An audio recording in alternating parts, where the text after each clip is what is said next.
Mikey.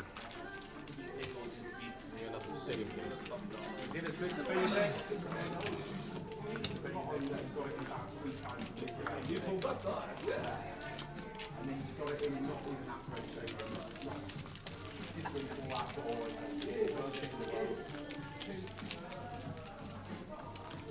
The announcement entry sheet for today's senior tournament, the Game Local and the Store 560 are currently taken at the Castle.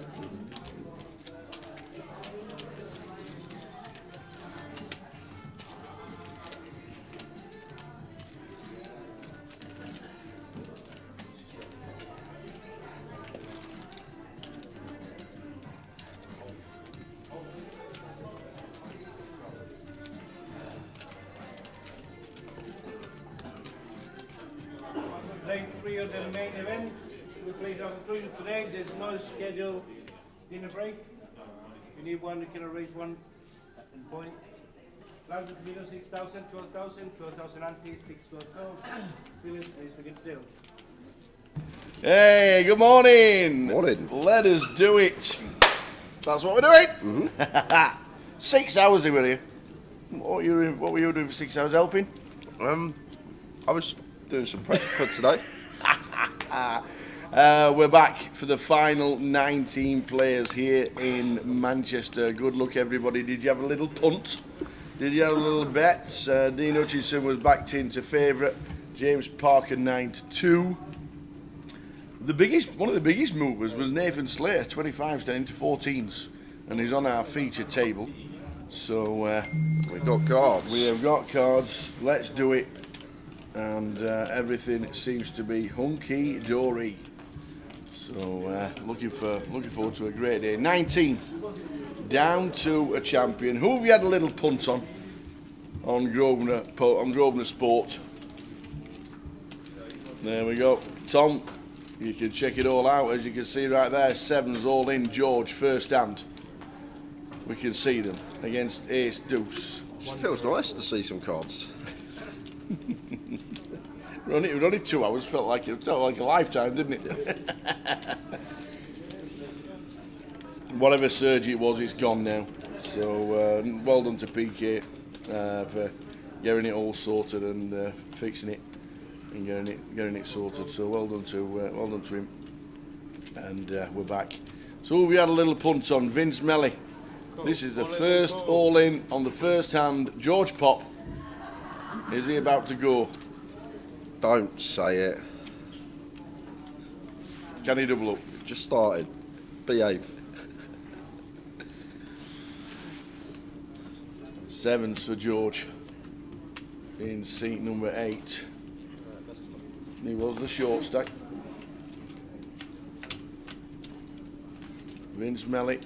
Oh, in the window, look at that. Where's it? Just looking for the third card. Stuck behind it. So going to need a 7. No runners. Only 1 7 left. Only 1 live 7.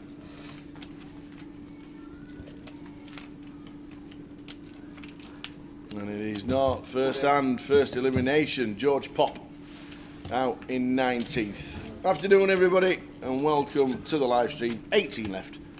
Afternoon, Damien. What did we cash out for yesterday, young man? Well done on the nice bet. Newcastle. Did Newcastle win yesterday? I have no idea, Tower. I think they won 3-2, didn't they? Maybe. No, that's what I heard. I think they won 3-2. Because he said good form. I don't think they won 3-2. Seven, you know. They won 3-2. I'm not for the 10. I'm not for the 8. I'm not for the 5. Well, you cashed out and you got some extra spendage. I would have. But Bayern Munich would have let you down if you'd have let it ride anyway. They got battered. Everywhere they go. So good afternoon, everybody. George Pop eliminated first hand. First hand, baby. First hand.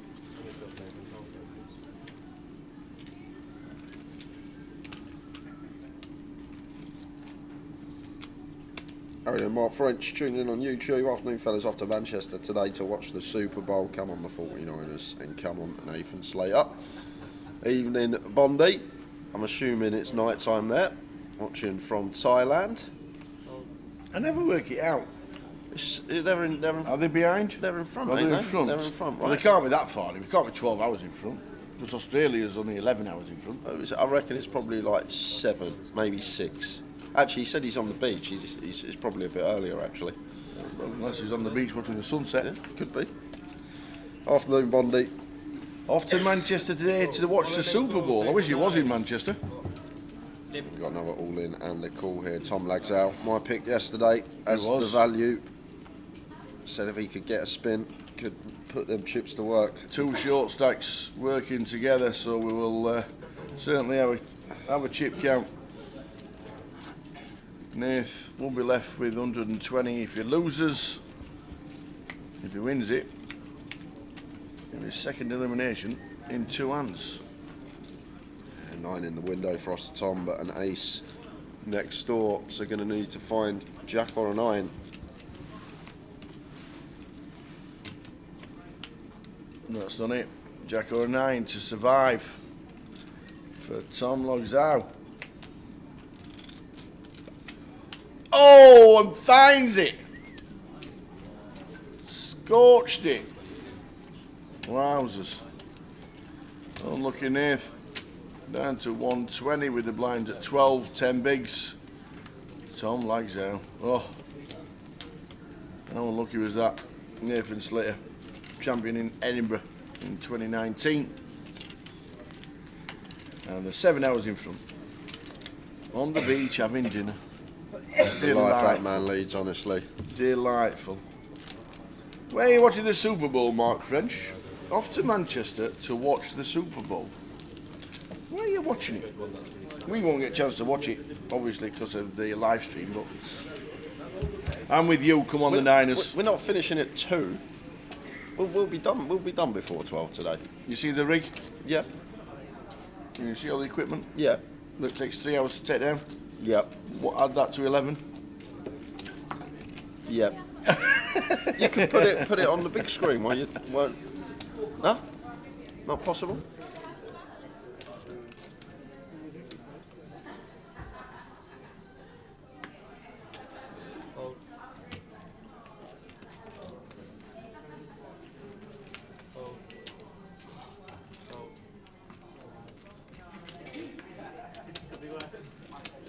Go the Chiefs. In Printworks, book to table. That's fantastic.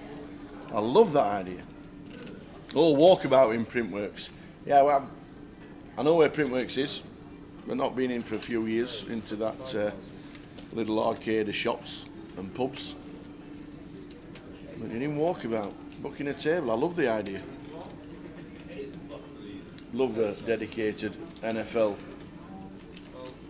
venue that opens, especially for the late games as well. That's always a big problem when they kick off at midnight and 1:20 in the morning.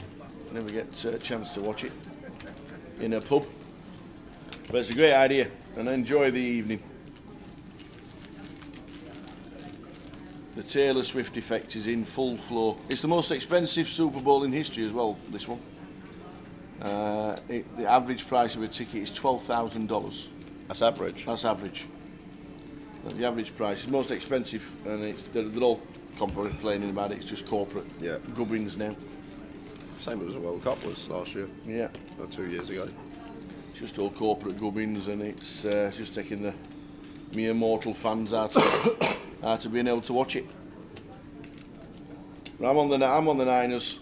I'm on heads for the coin toss at 11:20. See if we can get.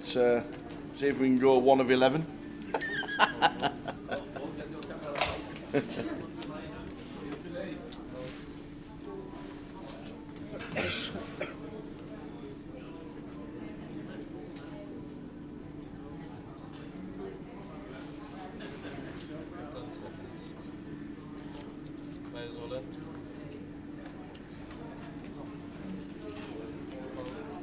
He's all in.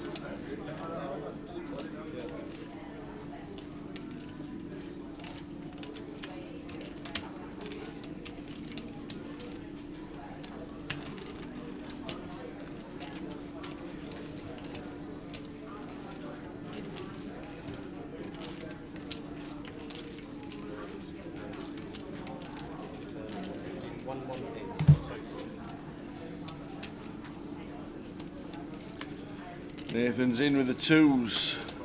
Eunice says no thank you as a short stack. So Nathan gets it through. Richie Burner, good afternoon. Just gone and bought his fill of snacks for the Super Bowl Sunday. Come on the Niners. Every time Taylor Swift is on the telly, you have to take a sip of the drink. you might not make the second quarter.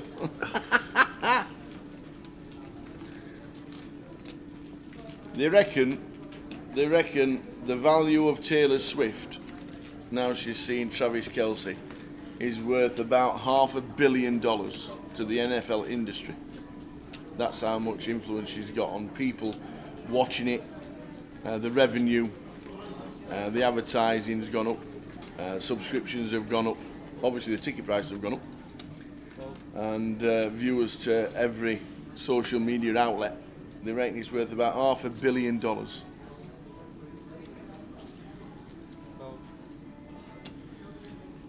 Afternoon, the Pixie.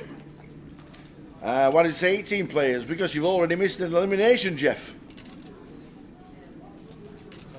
You've already missed an elimination. George Pop, the very first hand on the feature table. Yep.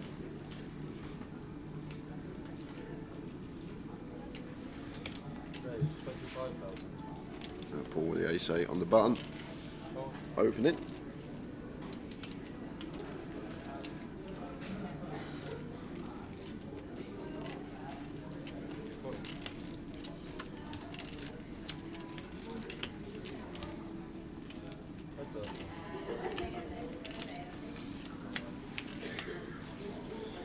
Michael defends with the Jack-6. 7, 8, 9 flop.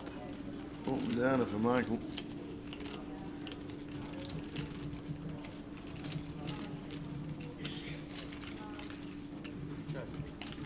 Checks it over to Paul. I think could go either way with this hand. It's one we could opt to check with middle pair backdoor nut spades, but I think we can definitely fire as well because plenty to get called from. And Michael with one of these hands, Jack-6 with a spade. Could we ever do some raising here, Tower, once in a while? I think this is what you tend to see, always the call, but maybe it could be one of these hands that we could go for the old check raise as a bluff with spade in hand.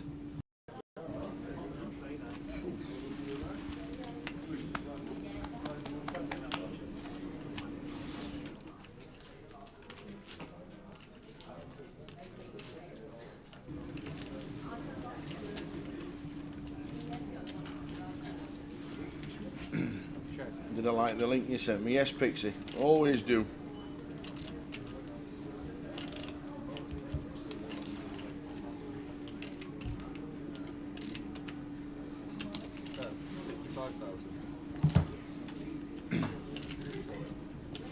$55 and a fold from Michael.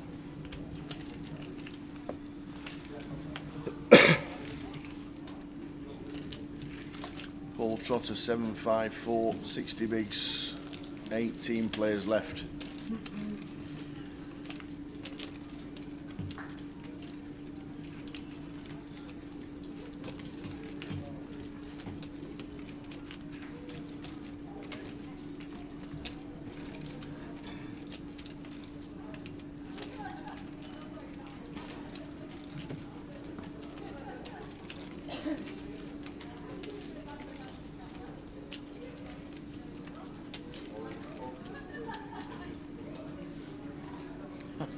Was I singing the song? Yes, I was.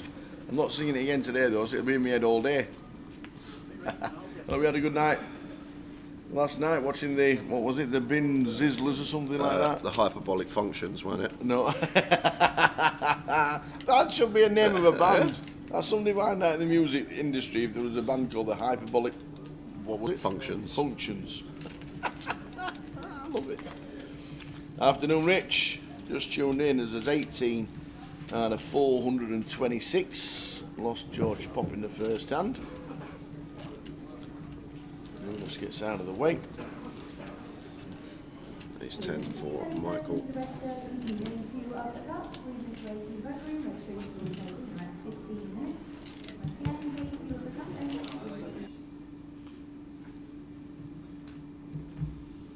There again. The Menzingers. It's all gone off. Praise. 36,000.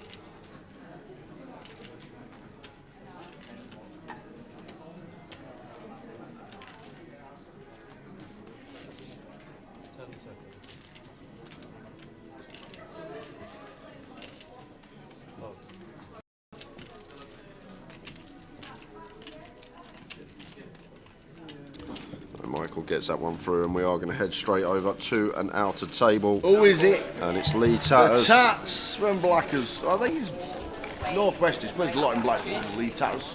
So Lee Tatters all in and at risk with the ace queen. It's Bo Lee with the ace 10, the pocket 10s. And there's a queen for Lee. Queen, a 4 and a 5. Looks like a good double coming up for the Tats. It's just fading a 10. 5 of hearts on Yeah, double. the river. Lee Tatters, 1, 2, 2.5, just under 2.5, gets a full double. Going to leave Bo short.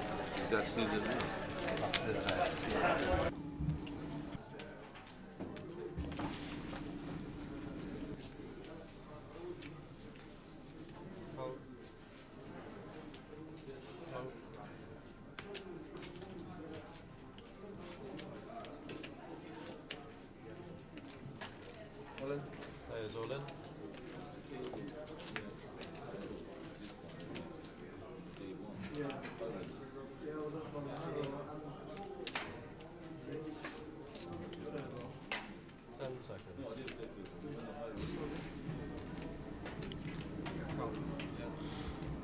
Queen at 10 for Eunice. Shoves from the cut-off here. Toughie for Michael. Queen 10 suit. I think it just has to go in the muck here. Same hand as Eunice. Fairly close one. I think we're probably calling the big. Still with 2 behind on the button here. It was a tough decision for 7 BBs. And it's going to play cool. Cool, 92,000. Oh, straight on. And they'll see they both got the same hand.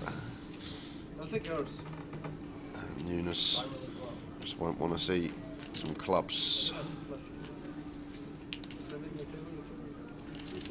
Does he survive?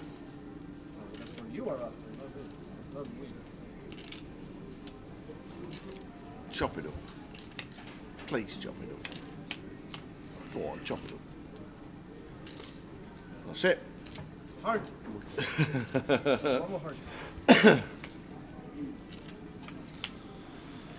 We're gonna chop it up. Don't you know we'll chop it up? So we do chop it up, and we are going to head over to the same outer table. And Bo Lee, after losing that flip, he's got it in again, once again. There's 10 against 3s. Flipping again. Can't lose 2 flips in a row, can we? This time against James Parker, chip leader. That's a good start for the freezer, James. Nothing really there for the ace 10. Needs an ace or a 10. Picked up a 9 as an out. An ace, 10 or a 9. It's a 4. Bowley. Well played, sir. Good effort. James Parker, chip leader, scoops in more chips. Bo is out in 18th, which means we are on 17. Teddy Johnson got a Super Bowl ticket and decided not to go and got 10k for it. Nice touch, Terry. Nice touch. They do look after you in the MGM. If you're ever in Vegas and you want to see Terry Johnson, Yep. just literally head to the sportsbook at the MGM. Okay. Guaranteed to be there at some point during the day. Okay. At some point. And here we go again. It's going to be the same two as the hand before. This is a lot clearer decision for Michael. Let's make the call. Oh, and Vince with the ace-queen suited here in the small blind. And I think we just get to send here as Vince with the ace-queen suited, Eunice shoving hijack for 9 bigs, Michael calling. We're going to be well ahead of Michael's calling range here for 9. And I think we do just get to send this for 45 as Vince in the small.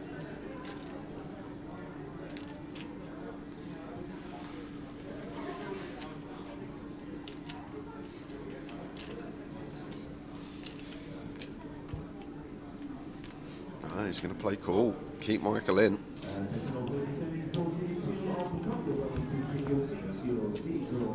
How are we doing at CFO? Queen 10 suited is the nuts, his favourite hand. And afternoon fungi slots. Nice one. Afternoon, Lenny. Hope you well. Eunice is in. 3-way action. Side pot heads up. Side pot, his heads up. What a flop for Vinny. Vince Melly. What's a flop? Check. Mike's going to check. He might not tower because this is a really weird situation because if I'm Mike, I'm just going to assume ace king and ace queen shove pre, freeze isn't a thing. Right. So I just think ace jack's always going to be the best hand here on this board because of Vince's flat pre. I'm going to think Vince has got something like 8s, 9s, 7s. For 9 bigs, maybe like a king queen suited, a king jack suited. Never expect him to be as high up as ace queen, so just trying to flush out some equity here as Michael fires for 60k and Vince with the top pair, top kicker and the nut flush draw. Counts it out. 60,000. That's always spot on.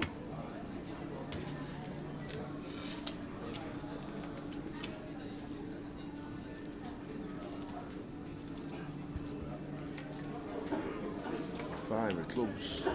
Glimmer of hope for Eunice. Yeah, brings out the real draw. Check. And imagine the jack of spades on the river.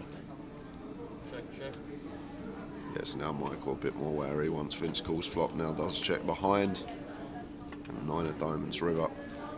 So check mark going the way of Vince, and we are going to lose Eunice Barakat whatever happens, but now I want to be going for value here as Vince tower. Michael's not checking back a 2 pair plus on the turn, and we obviously have the nut 1 pair, so therefore try and get some value from some ace jack, some ace 10, some suited ace x, this type of stuff. And yeah, very nice from Vince. Glad to see him not check this one. But don't want to go big either tower, like we really want to just try and get a crying call. Yeah, nice size 100k, less than quarter, really make it difficult for the ace jack, the ace 10, the ace 8 suited to fold here.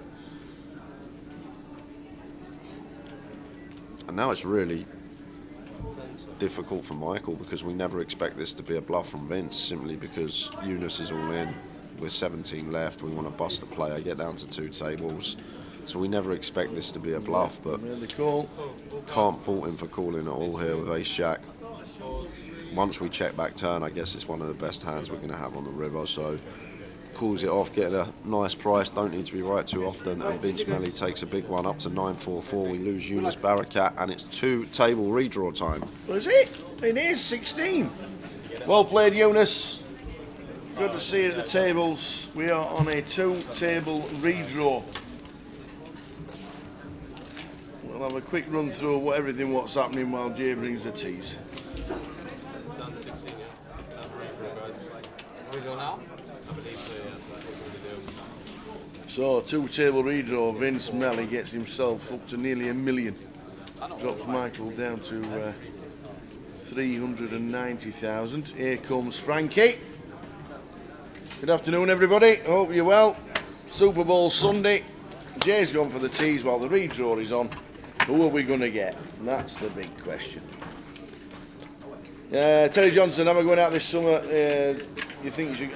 I think you should get into the main event this year, Grosvenor. Should put you in gratis. Yes, I'll be there. I will be there. Going hopefully mid-June-ish till mid-July-ish. That will be the plan. Fingers crossed. I think that's the plan. But yeah, definitely getting there. Eunice Barakat, £3,300 for 17th. We'll get you the price ticker going across the bottom very shortly. Two-table redraw. If you want to finally, if you're very local to Manchester, this is the last day. The seniors, the GUKPT Cup Day 2 has just started. Seniors starting at 1 o'clock, plenty coming for that. The PLO Bounty at 3 o'clock. The closer at 7, and don't forget the online closer tomorrow, which we're giving away a couple of tickets for that.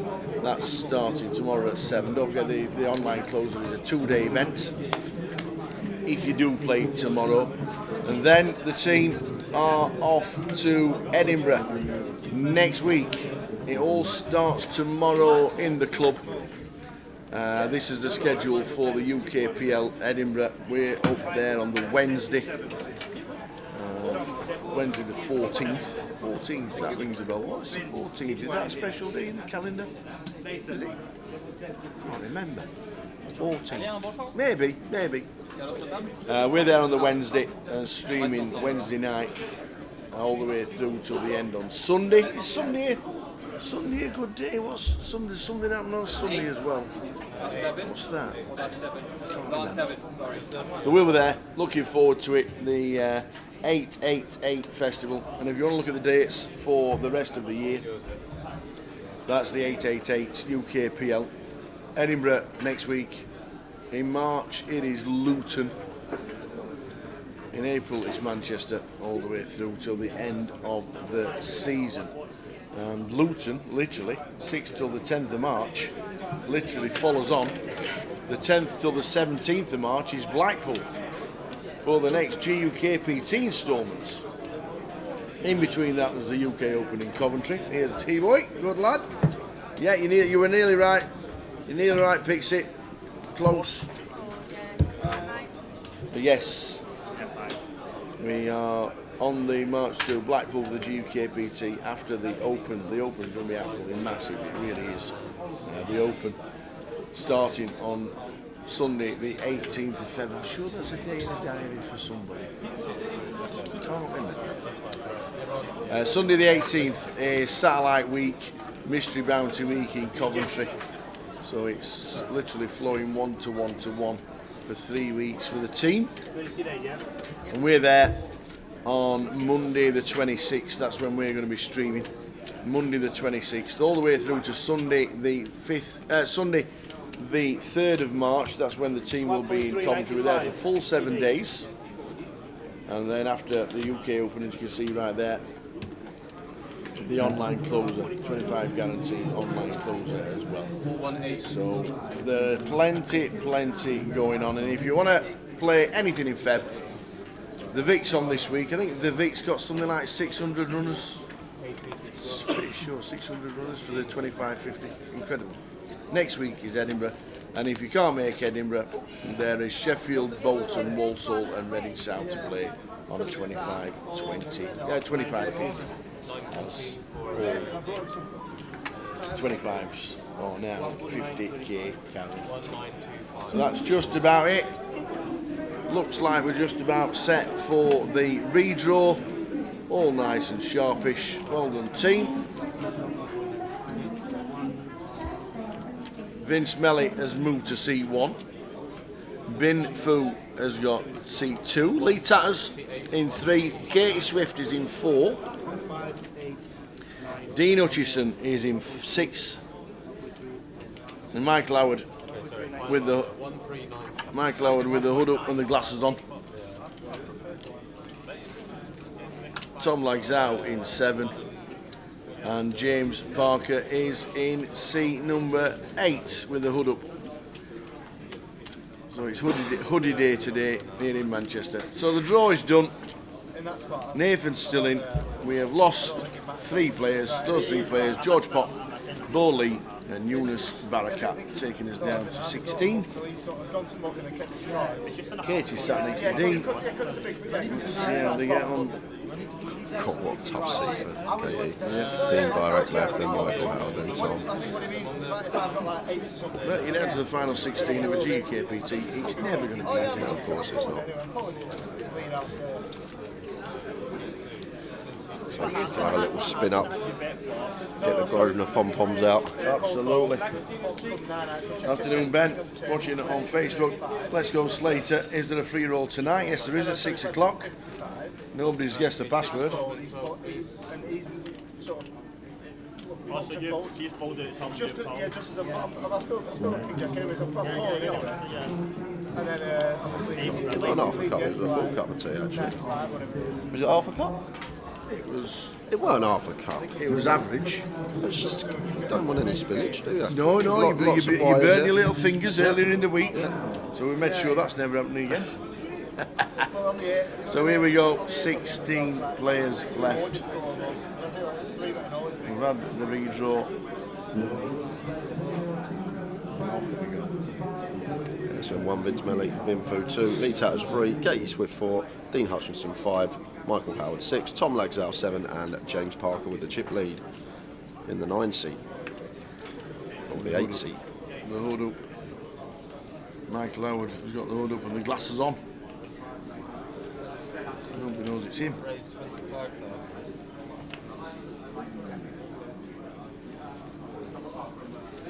How are we doing, Ace Jules? Afternoon. Afternoon, Jules. How are we doing? How's Bristol? King 8 suited, open from Vince, and Katie does get to defend this one. The Queen 9 off. This is the cut-off open. I know Katie does like to pick her spots very carefully though, and she's just going to take the tighter approach and let that one go. Not wanting to defend the Queen 9. 1.4 mil for James. Vince Melly up to just shy of a mil. Dean, the same stack as he started with. It's going to be a cracking day.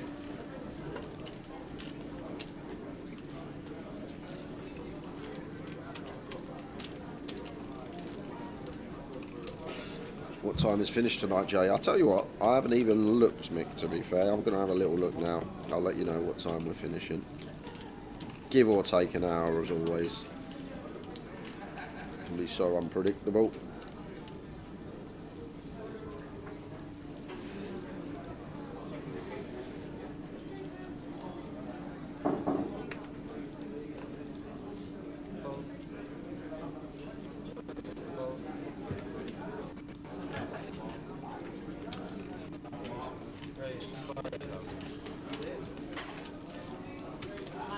I reckon about 11, half 11, Mick. 11, half 11, I reckon, this evening. Obviously, if someone gets a substantial chip lead and keeps busting everyone, that does make it quicker. If short stacks keep doubling, we'll make it longer. Like a triple inside. I just always base it, as you guys know that watch the stream, on the chips in play, and when we hit the blind level with 60 BBs in play is when we usually finish.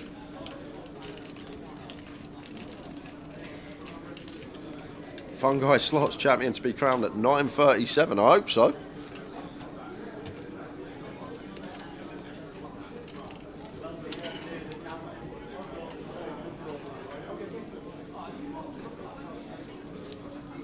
Perfect timing for the coin toss.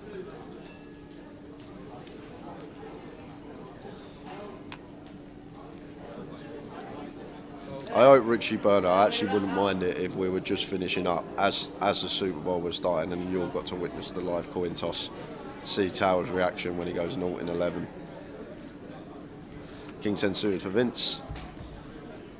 Playing very well as of late, on some nice form. Couple of big final tables in the last couple of months.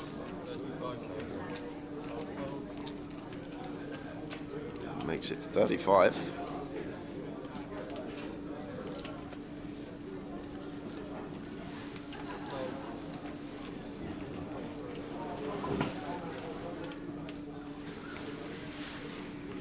Hold in, Roberts. The password is not rainy day. I will be giving it out about 3-4 o'clock. Won't be coming out this session. There's Dean with the ladies here. Goes for the free bet, and this is actually really annoying for us as Vince. If we just open 2x here, like make it 25k, I think we get to come along a lot more with this king 10 is suited, but I think now we just have to get out of the way. Once Dean makes it 150k, 13 on big blinds. We're sitting pretty with 78 bigs at this stage. James Parker, runaway chip leader at the moment with 1.4. Floor, table 9.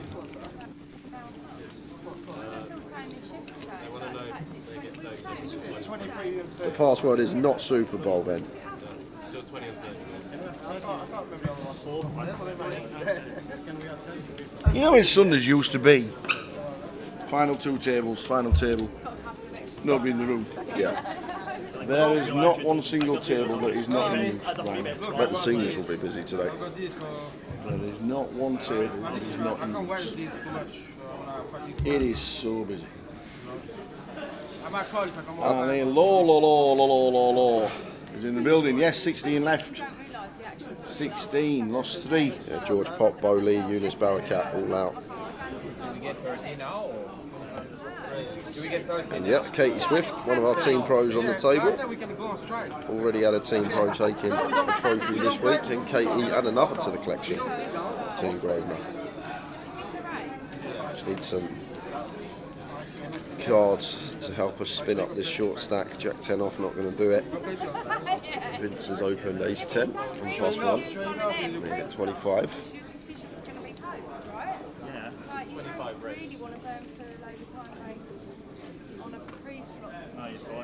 And you only get 20 seconds with a pre-flop when it's actually worth 30, so you lose equity in your time breaks. Effectively. It's like 30 seconds actually think, like how quick you want to raise or whatever, like if somebody raises. I think there should be 30 seconds regardless, whether it's pre-flop, because if you're having to surrender one pre-flop, Ian Campbell says, is that the reason for a min race a week in quarter free bet? Like, no, it's not even the case that we get to just come along on the min race and retire. That's definitely not correct.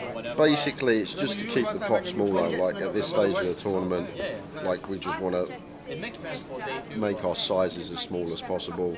Chips are worth a lot more at this stage than what they were yesterday.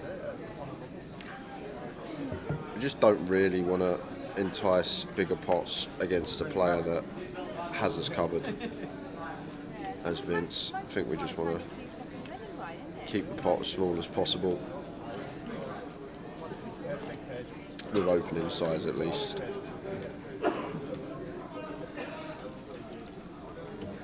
But all it is like Vince opening to 3 bigs, Dean now choosing a 3 bet size of 13, 14 bigs. If we open to 2 bigs, Dean's probably going to choose like 8 BBs, maybe 8.5, 9 BBs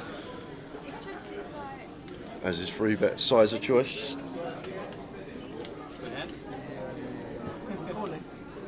Any sign of Ali Malone? No. No, not at all. Not at all. you're so right. So you're actually so right. You need it.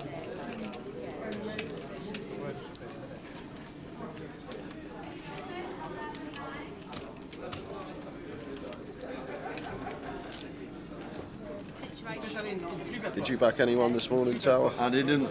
No, I was looking at the book this morning. I was going to have two little small bets, one on Lee Tatters and one on Rob Duras. They were my 2 picks, value and good player. They were my 2 picks. What price was Tom in the end, Legs out? Tom, who is down the bottom, he was 50s. I reckon that's a good value bet, 50 to 1. Yeah, he James 50s. Tats was 33s. And Rob Grass, I don't know what he started at, but he finished at 12s.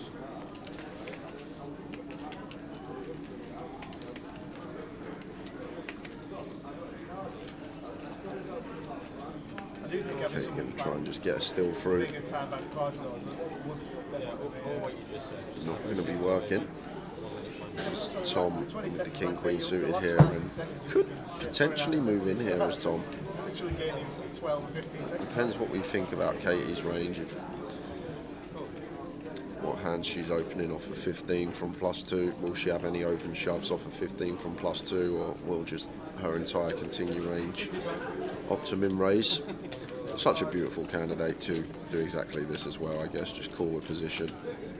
A lovely looking hand, the King Queen suited, and does bring Vince in from the big blind, getting a nice price with the 10-8 suited. Queen 9 flop, Queen 4-3. Yes, Tom flopping best here, and not too much going on here for Katie, and we can't just c-bet every board relentlessly, and I think this is one that we may just want to be done with, out of position to Vince, not Vince, out of position to Tom on the button, who's going to have a very strong range here, flatting off of 16 bigs to start the hand.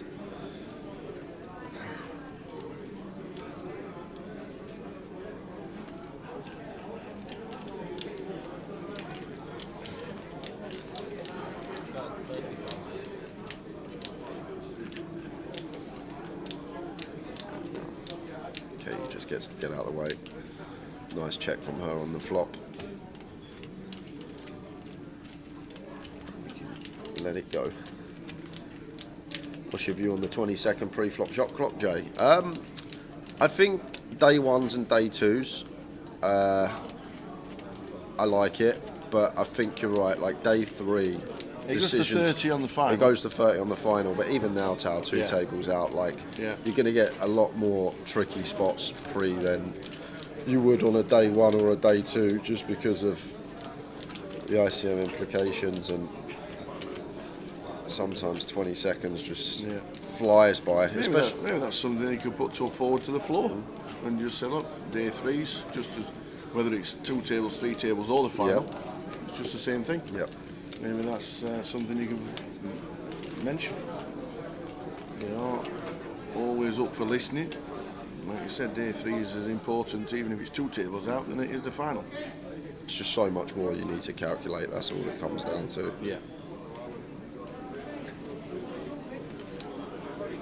John Bin says, I'd have called that 3-4 suited there in the small blind. Potential 4-way.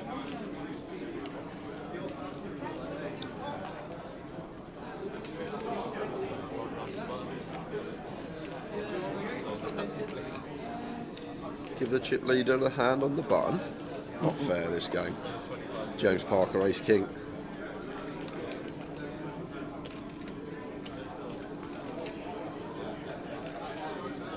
Vince, deuces in the small.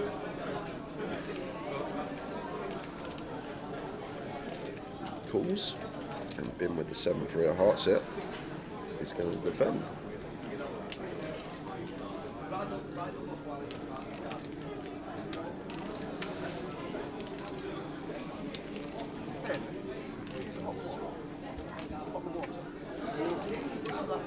Cheers, Dan.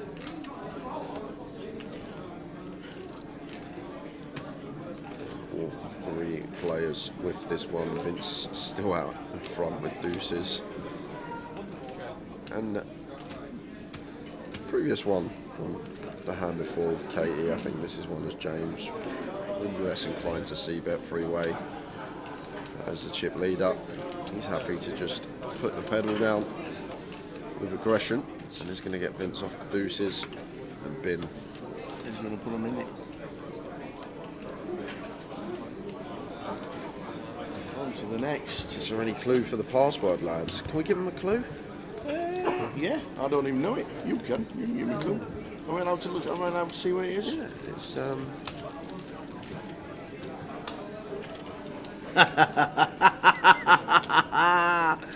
Oh, there's no wonder nobody can try and guess it. Oh, the clue would be its relative speak to where we are. That's it. That's as good as a clue you'd ever get.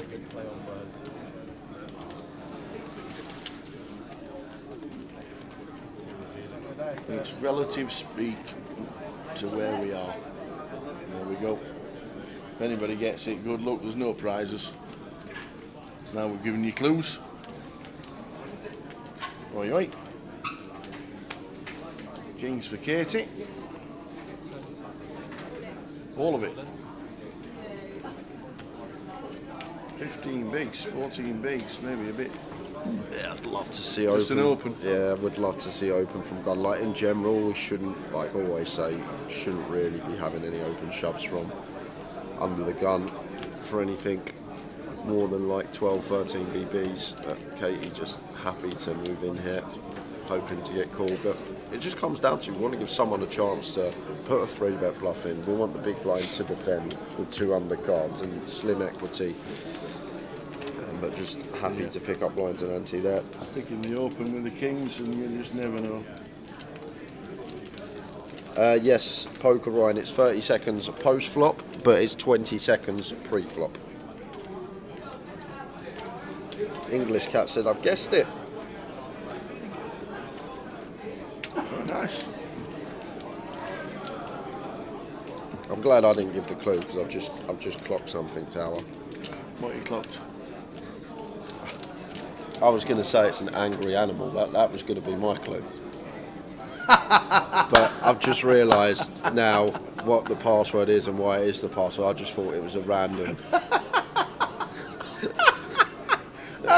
Oh, when we give you the password out, what he's just said will become very relevant.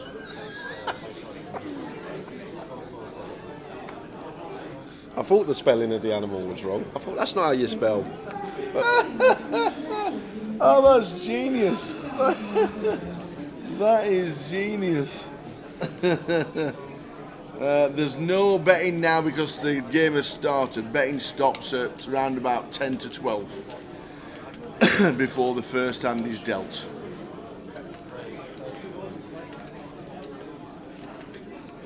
And it always is the same. Can't bet in running. It's always before the game starts on the Sunday. That's for Ben Flanagan watching on Face It. Who would you pick, Ben? Who would you like to see take it down?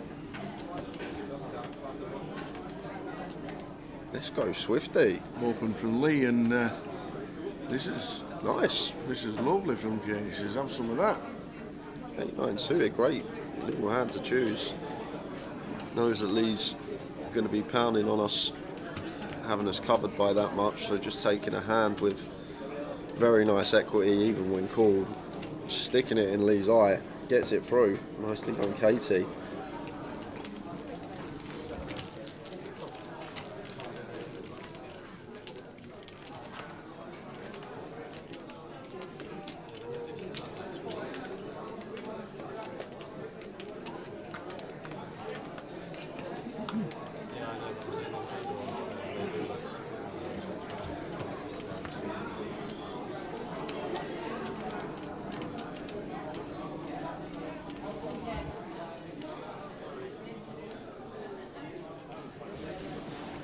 Next time there's a bubble, can we have a bubble floating on the screen and burst it when the bubble pops? I like it. They have like the RFID, no, the screens in Dublin, and they did that for the Irish Open. Richie Whitmore's in. He's in. I'm registered. Good clue, Jay. Aquatic Funks guessed it. Oh, brilliant. Because do you know what? I didn't even know that was. I just thought he was some animal that. I just thought it was some animal that had something to do with Manchester somehow. So you've read it as? Yeah, I've read it as like. We'll give it out. We'll give it out in a bit. But there's people getting. You probably wouldn't have got it off my clue, but you've definitely got it off Jay's. And Jay's has got nothing to do with what it actually is.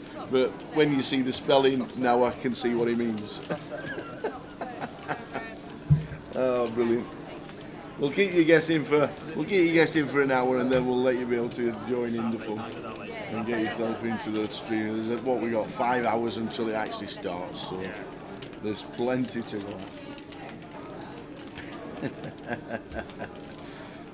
Mad as a Wasp is in, Aquatic Funk is in. Brilliant. 16 out of 426.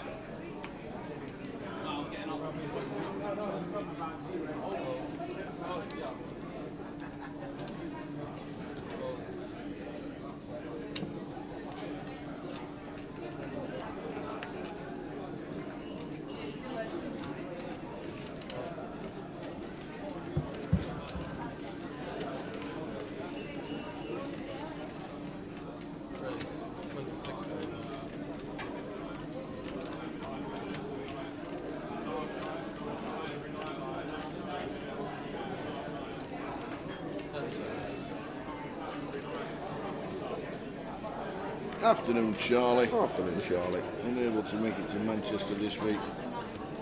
Sure we'll see it around the country this year. What's your plans for Vegas, Charlie? I know you did a massive stint last year. I think 2 months he was there.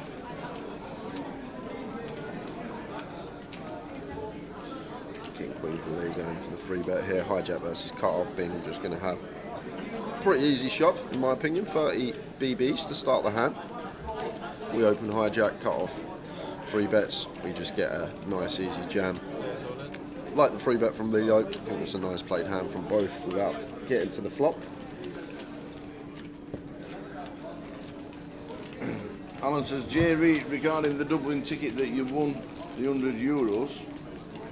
Online, the main tournament starts with a Dublin package tonight at 6. Can the ticket be added today? I'm messaging Tom from online now. Messaging Tom, but I think they're also running all the way up to April.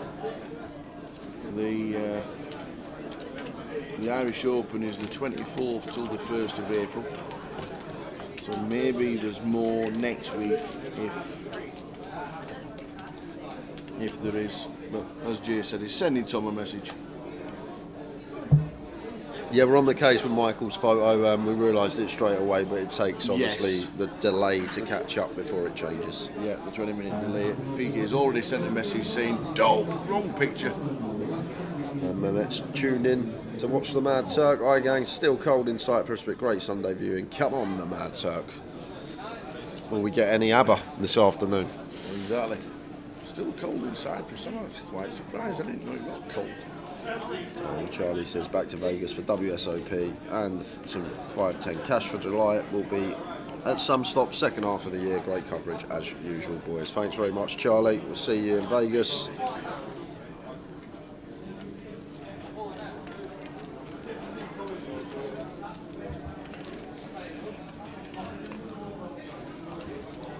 Would you ever play the WSOP main tower? Do you think you'll ever play the 10k? Well, obviously only if I ever satellited in or found a 10k chip on the floor. Yep. Someone might buy you. You can't actually do that, as Tom Hall was telling me. The tracked. And if you try and buy in, it comes up with a different name. Somehow. I don't know how they do that. I think that's only for large amounts. I think it's only certain chips. 10k not because. Okay, yeah, well, not every amount, but. Right. Yeah, everything over, sure. everything I think over it's a like 1k. certain K chips. I'm not. I don't think so actually, because I had some 1k Resorts World chips and wanted to get rid of them.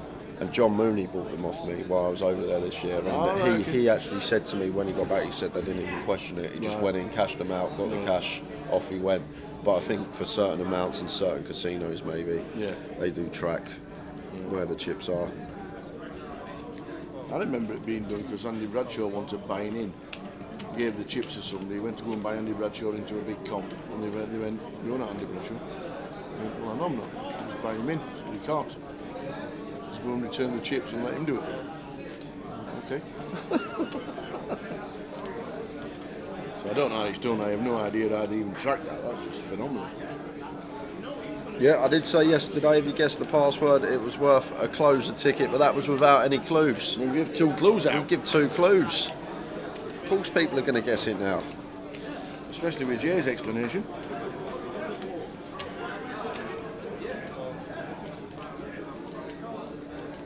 Yeah, Terry Johnson says it's for the cranberries, 25Ks and above.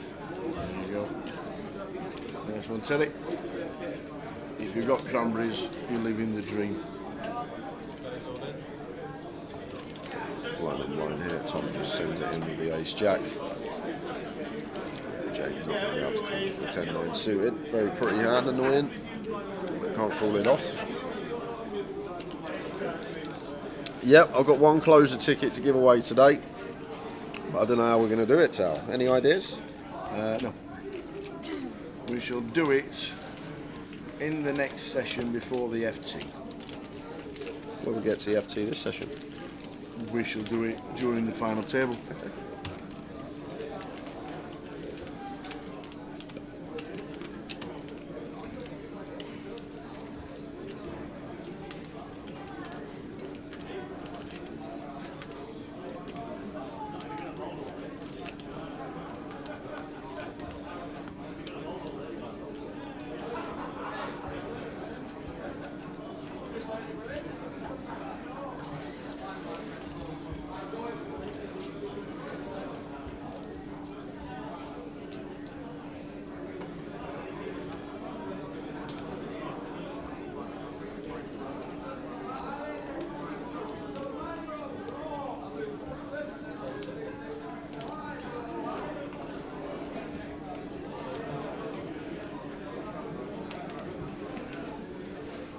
King 7 suited for Katie.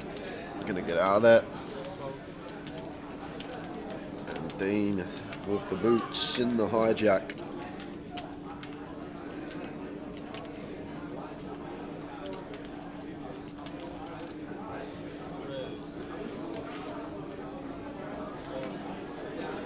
Let's make it 25 to go. Tom out of there on the button.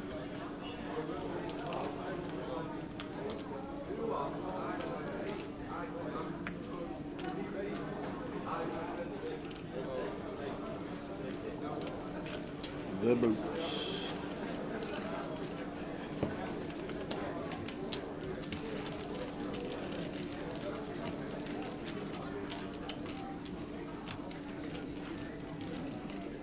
I have no idea where it come from, Maverick. It's bootlaces, isn't it? Yeah. Bootlaces, aces. Bootlaces, aces, and not shoes, because when in the olden days nobody wore shoes, they all wore boots.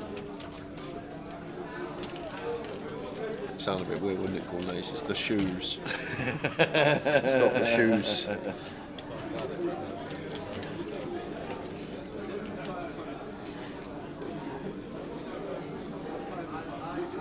Bootlaces, aces. American Airlines. Wow, now Lee's got him. All right. Got his stack up to 760k from the 200 he started with. Big value at 33s today, Mr. Tats.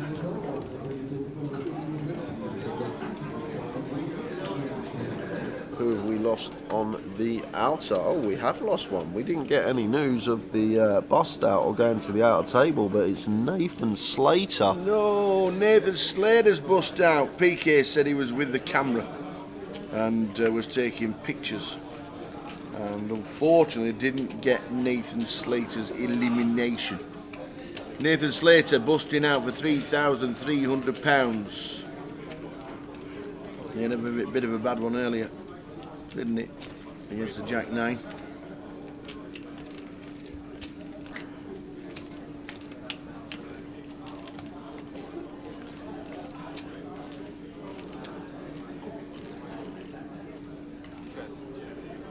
The flops top set with the aces. Interesting one. I'm going to just start firing, build this pot. I want to perhaps get a bit trappy and check. I think aces, ace of clubs maybe. We always check, whereas this combo I think just going to fire.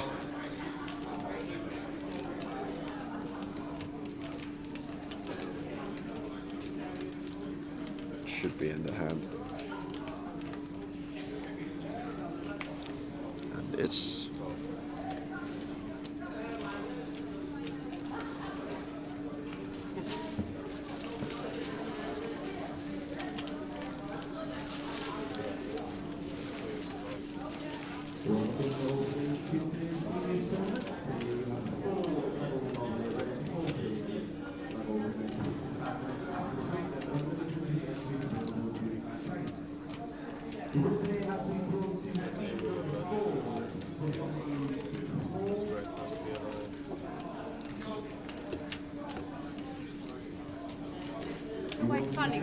Nathan busting out last in 16th. Well done, Nathan. Deep run again. It's good to be alive. Good player to have on your side. Nathan Slater.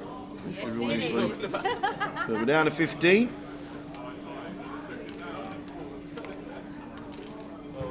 Yeah, we need the other part. No, it's too sensitive, that part. Oh, I haven't seen the not Triton very. leader. Okay. I haven't seen the Triton. See James with chip lead there, Tar. Definitely open 8-6 of hearts. Yeah. We're the chip daddy. We get to ask the questions. You get to open the widest. Gets a bit low. Oh, A huge spot for James today.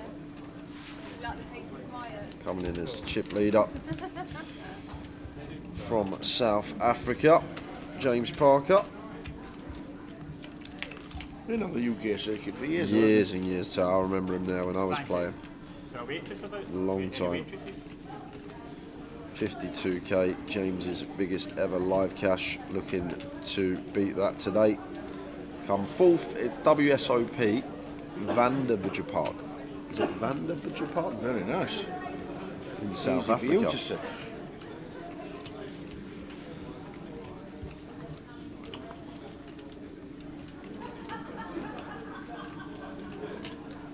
Hi, sugar free Red Bull.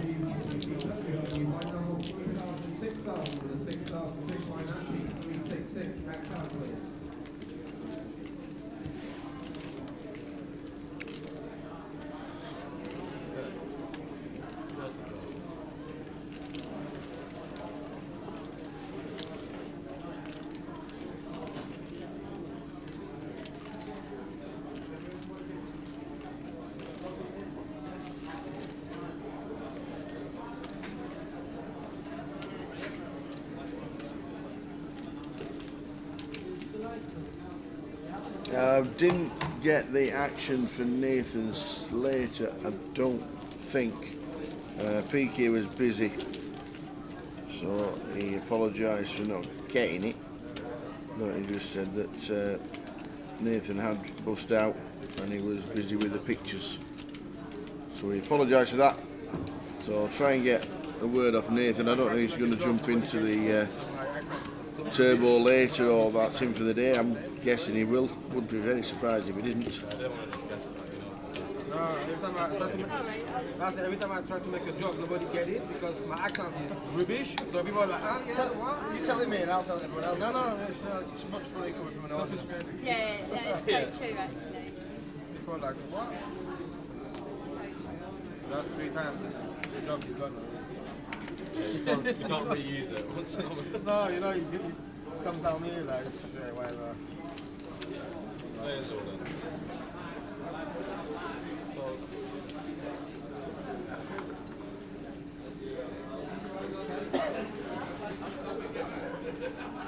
Michael Howard, ace 9, all in, and James Parker has got the jacks, so isolates. Michael knows it's bad news. As soon as that happens, gonna need to find an ace, but Katie's got kings. Wow, Katie again with the kings. Let's go, Swifty. Now we can stick it in. Double up plus more. We're not opening with the kings this time. Take one now. We've got a 3-way all in. Oh, here comes the video. Stick it on social. Shall we doing it? Shall we picturing it? Shall we thinking, I don't need to do that. We're on the live stream. I can clip it from the live stream. So Katie with the kings. Chip leader James with the jacks and Michael Howard. The hood's down, the glasses are off. His fate seems sealed. But he's got 3 outs, Tom. He has, he's got the ace. And we know what happens. A lot.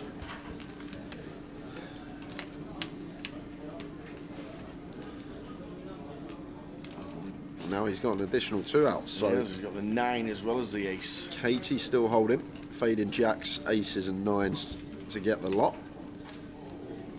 10 not changing anything. So Katie 1 card away from having up over half a milli. River. And it is. One for Katie Swift. Kings take out Michael Howard. Well played, Mike. Another deep run. Another good cash for Michael Howard. Katie up to $500,000. Michael Howard exits. Small wins, small wins. Probably get away from this stuff.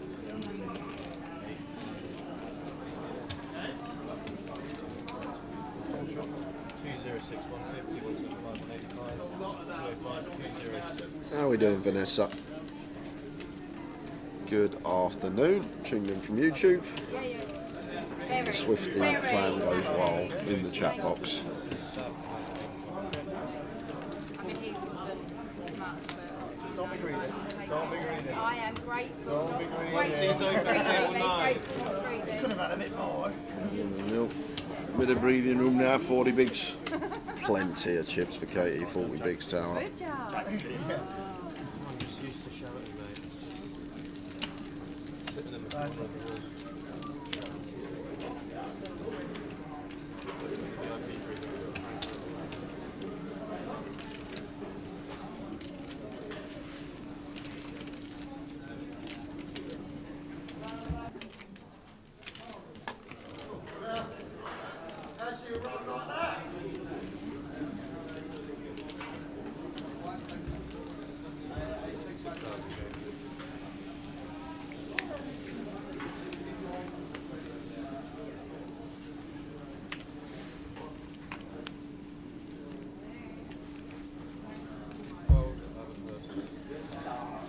I have no idea, Phil. The sponsored pros will have like their own deal with Grosvenor. Yep. I didn't know. So Vince opens the fives and bin with the ace king. Going to be 3-betting.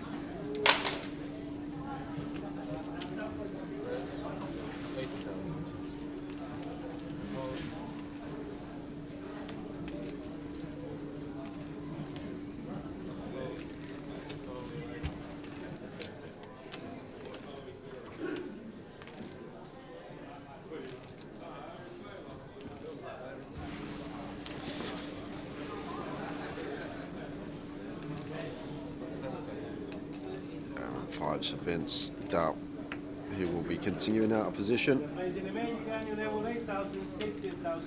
the blinds up next hand. Blinds up everyone, 8, 16, 16. So 8, 16. Blinds up, 14 left.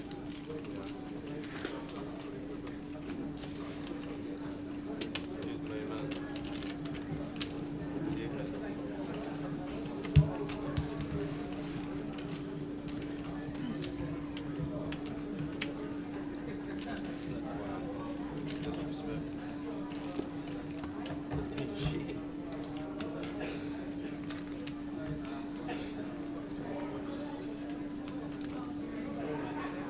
Secondly, all alternates for the senior summons is beginning to the blue desk. That's all alternates is beginning to the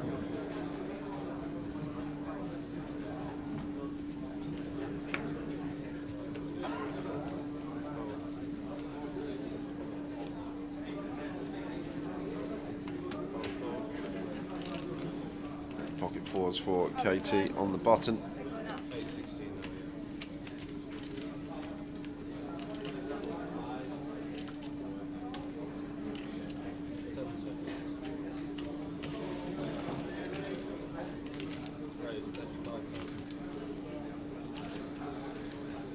Makes it 35. Queen 4 suited for Dean in the small blind.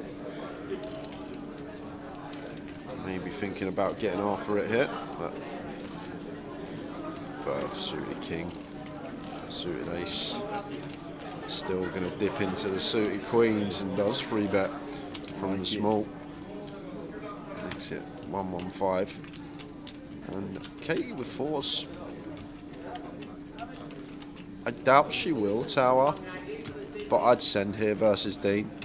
Okay. I'd just send for 30 because Dean's just so aggressive, especially with chips and against the button open, as we saw yesterday as well. Just lots of light 3-bets from that small blind and pocket pair on the button. Might have just sent it in the middle. for 30 effective. Only specifically because it's button versus small blind dynamic. Wouldn't be doing it if it was like gun open, free bet.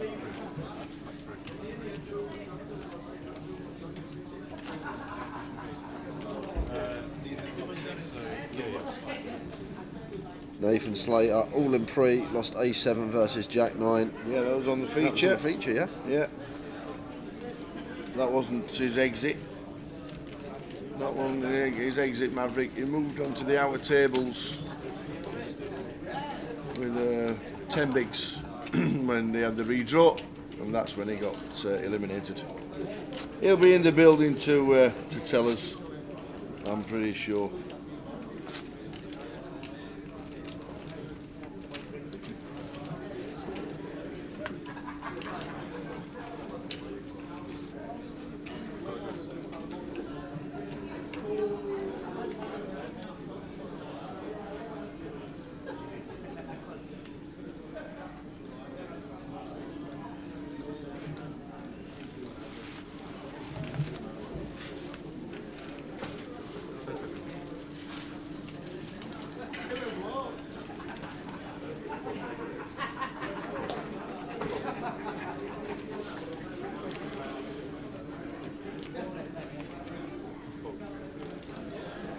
Dean on the button.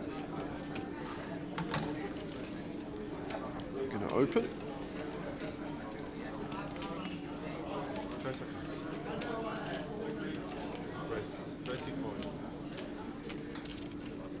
Get told off for that overseas, Dean. Not stacking his chips in 20s. Just You do. All there in. You do indeed. Yeah. And Tom's got an easy shove here, tower. And they are right on it. As easy as it comes for Tom, legs out. Does leave himself his 1Ks back, effectively all in. And 2 quick folds.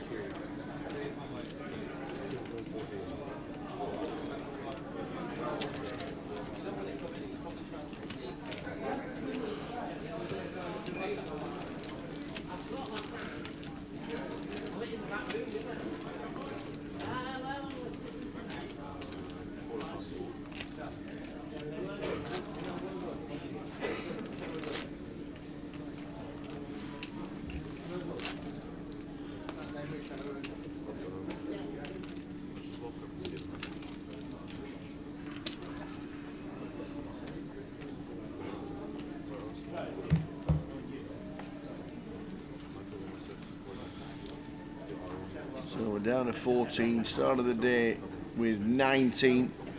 George Pop first out, Bowley, Yunus Barakat, Nathan Slater, and we've just seen Michael Howard.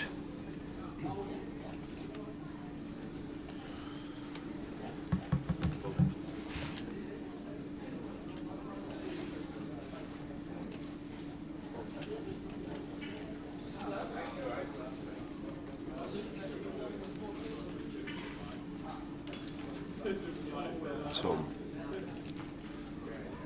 going to play limp here on the bottom with the 6-4 suited. Can get behind it. Assuming it's a limp.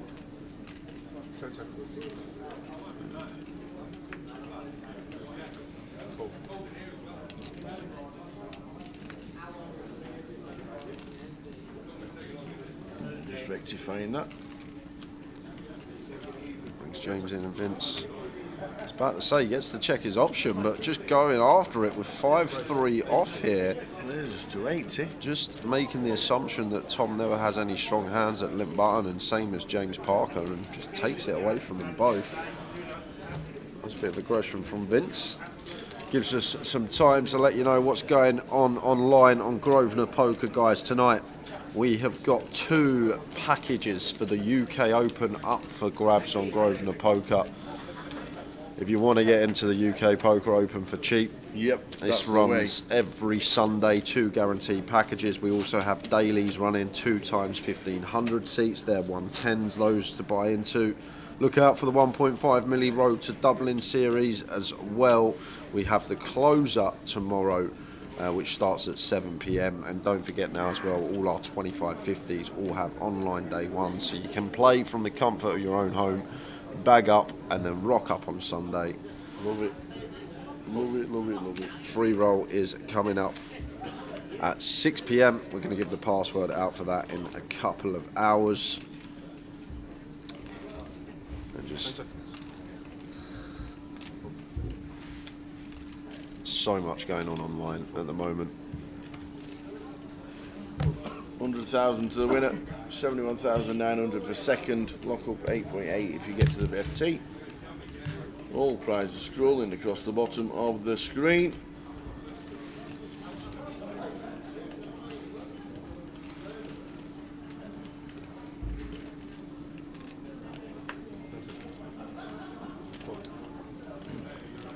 And there's just 14 left, we've all locked up 3,700.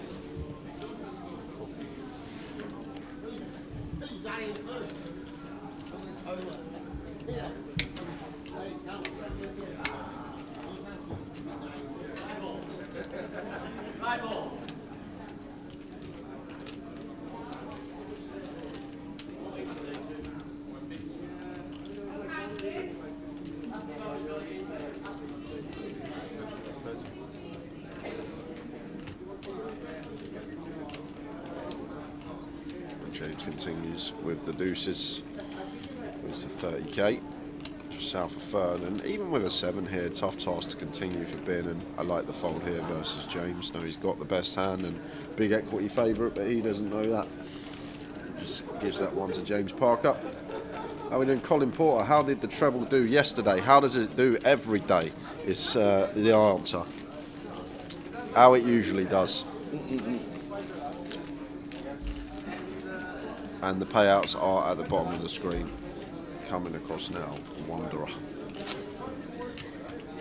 100 bags up top, 6-figure score. Going to be going to one of these 14 remaining players.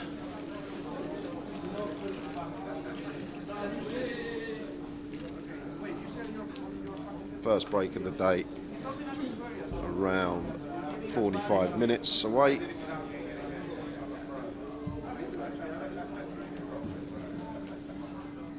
Say off for Katie. I'm not going to get to open this under the gun. I don't think she will.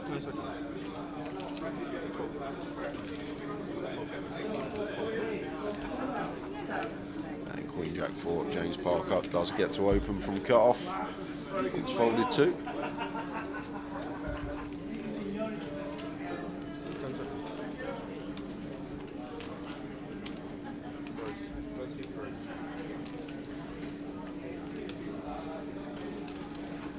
Makes it 33. Vince out the way on the button. Bin will do the same in the small with 10-4. Over to Lee in the big with King Jack off. Not going to be going anywhere and just always playing flat, I'm guessing here. One of the two players at the table that can bust us. Still got heaps of chips. Just happy to play cool and take a flop with the King Jack offsuit. 5-5-3, 2 clubs and probably hand done. Check, bet, fold. Queen Jack, Jack of clubs seems like a clean continue for James Parker, but checks it back. 8 of hearts on the turn, and I wonder now if it is checked him again, if we will see delay c-bet here. Start making the assumption 3x, 8x will start leading, fold out some ace highs, some king highs. Now probably is just going to show this one down on the double paired borders. James Parker.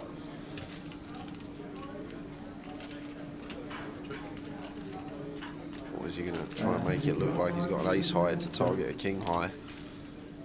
Does go check check, and the King Jack is going to be good for Lee.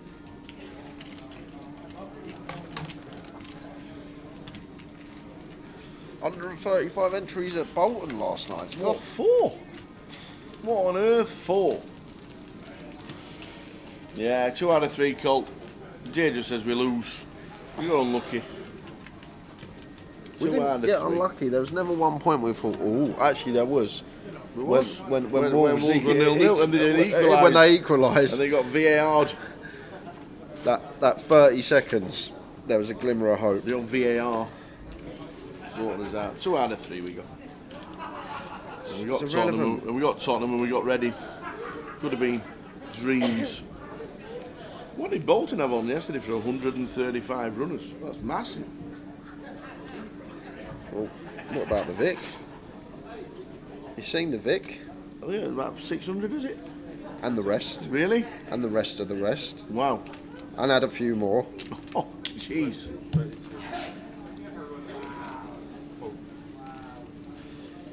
So far, Tower, in the Vic, Yeah. still with registration open, turbo just started, 904. 900? And reg is still open. Whoa, for the 2550, There- 904. there's 200 in the turbo at the moment.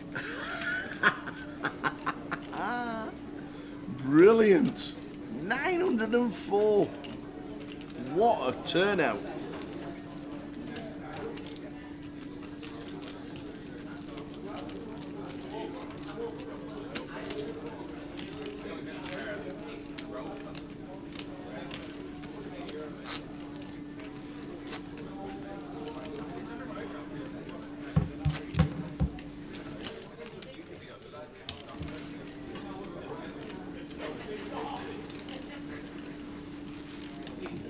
£40 self-deal comp.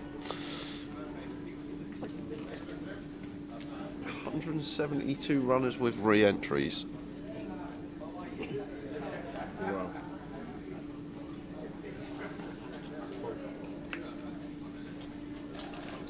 And Rich is playing his first 25-50 this week in Sheffield. Good luck. And bin cut off Jack 10 suited. Gets to open, makes it 32.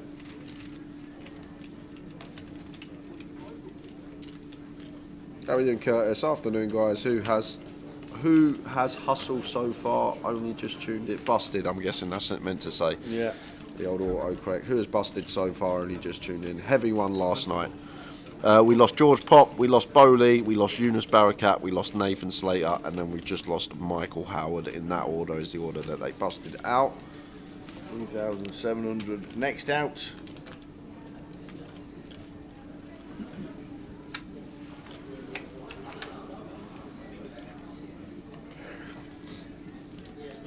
And Dean defends with the Queen 5 suited. And Bing got a pretty clean continue here with the Jack 10.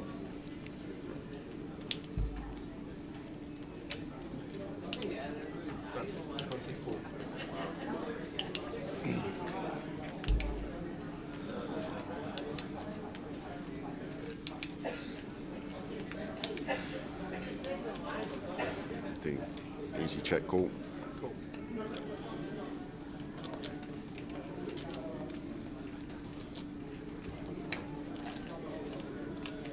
And King on the turn, and not the best candidate for Bin to double unless he wants to willing to triple off on river.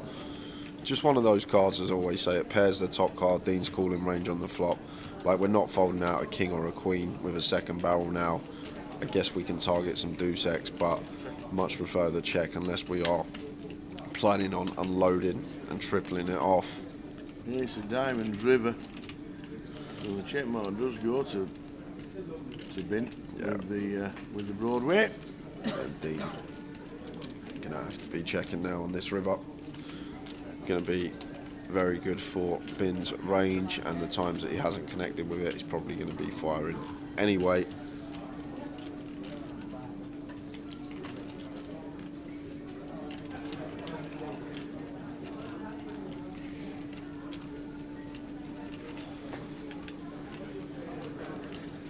It just comes down to size. What are we trying to target? What's it look like Dean has? 66.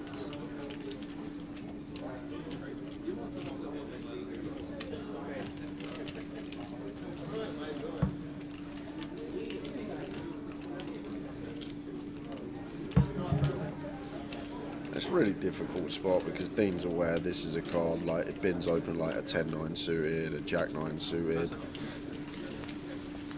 something like that, 7-8 suited, 8-9 suited, these type of holdings. Knows that he's going to have to bluff this card no matter what, but Dean does make the correct laydown with the Queen 5, not the best capture. What price was Stu Rutter this morning? I don't know. I didn't even look at the prices on the book. It was about 14s. Yeah, Katie and Stuart are 14s, but that I don't know if that was the opening price, and they got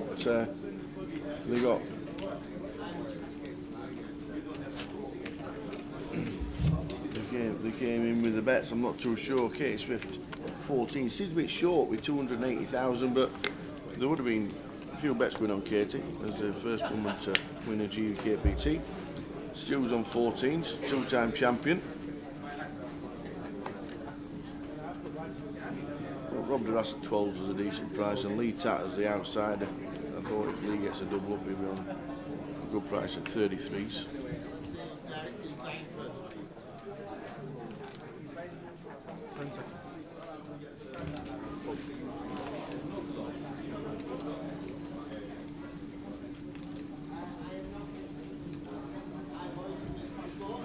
Pokemon got 25 to 1 for Katie, so did Mal Gadsby. All the ladies seem to got a better price. Yeah, I thought she started at 25s and she was into 14s. Yeah. Tatters was 33s. There we go. Nice one, Mel. And Pokemon got 25s as well. See you next week, Mel. Katie, Queen 9 suited on the button. We need to open that one tower.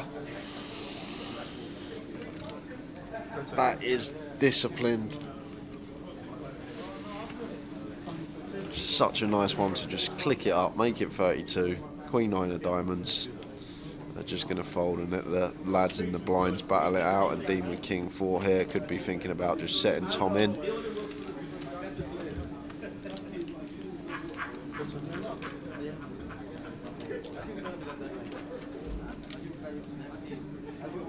Nope, just going to play cool.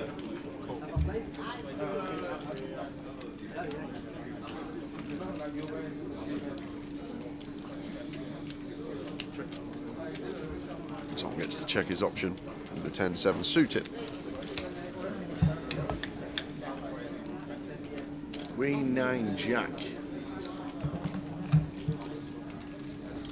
Oh, no, Tom.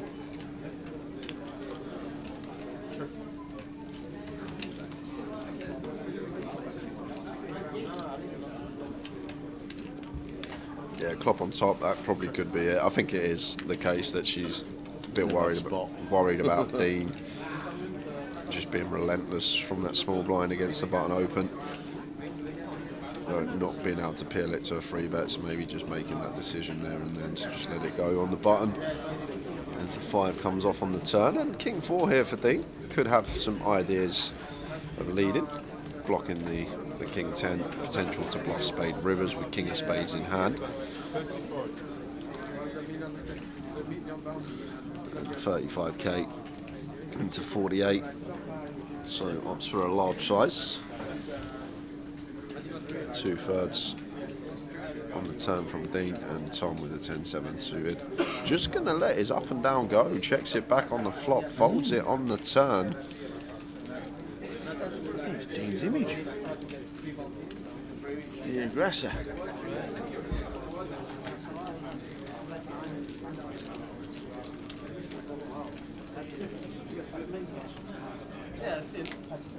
Get your money back. It would have been an interesting hand if she had a called or initially raised.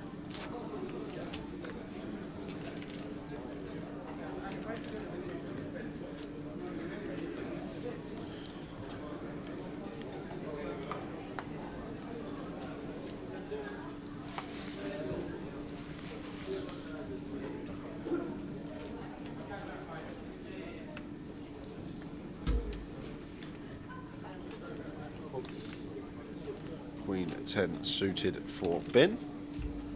Don't know too much about Ben. Don't recognise him. Not sure if he's local. He plays online. But here, making a run at it in Manchester.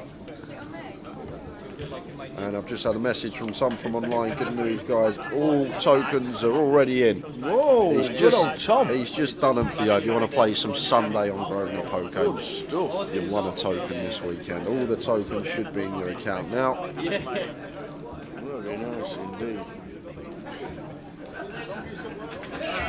Thanks, Tom. We have one closer ticket to give away. I got this. I don't know what's happened, but he even said in the message, he said, if you want to do a few more 50s or 15s, it's fine. Hey? I don't know who's got his phone. I don't know who's pretending to be It'll Tom be the band. Hudson, I know. It'll be the band.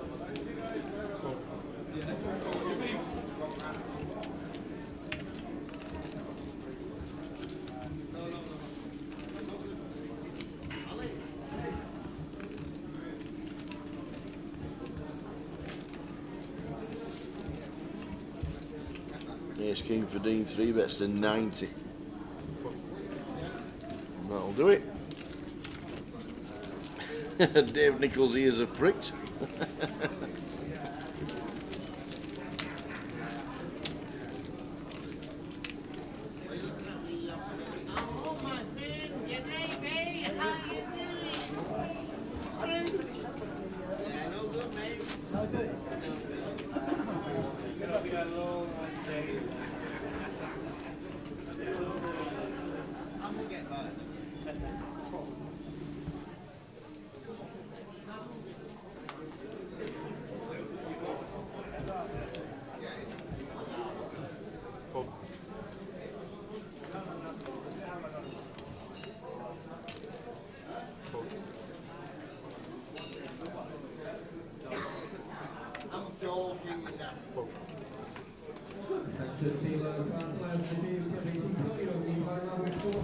Dean going to open Ace 10.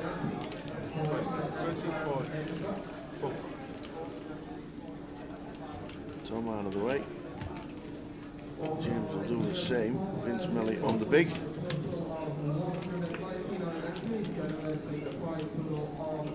Oh, Kings. We've seen Kings a lot today.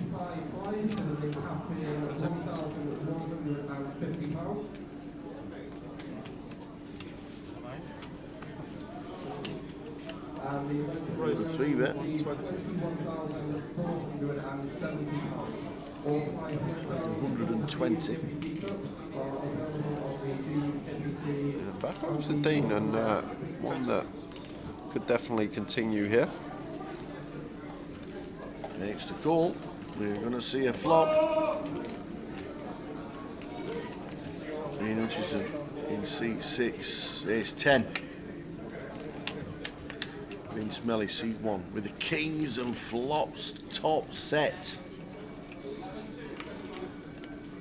Yeah, and very interesting as well, Tar, because Dean's got a hand that is definitely going to be continuing, and already 2-6-4 in the middle here. Vince continues for what looks like around 3rd. Yep. That's 80,000. That's just south of 3rd, and Dean Ace 10 Ace of Hearts, clear as day call with position.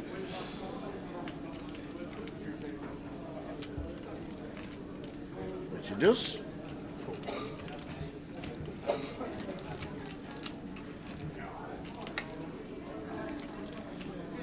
Jack of Hearts. Brings a nut flush draw with a paired board, but look at this. The check mark with the house for Vince.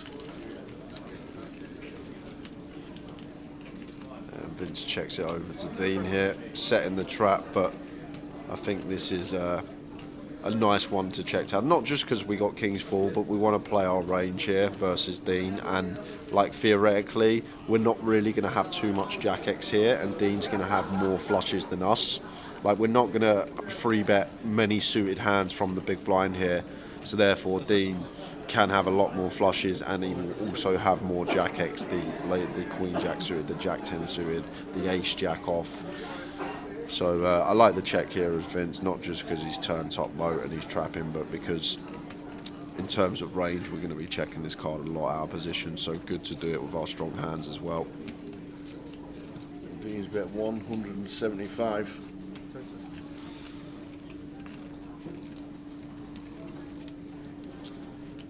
Just calls. Imagine a heart on the river tower. Imagine a queen on the river. Offsuit queen. Vince Melly.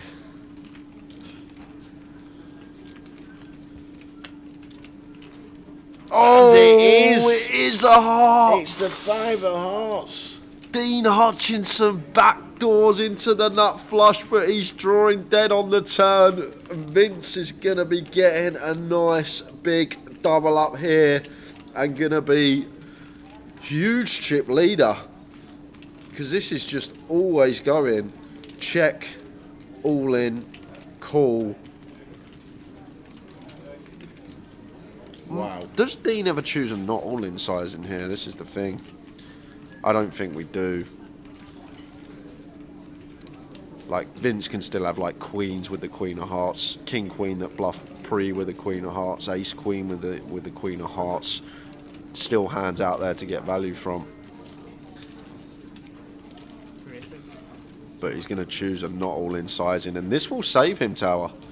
This will save Dean from giving Vince the full double up, and the reason being, once Vince jams here, Dean will recognise this is never ever a bluff from Vince once he jams. Therefore, what value do we beat? Vince is never raising the queen of hearts, so we have to be behind to a boat, so then we just have to give Vince credit for quad jacks or the nut boat. All of it. And we'll just ask, how much is it? It's not a snap from Dean, and as Jay just said, it could have saved Dean Hutchison. Yeah, I think this not all in sizing has saved us an extra 200 odd K. Look at the price he's getting though, Tal. Look at the price. It's going to be like over 5 to 1 on the call. We only need to be right such a slim amount of the time, but we're never right. We're never good here. Vince is never bluffing this spot. There's no one in their right mind could ever find a bluff in this given scenario. What even hand would we choose? I guess something like a jack turning trips into a bluff, perhaps blocking some boats, but I think Dean will just recognise this is always kings or quad jacks, and therefore, although we're getting 5 to 1, we're just going to have to fold, unfortunately for us. It's sucky, it's annoying, but this is never a bluff and we don't beat any value, therefore it becomes a fold, even getting this price.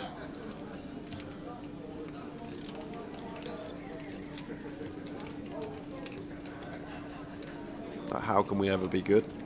Who in their right mind sick enough to bluff this spot and give us this price on a call? No one. No one. No one's finding a bluff here. I don't care. Bowie effect. Grow up, Jay. Agree, though.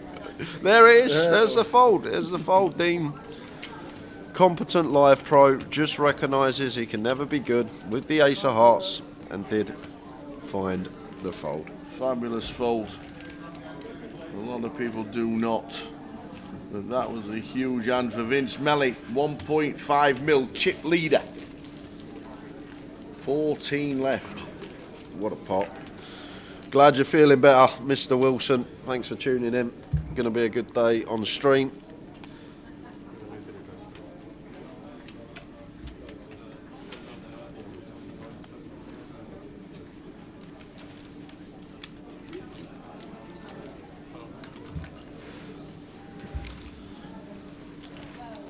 Okay, I guess that's one, Rosser. King 8. If we ever free bet the King 8 suited there as Vince, and we get there with King 8, I guess that is a very tidy little one to use.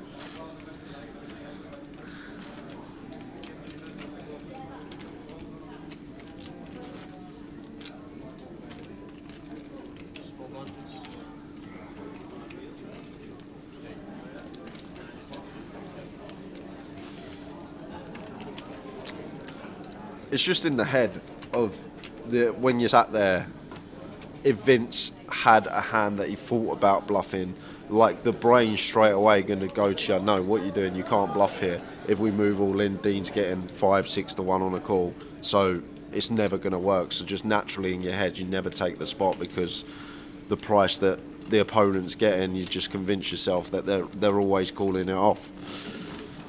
But then flip it to Dean's side, when you're sat there as Dean, you're sort of getting the level in place because he knows that Vince never has a bluff here because of the price that he's given him. So then maybe Vince can start finding some bluffs. You're getting like that sort of level upon levels upon levels.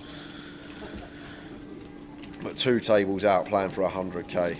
I don't think anyone's just finding a bluff there. I don't care how sick they are. If I'm sat there as Dean with that ace-10 and someone's turned ace-king into a bluff, fair play to him. I'll just tap the table and say, nice hand, you got me.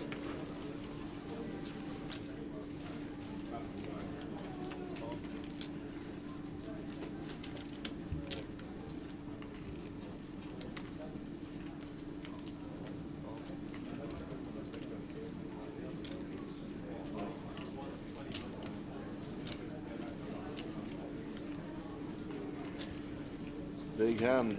Katie 3-bets this time. Now James in seat 9 calls with the ace king. Look at this. This could have been huge. Yeah. Wow. How was he only 280k in the middle? Yeah, and this is just to do with Katie's 3-bet range James here. calling. Super condensed here, Katie from +1. Opting to 3-bet the 9s, and look at this. The taps in seat number 3.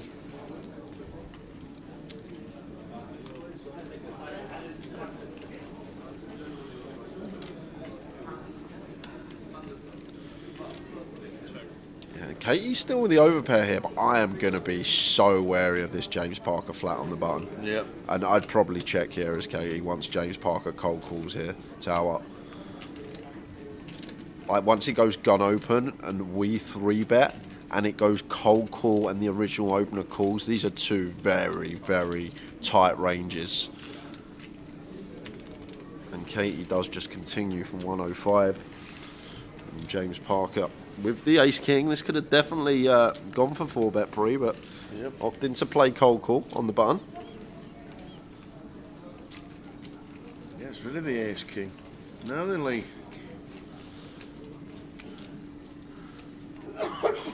Hating this as Lee Tao, even with jacks. Because I don't expect Katie to 3-bet ace-king. Wow. Oh, wow, and he just folds the jacks. Katie gets respect. And got away with one. Got away with one there. That could have been monstrous pre. It could have been curtains on the flop. And as it was, Katie scoops in and bulls up to 640k. That is tight. That is a tight lay down from Lee, but I think it's the Katie factor. Katie very solid, and don't think Lee ever expects her to 3-bet as low as 9s maybe from +1. Swifty gets one through with the worst of it. Tom Mass saying how we should check back the ace-10 as Dean. I don't think we could ever check back, Tom. Like there's king, queen, queen of hearts, ace, queen, queen of hearts, queens, queen of hearts, all to get called from. Like we can't check back turn. All these hands that call turn as well. Queens, queen of hearts calls turn. Ace, queen, queen of hearts calls turn. King, queen, queen of hearts calls turn. Don't think Dean can ever check that back.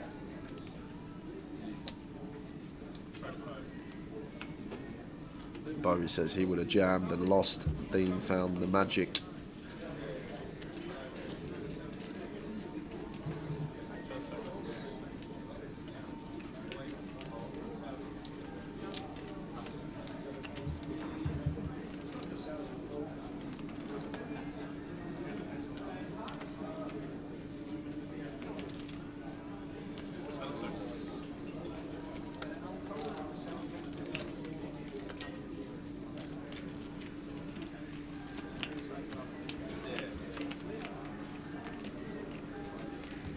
Oh, 7-4. Dude's got what like 10-15 minutes it's been, Tower. Monster pot for Vince.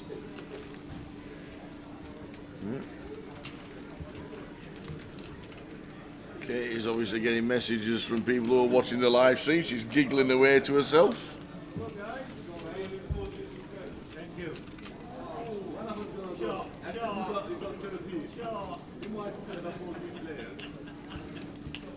Ada Diamond's turn.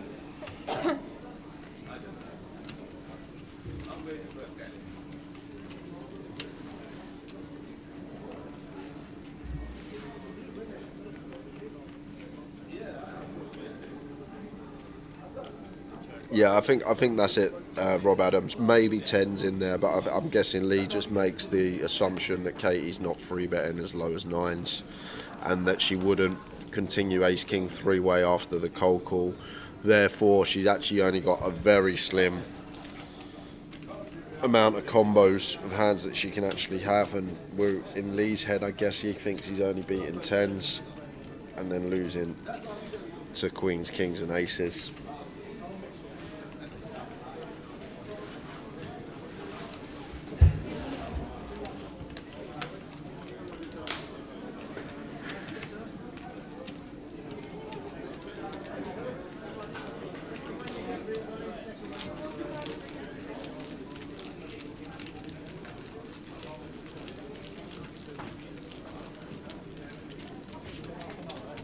So we're on 14.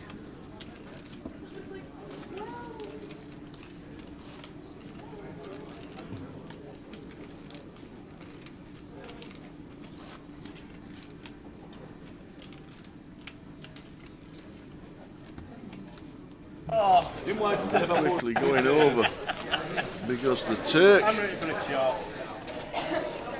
I don't know. I'm waiting for a catch. Michael Lee, who's been very solid, made a couple of questionable laydowns yesterday, as Jay was saying, but Turk's in front, but not anymore. Club is dead. Okay, good luck. That's how we We get now need to hit an offsuit 10. We need a 10. Good luck, guys. You got me covered, didn't you? Usul, the Mad Turk, needs a 10, and it's a 9. I think you got me covered. And that is it. Got him covered. By the looks of that, he has indeed. The Turk, That's why we get rid of me. 14 for 3,700, gets unlucky at the wrong time. Wowzers. Just lost the Turk, and Michael Lee just sitting there all nice and patient. Takes out the Turk. We're down to 13.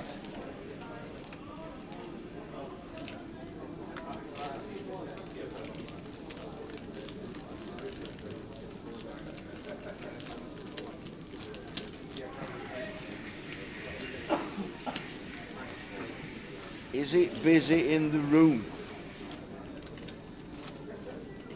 Is it busy in the room? What do you think? We've got day 3 of this. We've got day 2 of the Cup that had 199 entries. They're down to the final 34 in that. £21,500 up top in that one. The Seniors is on with 98. 98 in the Seniors.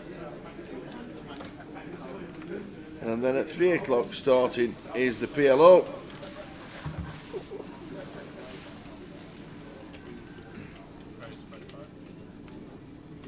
It is busy. Every table in use. 98 in the Seniors. 34 left in the Cup out of 199.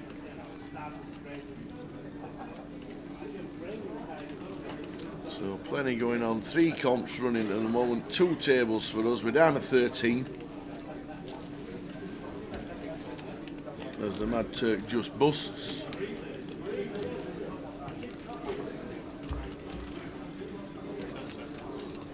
We're now locked up £4,100.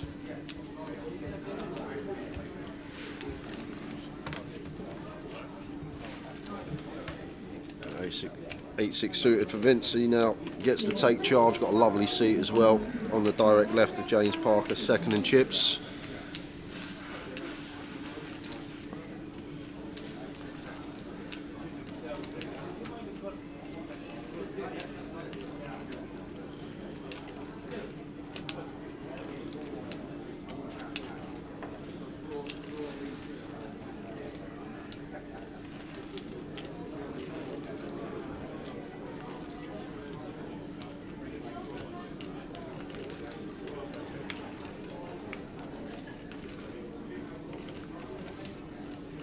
22k from Vince, and honestly, it's Dean. Easy check call with the ace-5.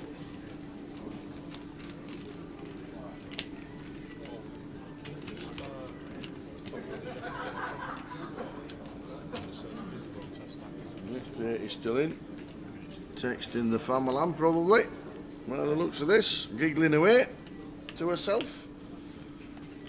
9 of diamonds turn.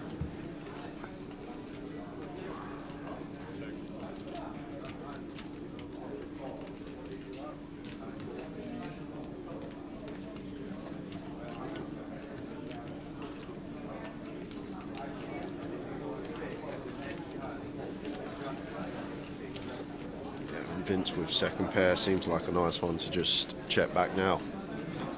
Hunt for showdown. Dean can obviously still have some ace-X, as he does on this occasion. 7 of diamonds turn, river. Dean gets a check mark. Top pair on the flop.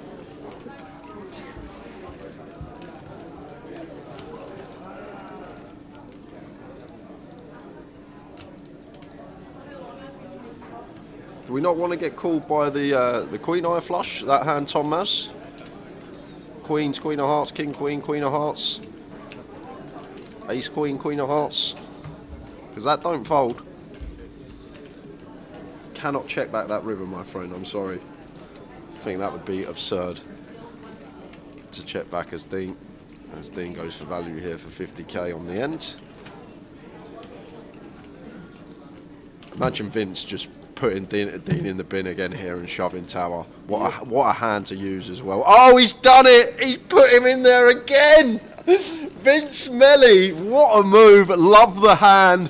Blocking the 8-5 and the 8-10, which probably isn't in there after the flop call, but we got the 6 as well. Removal to like this 6-7, 6-9 suited, 6-4 suited.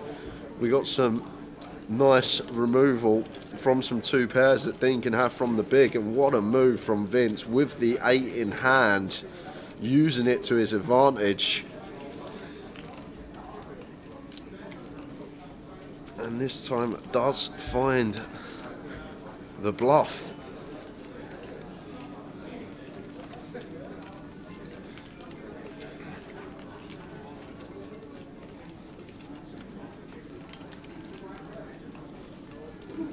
And Dean's actually got a really nice catch here, Tower, with the ace-5, but lets it go, and you can't fault him. We blocked the 5-3, we blocked the 5-8, we got the ace in hand, blocking some aces up, but Vince Melly putting on a show now. He's got the chips, turns the 8-6 into a bluff, gets it through. Top-notch stuff from him.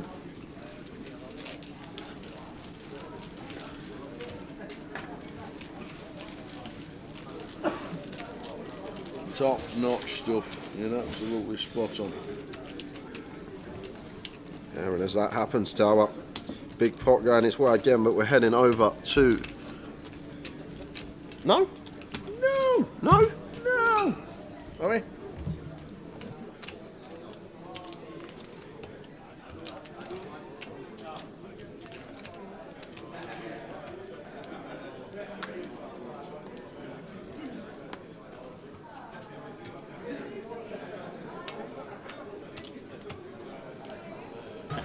Right, we're not going to an hour. Apparently, when I nipped to the loo, we lost the Turk. Well, I want to see how the Turk busted. Can we not watch it again? If you want to. Can we watch Go it on again? Then. Stick it on. Stick it. He's still in. We'll rewind. And Jay didn't nip to the loo. And we'll rewind. I didn't even know. I saw that it went down to 13, so I thought I'll press the button, see who it is, and now Tower's just spoiled it for me. Great. Thanks. I'll do my job. We'll let you watch it. You don't know what. I'll watch it. I'll watch it on break. We're on break in 20 minutes. I'll watch it. Are we already? That's gone quick. That's been a quick session. We're on break in 20 minutes. In fact, we're on break in 6 minutes. Yeah, Key man, he made a very tidy call against James Rand yesterday for tournament life, didn't he, Vince, with the Jack 10?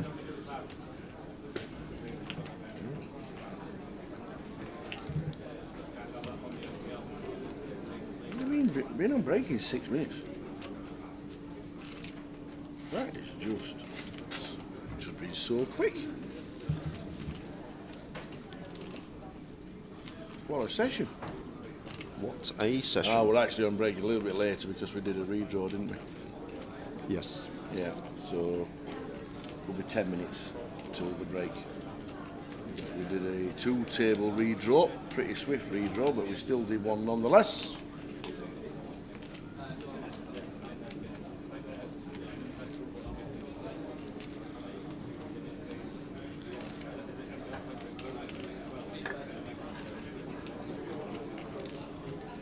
Tom going for some value with his queen on the turn, gets called by ace high of James Parker, and may even think about going for value on the river, target some ace highs once there's 5 pairs and ace king queen with a pair of 5s with play.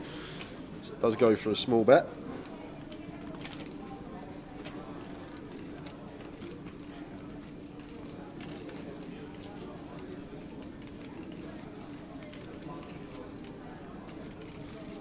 And James doesn't pay it off, gets out of the way. I think Tom Mass says the problem is that Vince is good enough to fold the queen high flush and he doesn't free bet enough in that spot from the big blind.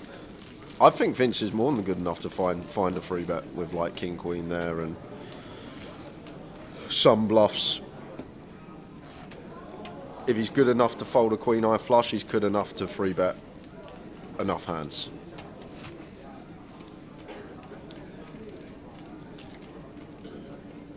Got moves in the locker, trust me. I've seen Vince 5-bet rip as a bluff on the feature table this year alone.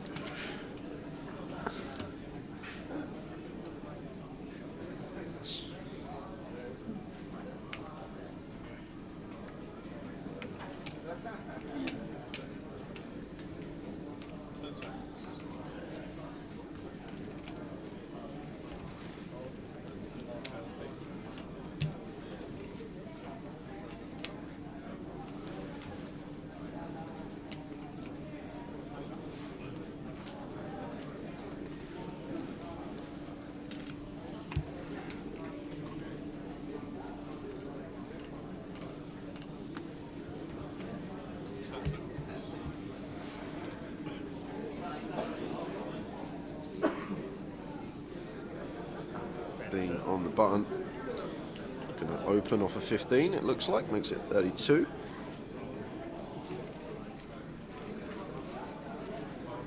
How are we doing, Ian Needleman?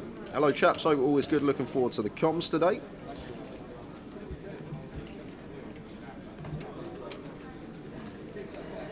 And James in the big blind. Can we find the jam, James?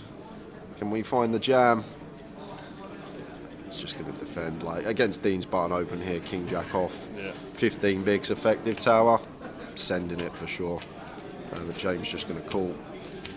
Like the thing is as well, like Dean's going to have he's going to have his opening range not all in on the button, and he's going to have his just shove for 15 bigs on the button, and like the opens are a lot more polar. He'll have like hands that just want to still in there, and obviously his best hands that he wants to get value from the big blind with, and having a king and a jack in our hand, just so good to send in as James Parker. But we do get the top pair on the flop. 9 of spades turn.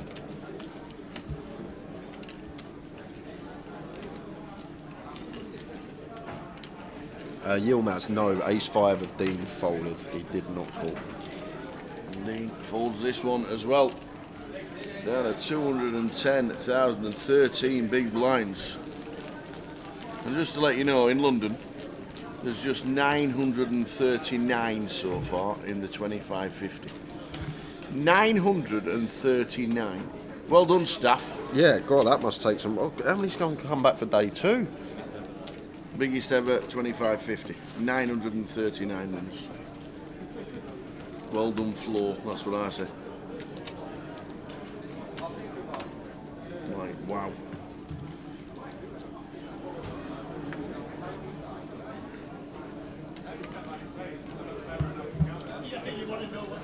Heading to the break. About 5 minutes to go till the end of this sesh, we reckon.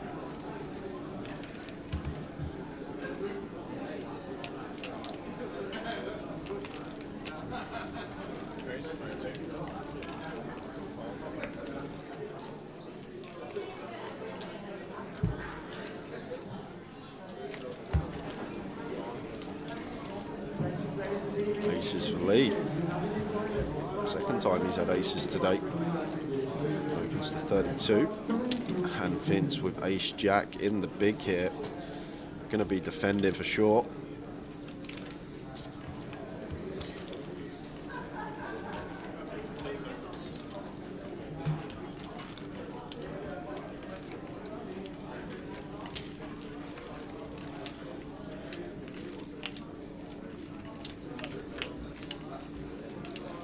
King, queen, 2. Queen for the aces. Yeah, so just going to be check bet call. You expect tower.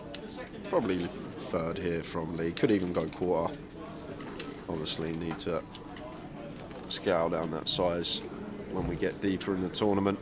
Chips become a lot more valuable. Therefore we do opt for some smaller sizes and goes for 25, so between quarter and third, just north of quarter. And Vince with the ace jack should be check calling as he does, not high hand and Broadway draw. And makes a call. 7 of clubs turn. Yeah, and as Lee now just going to be wanting to go bet with the aces, and I'm probably going to be sizing up on turn here, Tower, because I want to be having enough in the pot to get a nice chunky river bet in.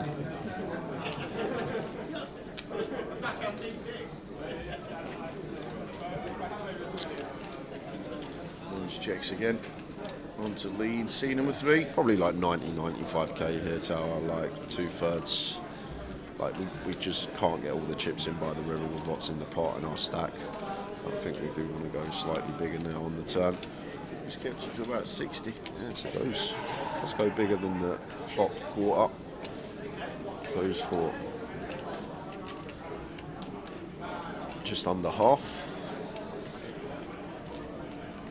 Vince now with the ace jack does become tougher to continue facing the second barrel. We can still have the best hand with the nut high hand, but I think out of position here we just give this one over to Lee now. Say nice answer as he does. Indeed he does. And we're going straight over to an outer table. Oh, are we? It's the only table there is, to be fair. So it's an ace-high flop, and it's Stu Rutter. Stu Rutter with the ace 3 against Rob Duras's pocket 10s. Stu set for a double. Oh, a 10 on the end. Ouch. Rob Duras smashes it on the river. Oh. And Rob collects in chips. 10 on the end for him. 2-time champ Stu Rutter flops 2 pair. But it's not good as Rob Duras finds a 10 on the river. Means we're down to 12 heading to the break. Yeah, what a river card. Thanks for that, Tower, by the way. Actually letting me watch that one, that bust out with you. Not just waiting for me to leave the room and playing it. But thank you very much for that one. It's, yeah, you just can't beat nature. When you gotta go, you gotta go. All right, Wobbert. How are we doing? Bob. There he is, look, he's on telly. We're getting TV time, our Bob.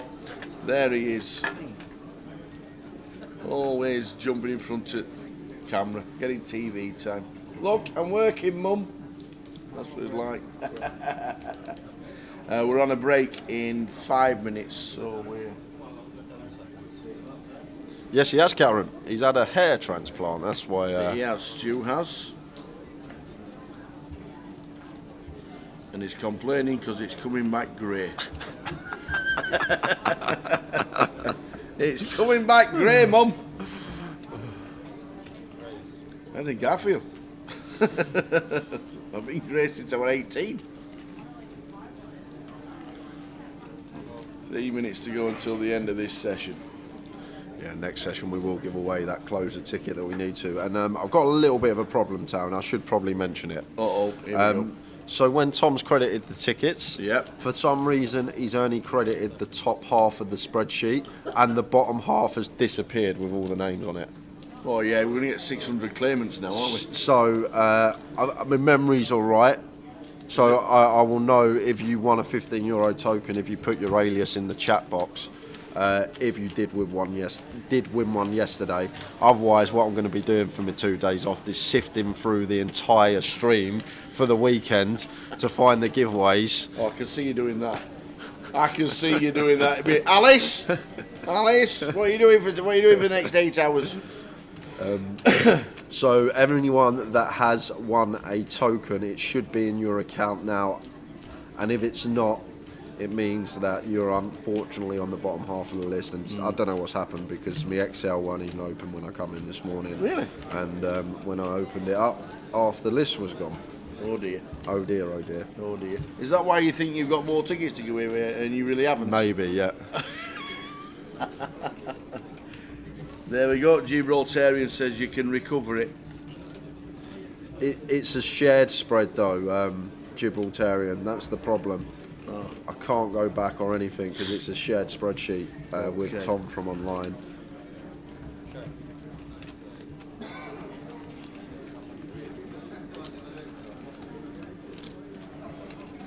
Okay, I'll leave that to Jay as we're down to the final minute of the session.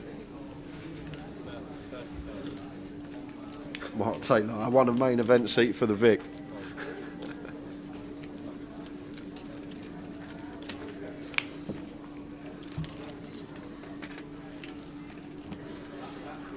She'll get one more hand. Here we go, the final hand of the session. If you did win, blame Tom, that's the best way. Right, yep. Gary Howe, what was your username? Gions44, yes, you was definitely one, I remember. And you're not on the spread, so I'll get you put back on. Well done. This is working well. Nice one, Aaron. See, that's what you get with having a photographic memory. You remember the names. I'll be saying, yeah, you won one. Yeah, you won one. And that was Gary's, I remember. That's 2 down. We got another 6 to go. So, 20-minute break announced by Frankie. Here we go. Last hand of the sesh. Cards are out. All folding round in turn. Dean needs a break. He's had a bad session. James in 9. Vince Melly, look at that. Chip leader, 1.7 mil. He's had a great session. Opens to 35. Tats. Pocket fives. Pocket fives. We're nearly 50 bigs. So he's going to see a flop. Katie. Oh, ace jack. So we're going 3-way to the flop.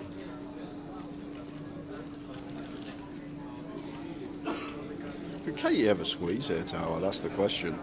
Once Vince opens with Chipley, you're going to be opening like 70-80% of range. The flat from Lee's never going to be a trap here in the small, so we're never worried about him. I think there could have been potential as Katie there to squeeze that up and just take it down so often pre, but just going to play flat. And one of the benefits of flat, we do keep a lot of dominating hands in, like Vince going to open any ace on the button. We'll open some worse jacks.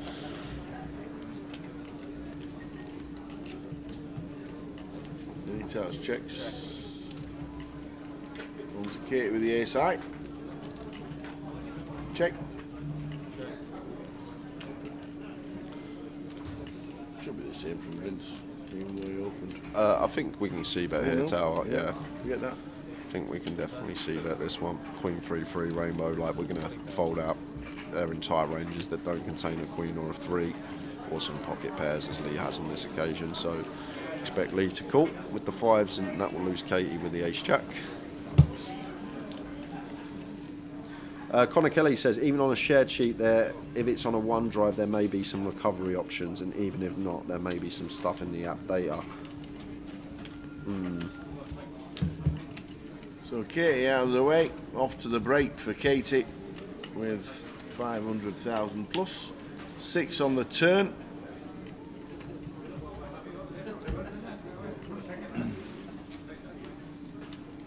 Martin Donahue says his voucher hasn't been added. Yeah, I'm getting you on the spread, Martin. Nice one, Martin. Well done. Have we got the name? So check on the turn. The river is the queen of clubs. So Vince, after hitting the 6 on the turn, is going to take another one from Tats. Little 20k here from Tats Tower. A little block, try to get caught by ace high. Like it. Goes big actually. 55. And Vince obviously with the 6 got an Yeah, easy call. Oh, 75. 75. So Tats loses the final one. Vince Melly, chip leader, 1.9 million. Full chip counts on the way. We're off for a break. See you in less than 20.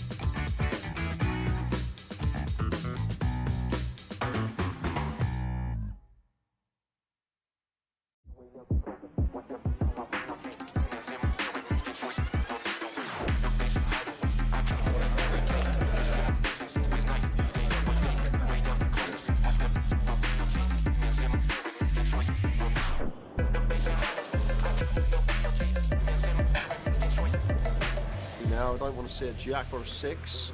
Oh! Jeez.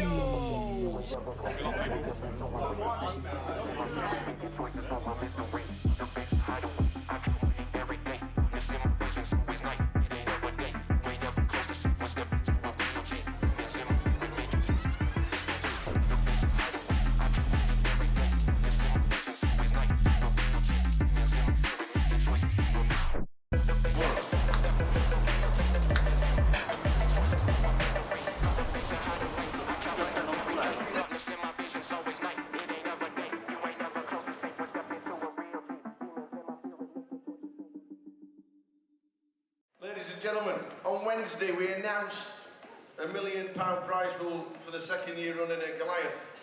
We can now announce that there are 10,585 runners currently, meaning it's the biggest tournament we have ever held in Great Britain and anywhere else outside of Las Vegas. Ladies and gentlemen, you are now part of history!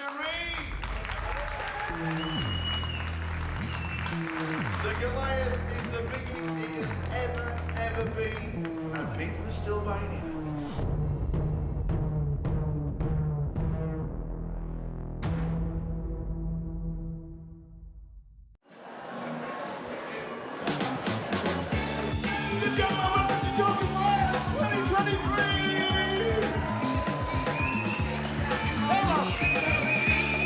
Welcome everybody!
clubs and Queen's 4 on the end.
Oh, there's the shout in the stream.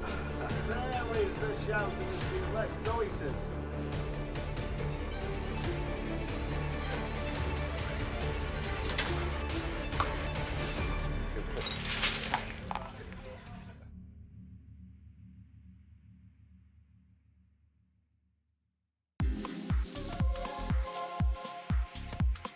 To 44 players as it speaks, and there's 24 million going into one bag. Alex, what an unbelievable day you must have had. It was unreal. I started as a short stack and now I'm just leader. Yeah. I'll take it. Yeah, Jay said you were short. How short were you? I had 125k to start the day. Yeah. What did you do with the bubble? Did you just sit and wait, or did you just start? Yeah, I was short on the bubble, to be fair. Yeah. And you just sat and waited until the money went? Pretty much. I still took some spots, but yeah, after the money went, just couldn't lose a hand.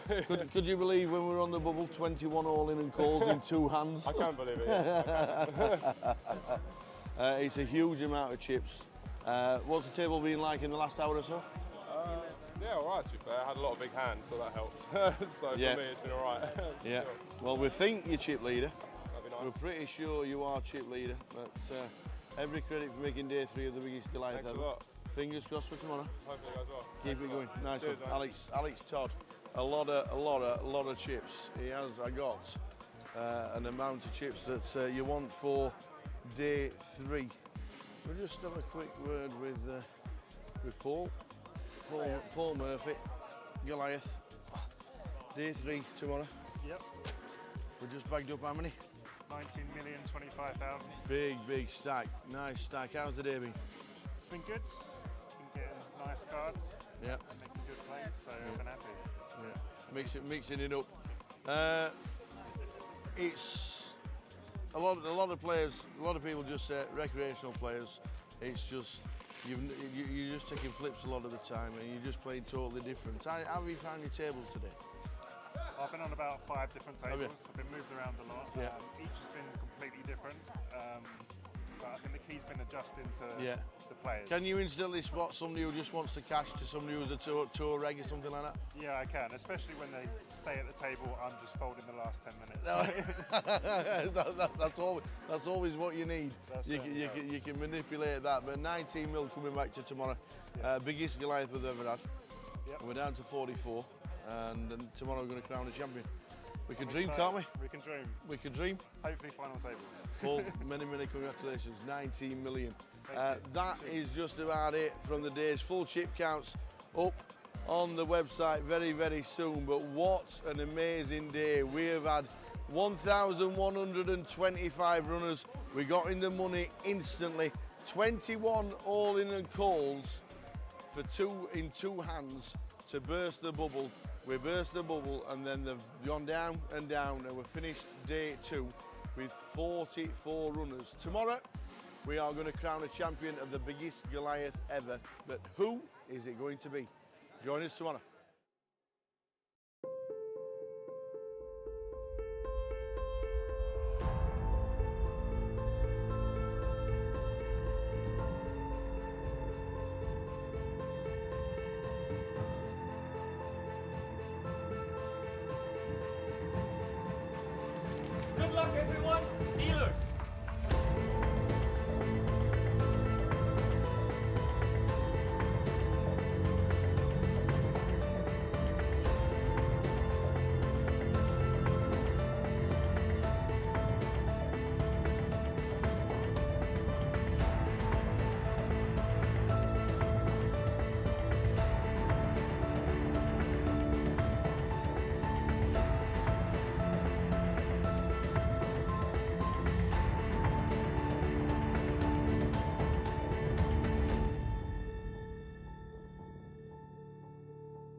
And there is the call from Arian. Yeah, He it's can't bad really news. fault him for it. So I think we knew on the turn it was only going to be a few rivers that.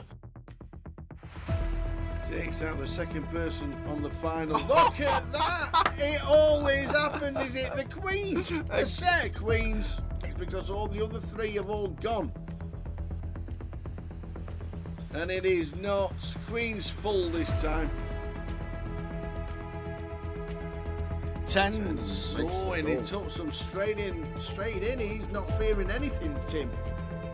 Oh, there it is. Oh, Tim Slater. There's no help there.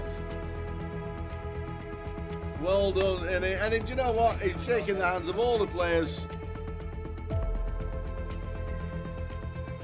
Oh no, he hasn't as well. Ace 5-3 for Tim Slater. And that is a terrible turn. And Tim Slater outflops.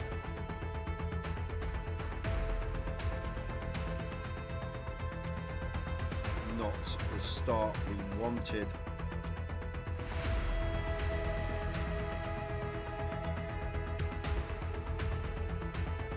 Carl Spencer fist bumps everybody.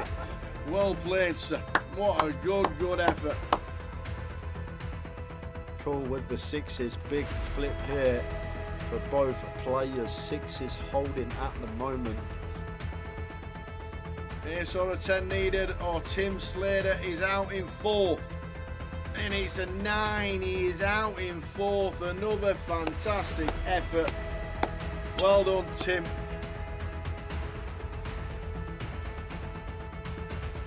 Oh, that is not good. He's dead on the flop. Sixes about for the Kevin Allen.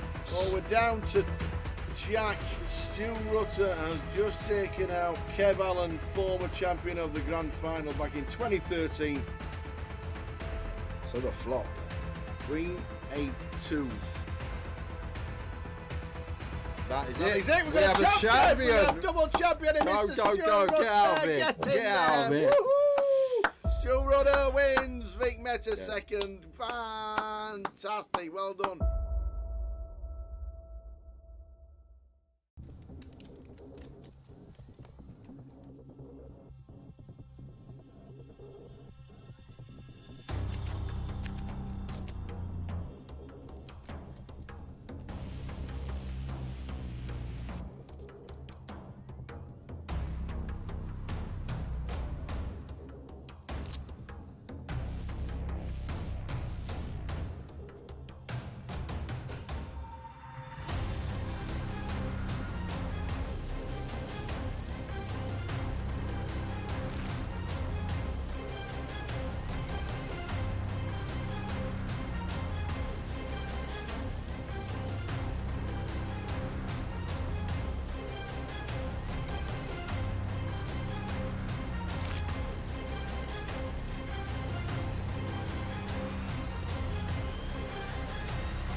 been I here heard before. Frankie said. Oh, okay. Oh, okay.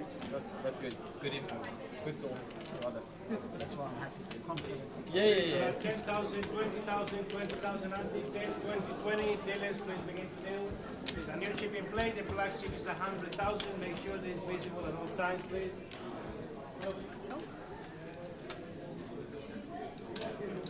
So off we go again. Did we get the chip counts? We did. 1.8 for Melly. Oh, I tell you what a session. What a session. Dean down at the bottom as we saw. Tough session for Dean Hutchison. Tom Lagzow getting himself a nice double up to 410. And Bin, Katie, Lee Tatters, Paul Trotter run. But I think Trotter's on about 2 bigs difference since he started. Yeah. No difference. Simon Taborham dropped a little. James Parker dropped a little as well. But the big mover at the minute is Rob Duras. Up to 2nd in chips. Let's do it again.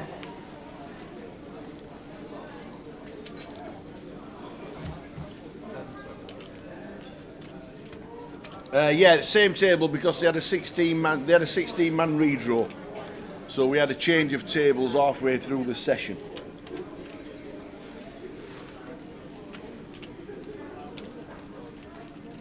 So that's why there was no table change, because we changed it at 16, and we're only three players off hitting the FT.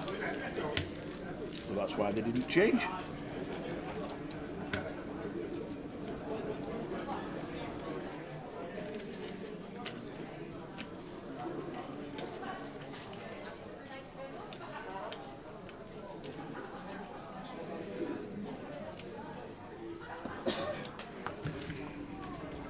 That's why we didn't change tables. Obviously the first.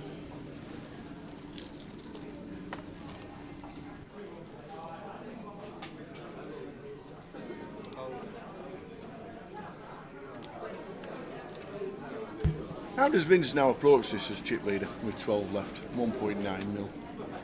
You know, a huge stack with the blinds at 20,000. He just gets to open a lot more, like here, King 4 off going for it.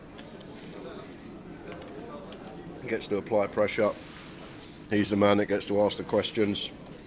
I've been very impressed with Vince over the last couple of months, and I don't know if he's gone away and he's worked on his game, but if he has, definitely getting the reward for it over the last sort of 6 months of playing.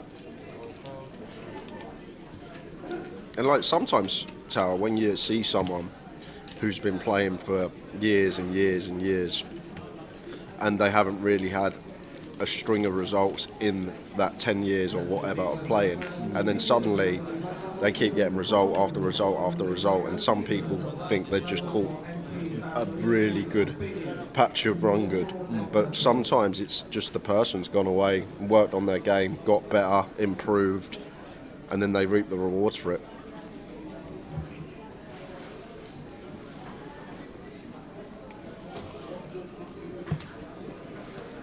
And Daryl Haney, yes, I've got your alias. I put it on the spread when we went on break. How are we doing, Don Jones? Lads.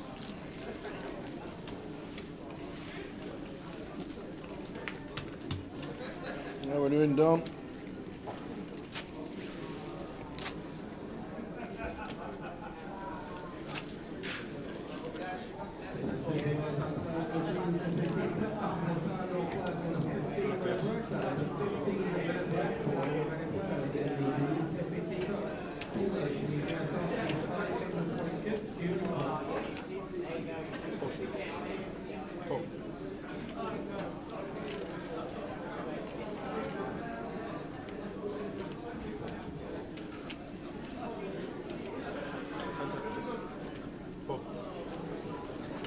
Did you tell them the password, or are they still trying to guess it?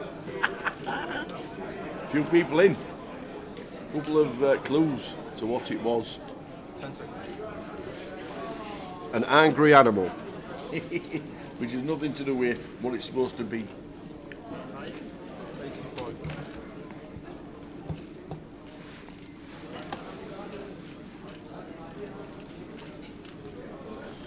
Dean on the button. Effectively all in. Going to get it through.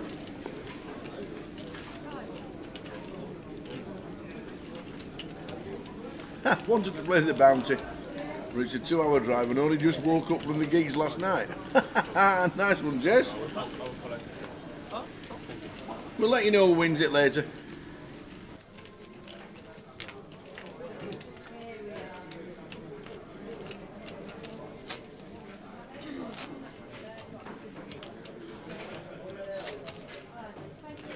I bet you like the new chips where there isn't any lines on them, so you don't have to do all that. No, I prefer lines.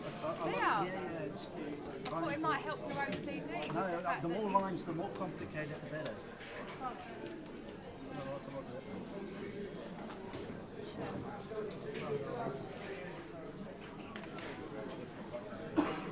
10 seconds. Ace King for Lee under the gun. Come on, the tats.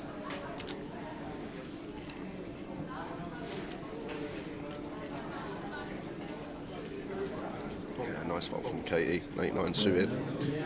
Can be pretty hand, and you see it, want to play it, but at this stage just got to let it go versus a gun open from that position.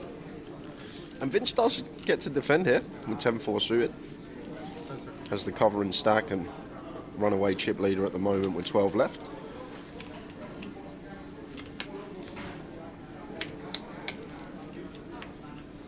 Jack high flop, Jack 7-4. So Vince flopping best here. Checks it over to Lee. Ace King, King of Hearts, think one could continue.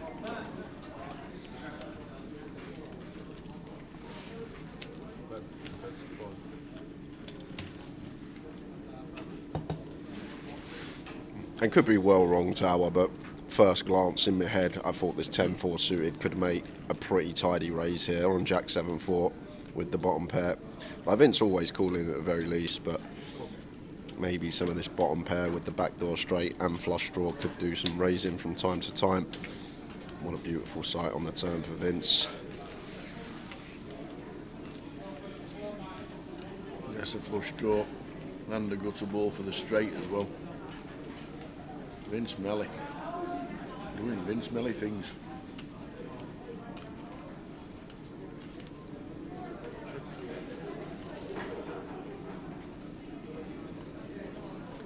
I think Tats has to shake back. Don't see him barreling. Yeah, The side once he gets called. Yep. Yeah, so it does exactly this. It does exactly that. Just a much better card for Vince as well. Like he will have 10-8. Yeah. We'll have some turn 2 pairs. We will not.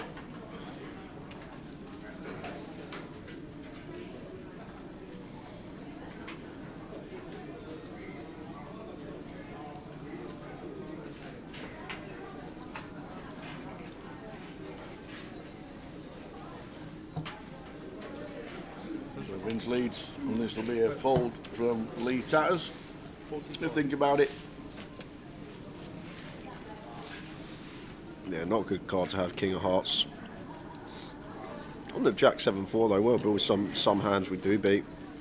5-6. Some front door heart draws. Like all this 10-8, 9-10, 9-8 though, jumping in front of us on the turn. So specifically just the 8-5, 5-6, 8-6 that we beat. Oh, he makes a call with a side, non-believer. And Vince gets the value with bottom pair. Vince Melly is zoned in right now. And up to 2.1 mil, big chip leader, Vince Melly.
10 seconds.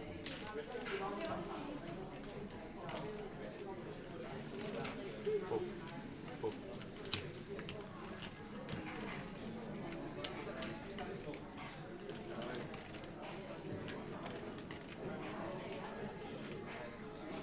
So Katie out of the way with the threes, all folding round to James, who was chip leader.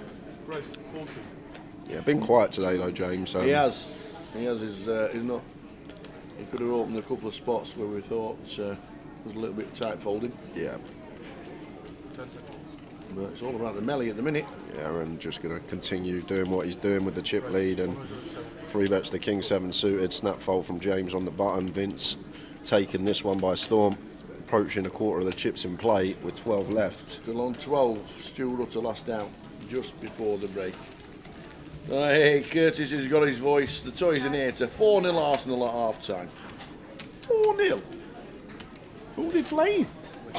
West Ham. Unbelievable. It's the worst West Ham's played all season. Wow. Arsenal just looked like they're going to score on every attack.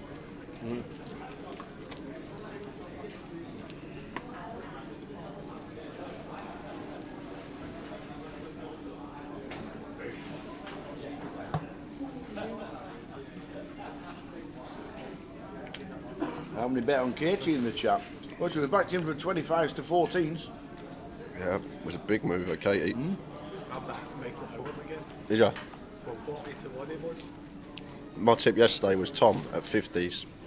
Because he had 11 bigs. If he gets the double like he did, he's just suddenly goes from like 50s to like 20s, I reckon. Like, yeah. I think the bets are always the outsiders. Yeah, I always say that as well. Always the 10 bigs plus and you're over the moon. Yep.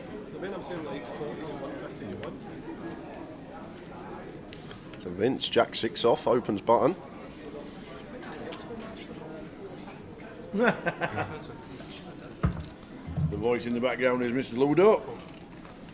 Come into the chat for 10 minutes. I'm pretty sure I bet top. But my max bet obviously. Your man Dean. No, I'm saying like I couldn't get much on it.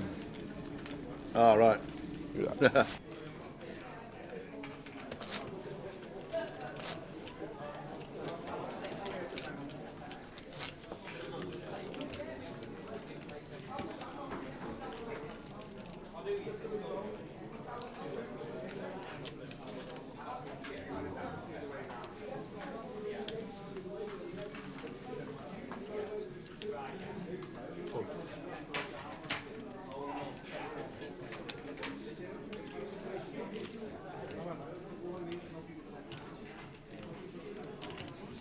Grace, 44.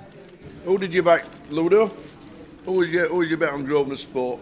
Come on, give us a tip. Who was it? That was my bets there, like. So I managed to get 85 quid on Michael Howard. So Tom legs out Michael Howard with Ludo's bets. Michael's gone, Tom's still in. 50 to 1 on Tom. 50 to 1 on Tom. I'm saying Tom's a very good player. He is. Michael's a very good player as well. That's why you've got to bet these outsiders. If they get off to a good start, you're flying. You've got the value. And the way I see it as well, like 19 players come back for day 2. So like, obviously all the chip stacks are different. But I'm saying, in my mind, it's like 18 to 1. Because there's 19 left. Yeah, yep. Somebody's got to win. Somebody has. 3-way to the flop. And Vince flops best. Well, flops a flush draw. Queen 3-2, 2 diamonds. Ace-8 still in front for James, but Vince, the way he's playing and the aggression he's been showing since he gained the chip lead, I just expect him to fire here, 3-way tail up with a 10-8 suited. And going to take another pot his way.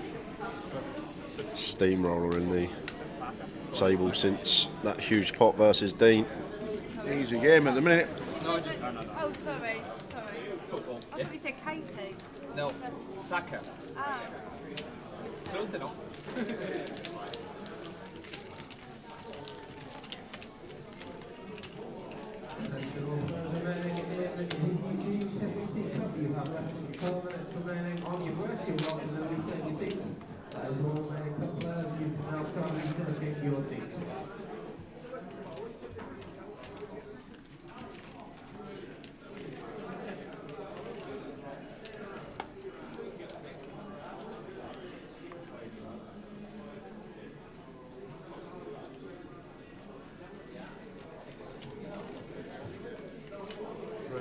40.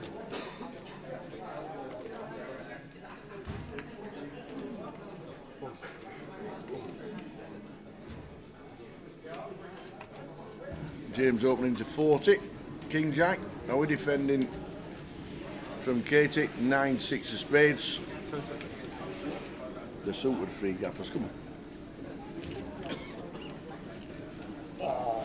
Nope, we're not. Oh, but the other day I thought she was on the big blind. No. When you went and said that she defended. So did I. Yeah. Did you think that as well, Jay? I was like, you can't fold that on the big blind, obviously, but obviously she's on the button, she has to fold. He likes to throw a curveball in tower. Absolutely. He does like to throw a curveball in. Right, Tom gets to defend the Jack 7 suited. There we go.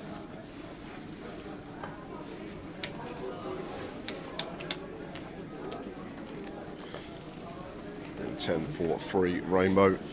Not much for either, but James got a tidy little one to continue here. With the 2 overcards and some 45k. tidy backdoors. Yeah, I reckon around that. 40k, 45. Goes slightly bigger. A little 40%, 50k. Hits it through. Did you jump into the 500? Yeah, I did, yeah. On the break? No, I just busted. Oh, great. Unlucky. Busted by a woman that played her hand very well. Excellent. So she 3x'd the small blind with 8-5 offsuit, which I don't mind. I defended Ace-6 offsuit. The flop comes 5-5-4. Sorry, 5-4-4. She bets half pot, I call. Turn card comes to 3, brings me an open ender. She bets 60%, I call. River card comes to 10, she now checks. Yeah. Perfect. I'm thinking to myself, she's most likely going to have a better ace. So I turn the hand a bit off. Most of the time I check back here with showdown value, beating King, Queen, King, Jack. Random 2 cards, Jack 9 or something. Yeah. I mean, I shove all in, she goes. Nice. Played her hand perfect. Basically, she owned me. Yeah. That was amazing, she actually played the hand perfect.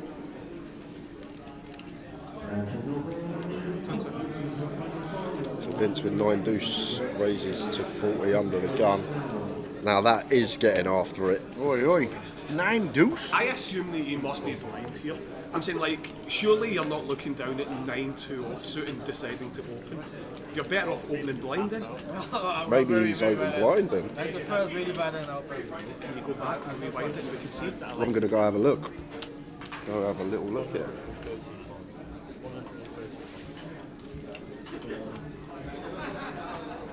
Because this is what I've done in EPT London. He's not looked. He's not looked. Getting He's down not to the looked. nitty gritty. He has looked. He looked. Has he looked, yeah? Yeah, he looked. But when I was looking in EPT London, I was kidding on, I was looking. So here we go. So Dean I was is all in. lifting my cards as if I was looking at my cards, but I actually wasn't looking at my cards. Dean is all in. King, Jack, suited, and this could be a spin that Dean needs. He's shaking the head as if to say, 9 deuce? Are you mad? This is the thing, but he's actually probably getting the correct math. I'm saying that it does say 24%, which I'm kind of surprised at, that it's only 24. Yeah, it counts for dead outs. There's 2 Well, deuces in the mark. It'd usually be, I'd say, about 33 here. I That's reckon. what I mean. So Yeah. he is actually getting the correct Yeah. price without the dead outs. Well, more outs to fade for Dean. 3's now working as well as 9s and deuces. But it's a king on the river, so Dean Hutchinson, much needed double back to 16 big blinds. I'll ask Vince if he opened that blind. I know that you can see that you looked Yeah. back and he looked at But he cards, might have looked, but I've pretended, looked yeah. at my cards, kidding on that I've looked, Yeah. but I've not actually looked. Spand asked, who was it that you played the hand with, Ludo, or do you not know her? I don't know. But it seems very high morale. Can you remember what table you were on? Can you remember the I table got number? moved tables. It was 18, I was on table 18. She was on 18. Oh, they've just done the 3-table redraw in the cup, so... I'm pretty sure when I was walking through here, I just saw the woman, and she was up on the, kind of up on the stage. Yep. So what table number's that? I don't know what table number that would be. She's on the table with Reggie. On the table with Riggy. It'll tell you what table he bust out of, doesn't it? You're going to rely The Sophie Stubbs it would be. That's Yeah, the it only, must be, the only girl on the table really. Very high morale. She was talking about she was bang on it last night, and she was saying if a waitress goes by just now, she's most likely going to have to order a pint. So I was like, immediately I knew she was capable. Weren't a grey jumper, was it? I think so, yeah. Blondish hair? Yeah, ponytail. That's Lindsay. No, not Lindsay Not Rogers. Lindsay. It wasn't No, Lindsay no. Rogers, no. No. Lindsay's in the 500. Yeah, but she's on a different table. She's on this table It here. was Sophie, I think. Oh, right, okay. Yeah. But couldn't have played her hand any better. Honestly, played It's, it it's perfect. just that yesterday Lindsay was at the bar at the end of the night and didn't leave until she couldn't stand up. Okay. a bit of an exaggeration. She had a load of friends and family all coming to the casino last night, and they had a right good laugh at the bar. Seems like the woman that put me out, she had a fucking great laugh. That's for sure. And she got my chips.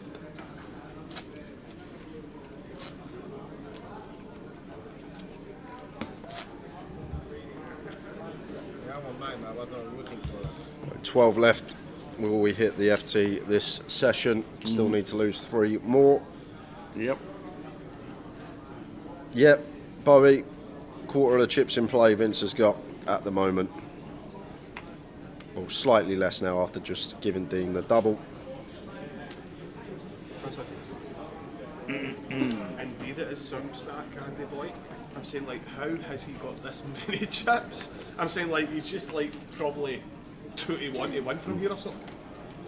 It does. And Vincent, I'm saying, like, right now is on a tear. I'm saying, like, and at the same time he's played fucking good.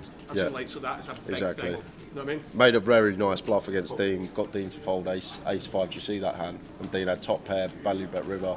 Vince turned third pair with the straight blocker into a bluff and got I him to never fold seen it. that, but did Dean not have to bet fold against him when he had kings? Yeah. That was the ace 10 hand. That was just Yeah. a setup. Yeah, that was the ace 10 hand. But there was another hand after Because that was a lot of chips. Yeah, Obviously, that was 400, and then he went over the top for 570. 100 big blind pot. That was huge. This is what I mean. I'm saying, like, obviously it's a lot easier to bet fold in that situation because he has no bluffs when it's only 170k more. I was on the feature table yesterday. I'm saying, like, and I'm starting to level myself because even though I've not played against this guy before, I knew right away that he was capable. And I was watching the stream the night before when the guy turned the ace king into a bluff. And I would think to myself, surely that's not a bluff, surely that's value. Then I realised it was a bluff. And I was like, this is good stuff at the same time as, like, you're kind of not expecting it. That was an unbelievable hand. I'm saying, like, ace so, king. like, even though the feature table does make players play tighter, at the same time, it can make them do some good stuff. Yeah. In the sense of insane stuff where they're capable. So that's why I called them with the king high flush. I'm saying the nut flush. Because I thought to myself, you've got to remember, I've got to think to myself how they perceive me. Yeah. You know what I mean? It's how they perceive me. I'm saying, like, so it's just a disaster because you end up levelling yourself. Yeah, Usually I fold there, but I levelled myself, and the guy apparently is a good cash game grinder. I don't know who he is. Oliver? Ollie's good. Ollie's a reg on I tour. I don't know, but now the fact that I know that he's a good cash game grinder, he plays 2-5, 5-10 or whatever, I now feel even better the fact that I did call because I know that he's capable. You know what I mean? Because I think he's got, you were mentioning his bluffs, like 10 queen of diamonds is a good one for value because you block the houses. Yeah. But I'm saying, like, you were mentioning, you didn't actually mention any bluffs. I'm saying, like, I feel I said 3 do suited, 10 3 suited, 10 do suited, all the obvious. All the pairs. Yeah, they're counterfeited. Counterfeited. I'm saying, like, yeah, for sure. But you never mentioned any other bluffs without them. I think it's difficult to find because another you're bluff. thinking to yourself that he's only going to call these hands because he's got enough showdown with them. Yeah. That's what you're thinking. But I think when I size up here, I'm always got a big value hand. And obviously I can be bluffing as well. But I'm saying, like, I've got value a lot here, I think. 10 minutes. Here he is. Tower's gone. Ludo's going to jump in with me for a bit. Off you go, Tower. Yeah, that was because of your size on the river. Yeah, I think the two pairs that get counterfeited do play much better as jams because now your value range is just like flush or better. Maybe trip. It was actually an interesting hand because, like, I'm pretty sure you're supposed to size up on this flop here, even though it's 10-3 deuce and there's a deuce on the board. I'm saying like, because the positions, I'm saying like, you don't always have to just go standard 40%. Yeah. So obviously I went like 70% on the flop, because I'm going to be barreling off with like overcards like King Jack, King Queen here. These are perfect hands to size up on the flop with. And then obviously the turn comes Ace of Diamonds. So this is a card that you don't want to start sizing up, obviously, because it's a killer card. And the big blind obviously got a lot more flushes than we do, especially. I'm probably supposed to check this back as well a bunch, but anyway. I think I said that on stream. Yeah. You like, I think we are. But I think it's either check or small bet, so I went 40%.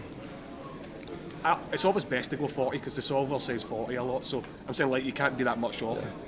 Like if anybody ever thinks to themselves like what's a good size to go and they're unsure because they don't know what sizes to go, just go half pot, because you can never be wrong that much, you know what I mean, if you go half pot all the time. Now Vince gets aces. Everything going right so far for Vince Melly. Hopefully Katie gets a double up shortly. Well, obviously still fine, I'm saying like Dean as well, he's short.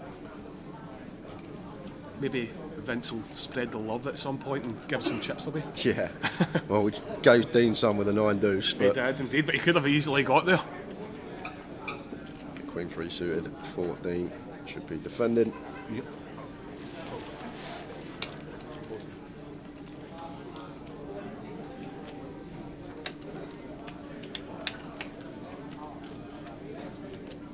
Fortunately for him, he whiffed. Because if he caught anything, obviously it was check calling, or even check shoving if it was 2 clubs.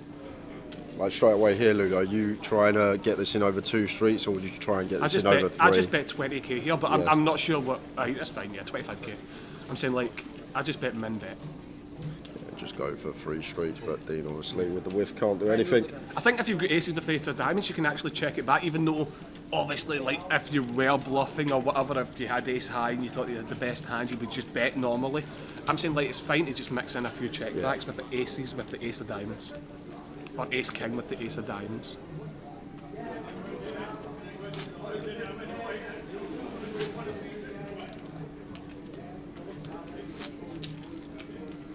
What's your plans for the year, Ludo? Are you doing many trips? You going to Paris next week? I was thinking about going to Paris, but I don't think I'm going to go, because when I go back home, Edinburgh's on. Yeah, you got Edinburgh, yeah, exactly. Yeah, just come to Edinburgh, down the road. So I'll probably go there, play the main event, and play the 1k high roller, I'm pretty sure it is. And then after that, Coventry. I'll be at Coventry for the whole stop. That was booming last year, the UK Open, hoping for the same this year. Yeah, it's a big one, isn't it? 1,500, 1 million. 300. Is it a guarantee on the prize pool? Estimated, it's just estimated. But it's always going to get smashed it last year. Yeah. 325k up top last year, so that gives you that sort of idea. Did Michael Brown not make the final on that one? I'm not sure. I'm not sure if he did. I know. Richard Trigg did, no? Was it not that one? Trigg was deep, yeah. He was deep. I'm not sure if he made the final. He definitely made final 2. He might have made the final. I know Man Mock was the eventual winner. The Mad Turk, not the Mad Turk, Madge chopped it with Man, and I can't remember who the other 2 were that they chopped it with. I'm pretty sure Michael Brown and Trigg made the final. Okay. I'm not 100% sure, but it's in my mind. That I know Trigg was deep. Yeah, but that's heaps up top, 325k. Well, that's the one, isn't it, to win? Yeah. That one can buy you a nice big house. Well, Man got the deal of the century, didn't he? Do you remember the deal? Like his ICM number was like 290 or something when they looked at numbers, and he basically said, "I want 320, and you lot can sort the rest between yourself." And was it not Giannis? No, that Giannis was also another deal, but this was Man. That was in the same place. Yeah, same place, same brand, 888 tournament, but yeah, Man somehow got 320k. I'm trying to picture this guy that you're talking about. Man Mock, you'll remember him, Man Mock. I know the name, but I'm just trying to picture him, and I can't think of him. Can't picture him. But yeah, Giannis got an insane deal as well. I'm saying, like, if I'm at the table, nobody's getting that deal unless it's me. yeah, that's it. But I'm saying, like, I'm not giving that deal away. 100%, I'm not. I couldn't believe Giannis got that deal, honestly.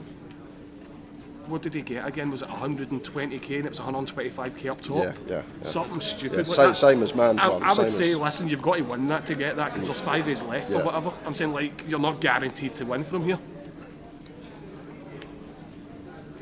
But this is the problem. The other 4 players can say, okay, what we'll do is we'll total up second to fifth, and we'll put all the prizes together and actually chop that between us, and we'll give him first prize. People do that sometimes, but I'm saying that it wouldn't happen if I'm at the table. They would have to win it to get the actual amount that they're supposed to get. The Ali Malou story from years ago when he got more than first place.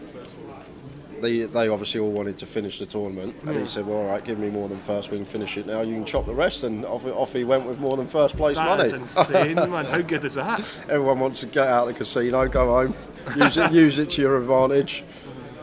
King 10 for Tom, just shoving blind on blind for 15, and Vince with an ace, tough one, but going to fold. Of course.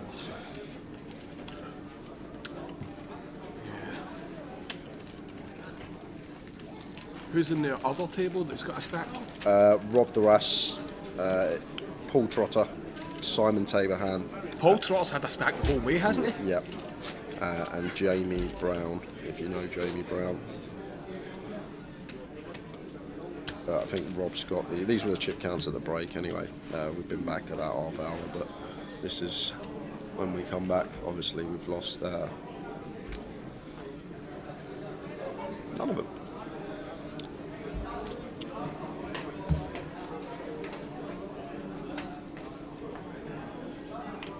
What's plans for the rest of the day then, Ludo? You're not in the cup? I was going to get the train home just now, but just looking at the times and all that kind of stuff, I'm not too sure what I'm going to do now. And we extended one more day in the Airbnb because Dean was on day 3, obviously. I'm sharing with Dean. So we extended one more day. So I've got the option, obviously, just to chill out and get a train first thing tomorrow. Which is most likely going to be the option now, I think. That's what I'm going to do because obviously I'm waiting for Dean. Just out of the way there with the King 3 suited. Just notice how Dean's strats changed since he lost that pot. Was opening so many hands from different positions. Now just recognising with 12 left, need to be very snug. I think, obviously, I'm going to hype him up or whatever. But I'm saying like Dean's game. We all know he made the final table on the main event. But I'm saying like I would say like out of all the players that I've played with and talked strategy with and all that kind of stuff, Dean's game's the best for like a guy that comes from cash games to tournaments. Yeah. He's got the best game, in my opinion, because he's kind of like he's so good at his image in the sense of like if he's at a table and somebody doesn't know him, for some reason he always gets somebody to do something that he wants them to do. Yeah. And he's so good at doing that. Like that's what the game's all about, is like getting into somebody's head or making it look like you're doing something for them to do something. Yeah. I'm saying like, and he's so good at doing that, and at the same time he studies a lot, Dean. He understands like cash game players are not good when it comes to 10 bigs, 15 bigs, 20 bigs. That's why they never kind of like play tournaments in the first place. Because this is what happens a lot of the time. I'm saying you go down to 10 bigs, 15, 20 bigs, you know what I mean? And this is when you butch your hands. I'm saying like cash game players are obviously used to playing 100 bigs deep, 200 big blinds deep. I'm saying like you look down at King 3 suited in the cut-off in a cash game. I'm saying like it's open 3-bet, 4-bet. I'm saying like next minute, you know what I mean? I'm saying like you can play as many pots as you want when you're that deep, but it's a prime example there. What did he have there? King 3? King 3 suited, yeah. I'm saying like in standard open, but he knows he can't open with that stack. Even though he just won 1.8 million recently, I'm saying like a lot of people would have just opened for the sake of it, but he knows it's stupid to do it, so he doesn't do it. So fair play to him.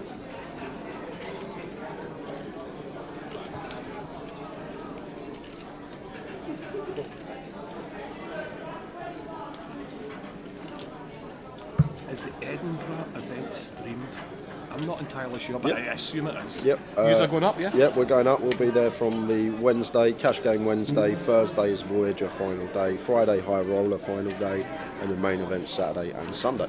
Perfect.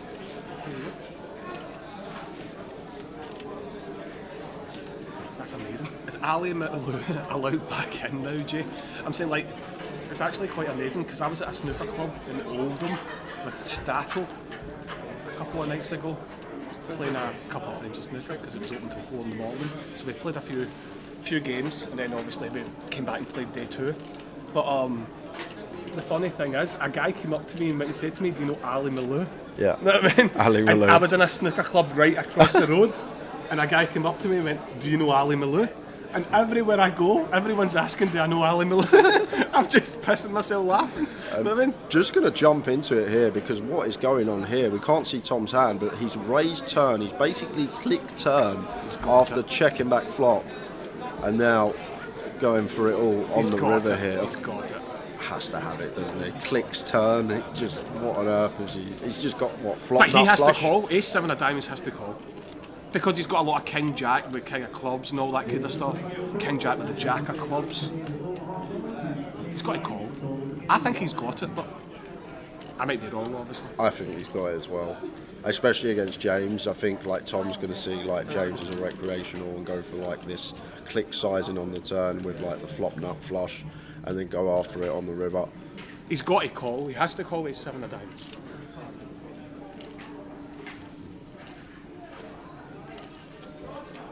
Remember, he still beats value. He still beats like Ace King, Ace Jack. King 8 of clubs. I'm going to go with. I'm going to actually go with Ace Queen. Do you think he checks flop enough with Ace Queen as Tom? Sorry, I just seen that it went check on the flop. My bad. Sorry, wait, my bad. Sorry. Wait, I guarantee you, I'm saying I would be very surprised if Tom didn't have it here. Because see when it goes, I think that's a good fold. I want to see these cards. Please see the cards. Oh, we'll never know. I'll ask him when I see him. But I'm saying, like, do you know how often I see somebody bluffing in that situation? Probably shouldn't say this because it's good information. I'm saying, like, but I don't care. I'll always speak what I think. Right. But see when it goes check, and then it goes bet, raise in position on the turn, nobody's ever bluffing. So what you should do is actually have bluffs. I'm saying, like, you should exploit the fact that nobody ever does it bluffing, so you should bluff. I'm saying, so if it goes check and somebody leads into you on the turn and you're in position, you should always raise as a bluff. I'm saying, because in my opinion, nobody's ever bluffing. So, like, I would put my house on it that he wasn't bluffing there. But he's capable of being able to do what I just said, but I still put my house on it that he wasn't bluffing.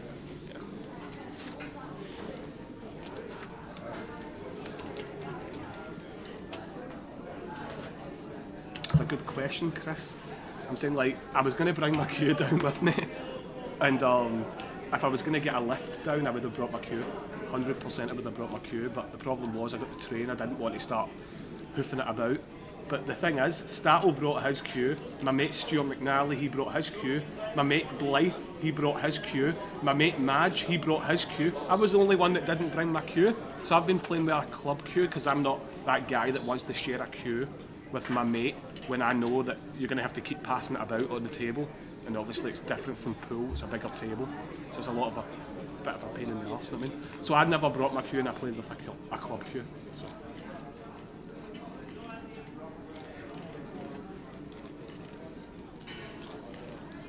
What is it with poker players being very good at cue sports? Like, I always find, like, all people that play poker are just good at pool or snooker. Or I think it's just a gambling kind of mentality because you can gamble in pool and it's socialising at the same time. I think it all falls underneath the same category of, like, snooker, pool, golf. Whoa. Like, gambling in general. This is well out of line from Tom, just going after it. 3-bets Katie's gun open when she's been snug. I think she's going to have to fold, obviously, because I'm saying, like, this is the absolute bottom of her range. I'm saying, like, and Tom's actually, I can't believe Tom's went for this. I can't believe he's gone for it. Wow, and Katie's in. I don't like the call. It's either shove or fold. I don't think you can call here. I think it's shove or fold. I think it's just fold, personally, but... No, shove's fine as well. But I'm saying, like, shove or fold, Tom's going to win this hand now. Because now it's going to go check. Tom's most likely going to bet 25%, I would assume. Tom's going to bet like 50k. Yeah, I think 20% is a nice little one. The King 3. Even 45k is good. 45k is good. And the reason I would have just folded 3 is because, like, as Katie, she's aware of her image, and once she opens gun and Tom wants the 3-bet her, like, it just looks so strong. Tom's range. If Katie can find a call here, she will win the hand if he doesn't get there. I'm saying, like, if he doesn't pick up equity on the turn, if she can find a call somehow. She's unfortunate that the hand's not the other way around. If she's got the ace of diamonds, 10 of hearts, she would most likely call the 50k. But well done, she's called here. So now it's all about the turn card. This is the problem. Yeah. No, I'm saying most likely. I'm saying he might think she has a king a bunch. And take his equity. Aye. Because it's horrible when we get bet jammed on here. Yeah, but I'm saying Tom, like it's also fine to bet like 70k here, 65k. Let's see what happens. Is he going to bet 65? Or is he going to jam? Is he going to check? I'm saying like all options are available for sure. 75. Yeah, no, Katie just can't do That's anything. it. Right, he wins the hand. I'm saying like, but still fair play to Katie for finding the call on the flop. I'm saying like, very fair play. I'm saying like, if he doesn't turn the equity, she most likely wins this hand. So 20% flop, 20% turn, and not much we can do with Swifty now. Just got to let this one go. But these kind of hands, like ace-10 out of position, offsuit, obviously, I'm saying like, these play better as a 4-bet jam.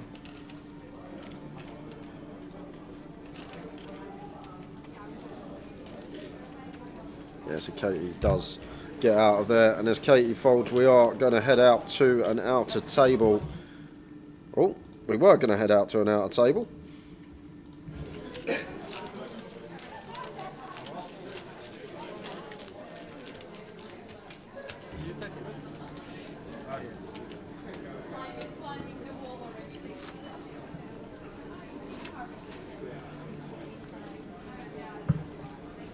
What's your highest break though? Don't know if that's on. No. What's your highest break? Okay, so we're going to go to the outer table after this hand. Oh, we're good, there we go. And it is Michael Lee who is all in and the player at risk, and he's run into queens. So going to need to find a jack. Jamie Brown, the man with the queens. Michael Lee, tournament life at risk. 9-6-3, 2 hearts, so no runners for the jacks, and Michael going to need a jack on turn or river to survive. 4 not changing. River card is the 2 of hearts, so great run from Michael Lee. Lose him in 12th for £4,600, and that's going to put us down to 11th place. And as we get back to the table, Dean under the gun, sending it in for 15. Yeah. If he's a button, obviously, she can call. Yeah, just never a hand we have dominated here is Katie. Like the worst hand he has is King, Queen, King, Jack. And even then, Yeah, obviously, exactly. you're still only 60%.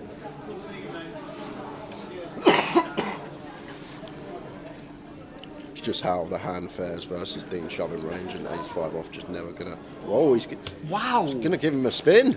Well, he can obviously turn up with King, Queen, King, Jack. I'm saying like a bunch.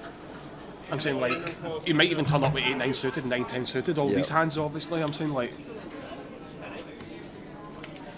but it was a 15 big blind jam effective. Yeah. I'm saying like obviously for Katie it's 13 bigs effective. But I'm saying like surprised at the call. 10 Jack suited probably is in there a bunch. Yeah, so no help there for Katie. Gonna need to find a 5. Running diamonds to chop perhaps. Deuce leaving her with just 3 outs. And doesn't find it. 9 of hearts on the river. Great run from Swifty. 11th in a field of this size.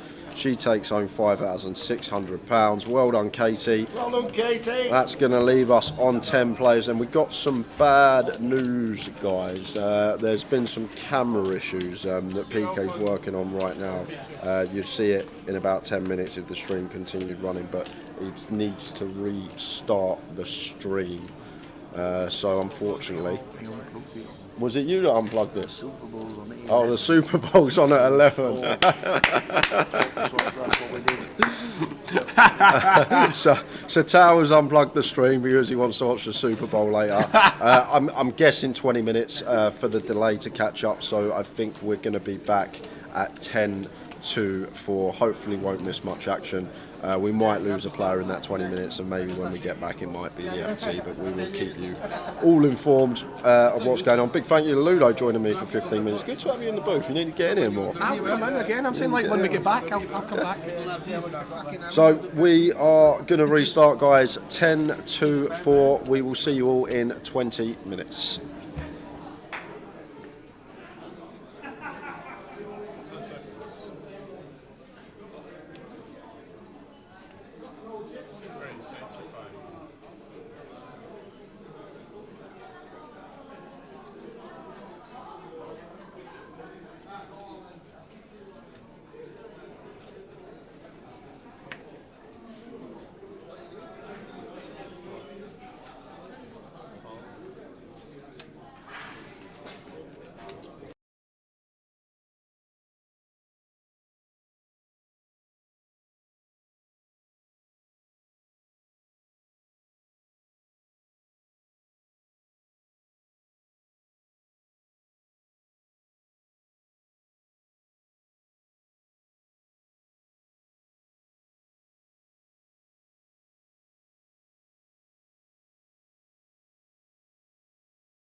Come on.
Now I don't want to see a jack or a 6. Oh! Jeez.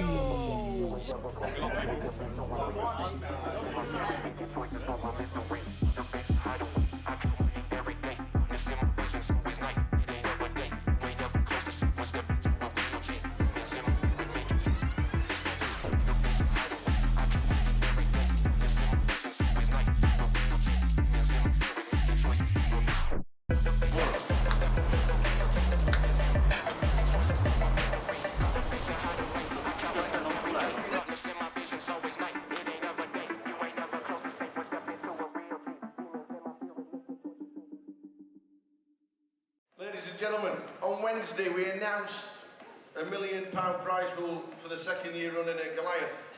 We can now announce that there are 10,585 runners currently, meaning it's the biggest tournament we have ever held in Great Britain and anywhere else outside of Las Vegas. Ladies and gentlemen, you are now part of history! The Goliath is the biggest it has ever been, and people are still buying it.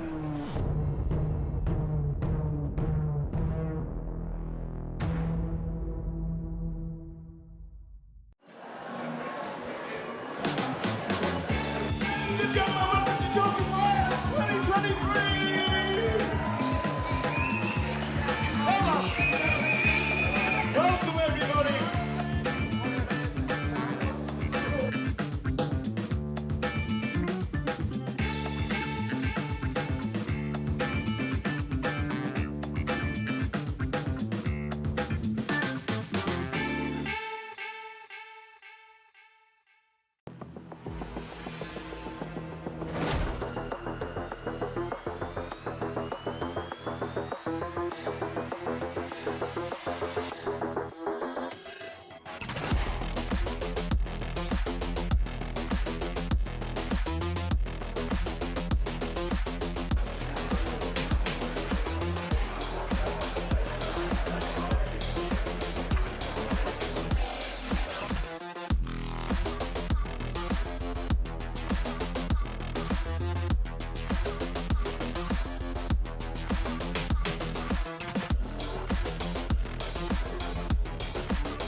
Huge three-way win.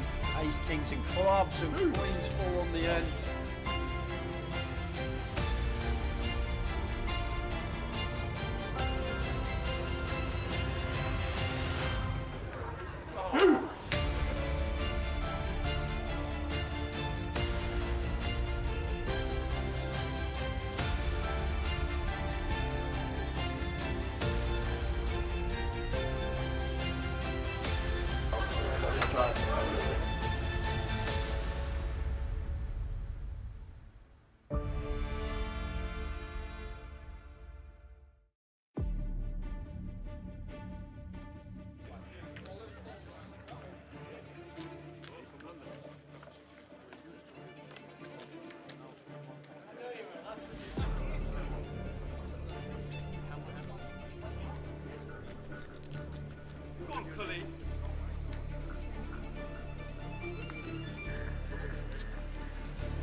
There's the shout in the stream.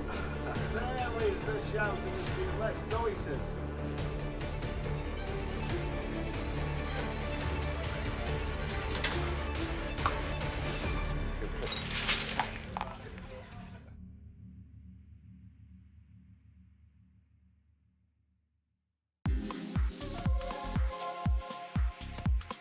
To 44 players as it speaks, and there's 24 million going into one bag.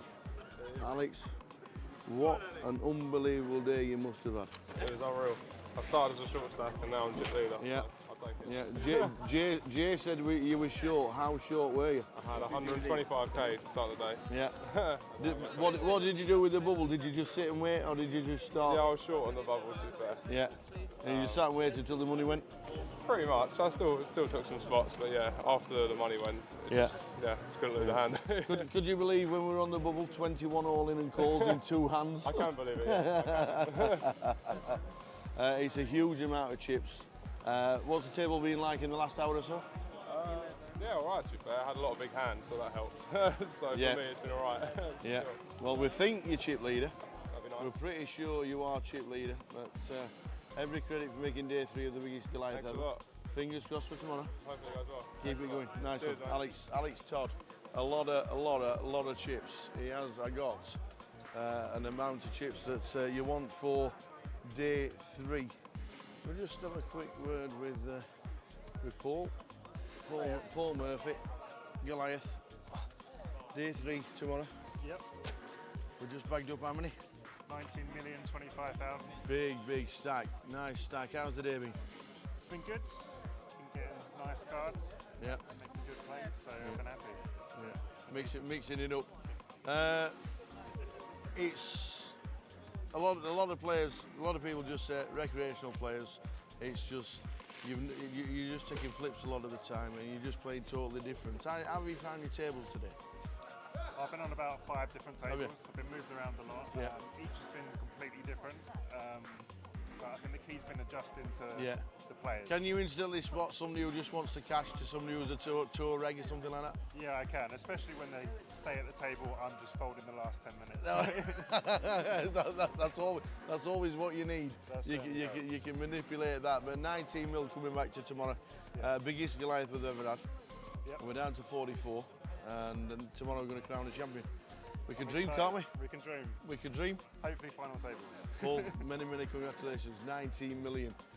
That is just about it from the day's full chip counts up on the website very soon. But what an amazing day. We have had 1,125 runners. We got in the money instantly. 21 all-in and calls for 2 in 2 hands to burst the bubble. We burst the bubble, and then they've gone down and down, and we're finished day 2 with 44 runners. Tomorrow, we are going to crown a champion of the biggest Goliath ever. But who is it going to be? Join us tomorrow.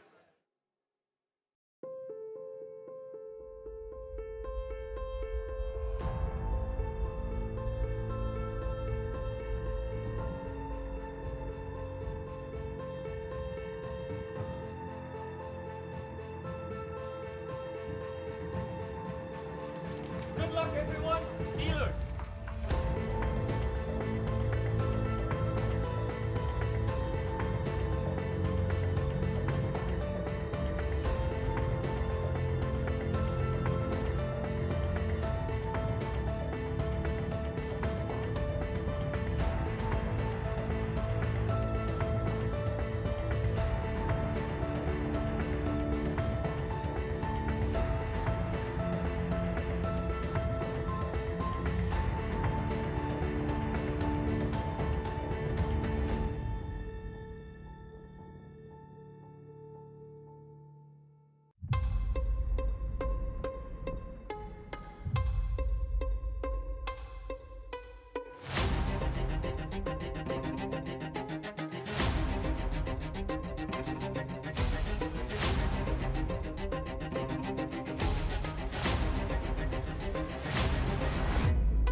And there is the call from Arian. Yeah, And it's Carl bad really news. fought him for it. So I think we knew on the turn it was only going to be a few rivers there.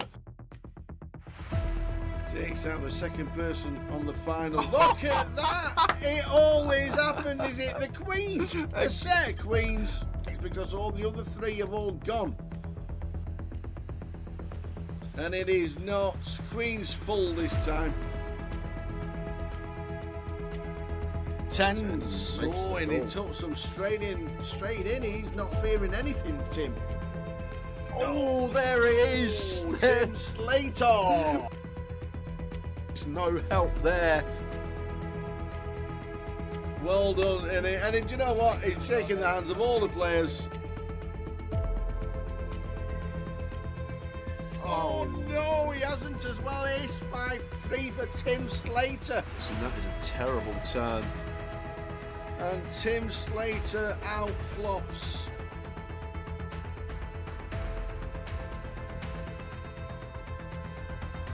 Not the start we wanted.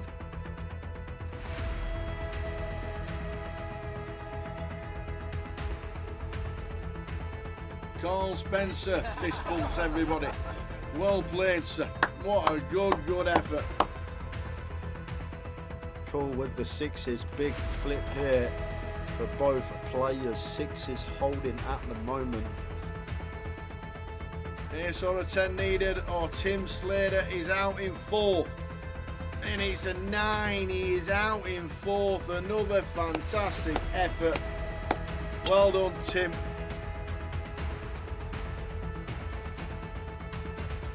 Oh, that is not good. He's dead on the flop. Sixes about for the Kevin Allen. Oh, we're down to Jack. Stu Rutter has just taken out Kev Allen, former champion of the Grand Final back in 2013. So the flop. Queen 8-2. That is That it. is it. We have a champion. We have double champion. Go, Mr. go, Stu go. Rutter. Get out of here. Get out of here. Woohoo! Stu Rutter wins. Vic Meta second. Fantastic. Well done.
Come on.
I don't want to see a jack or a 6. Oh! Jeez.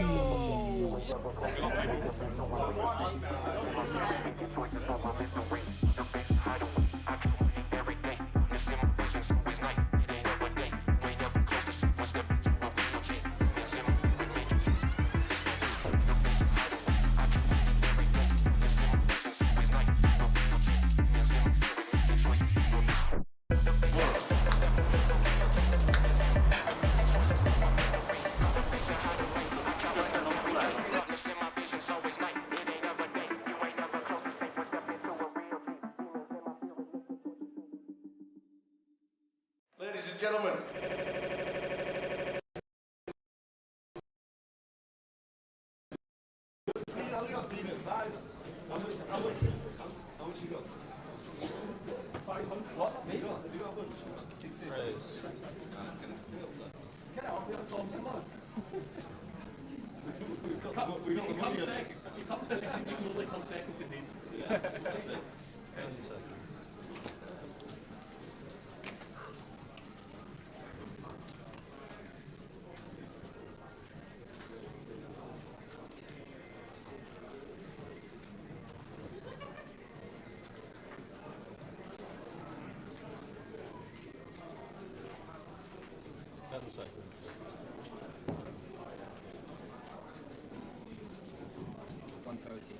Rails, 130,000.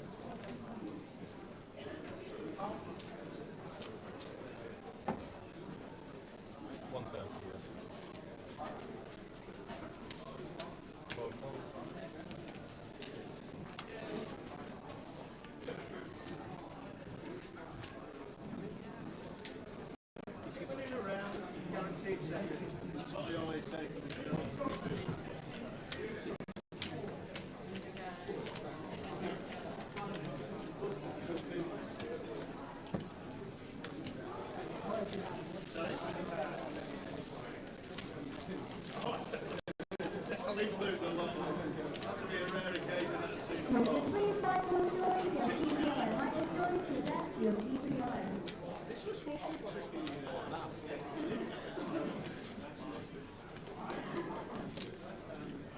Everyone keeps calling your credentials out, or they're not running up the score.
So we can see the pictures are back. We get told that it's straight after this hand that everything gets back to normal. Well done to PK and Mikey for getting it sorted out. But the action tracking will be back after this hand. Always annoying, but it's just one of those things that technology dictates. That we're back. And Vince still 2 million, and we're still on 10. We saw Katie Swift going out in 11th, and then Michael Lee going out in 12th, Stu Rutter in 13th. They're the last three out. We're on 10. We're on 10. No way is another delivery. The Hendon Mob Championship. Oh, here we go. today. The Hendon Mob Championships this time. Bringing all my t-shirts in. Good lad. How many poker hoodies do you own? About 20. About 20. The good ones I keep on. When's the Hendon Mob Championships? What's this? Looks like that's coming It's my a way. Sunday samosa. Oh, Sunday samosa. We don't usually get Sunday samosas. We don't. You got to thank Dina for this. Because I bring them for Dina, really. Oh, right, okay. And I was passing by and I thought, well, you know. Sunday samosa. So, the action tracker, Mikey, is now in place and should have all cards on this hand. Here he is. Go on, Here he is. Go on, pocket Eddie. show him your hoodie. The Hendon Mob Championships. Where's the Hendon Mob Championships? Where are that? I don't know. Where are that? These Malta? I got this in Liechtenstein. What? They gave me a free ticket. What, Didn't market? Hey? Market stall? Did they give you a, Liechtenstein, as in What? they give you a free ticket, or did you haggle them down to a No, free I tell ticket? you what, they had the How many hands was competition. it with no cards? That you decided you didn't want to work? How many? 2, 3? They had a competition to describe which is the longest way the route that you've got to a poker tournament. So I described one, and Roland Booth, I think his name is.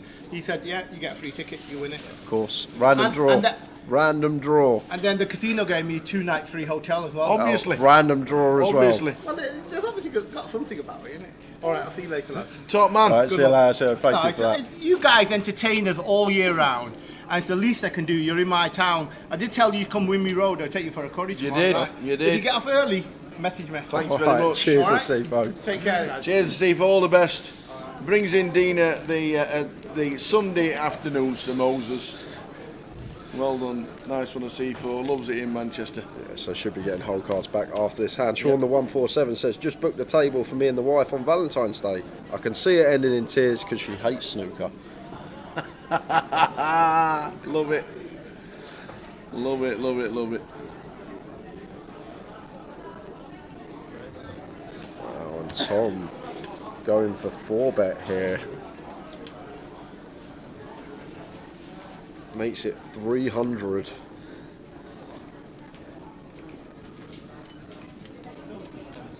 And Tom not 4-betting to fold once he puts in this percentage of his stack. Vince does get out of the way. So on to the next. Blinds 10-25. 10 players left heading towards the FT. Yeah, and we still got a closer ticket to give away today. I don't know what we're going to do, Tower. I think we'll do it in first session of the final. We can't really do it now because obviously there's 10 left. Here come the cards. Swap cards, please. There we go. Normal cards to be resumed.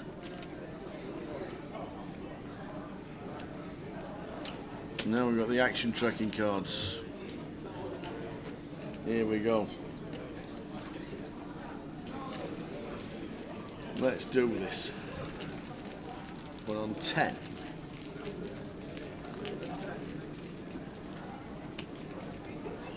What time's the FT? And has anybody got any invested players, interest in the players from the sportsbook this afternoon? Chip leader at the moment is Vince Melly. He was 14s about 11:30 p.m. 11:30 this morning. Tom Legzau was 50s. 50s. I said yesterday, Tower, Tom's the You value. did? Yeah.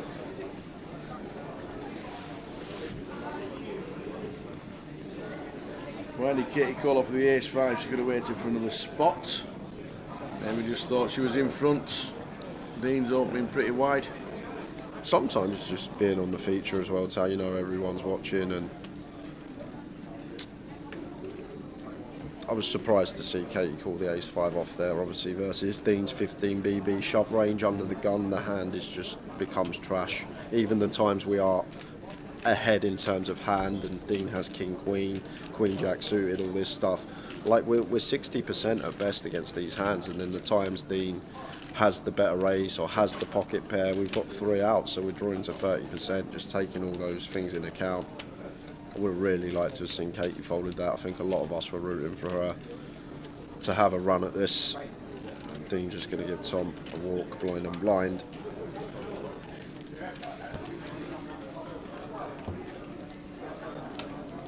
Why does the book start so late in the tournament? Because they just have an interest for the Sunday and final day. Yeah, imagine a 137-man book. They can't do a book for day 2 because there's still buy-ins. Yeah.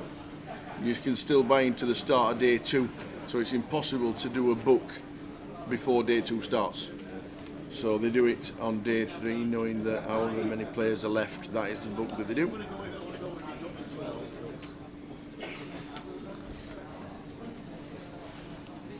We're on 10. 10 players left. Now Katie has been eliminated. Vince Ace 10 going to be opening. Chip leading the tournament.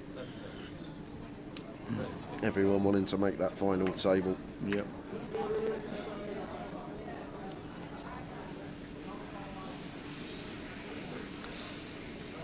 Wonder if anybody back your tip, Jay. Robbie Bull did. Robbie Bull did, he's on Tom as well. Robbie Bull got Tom at 50s.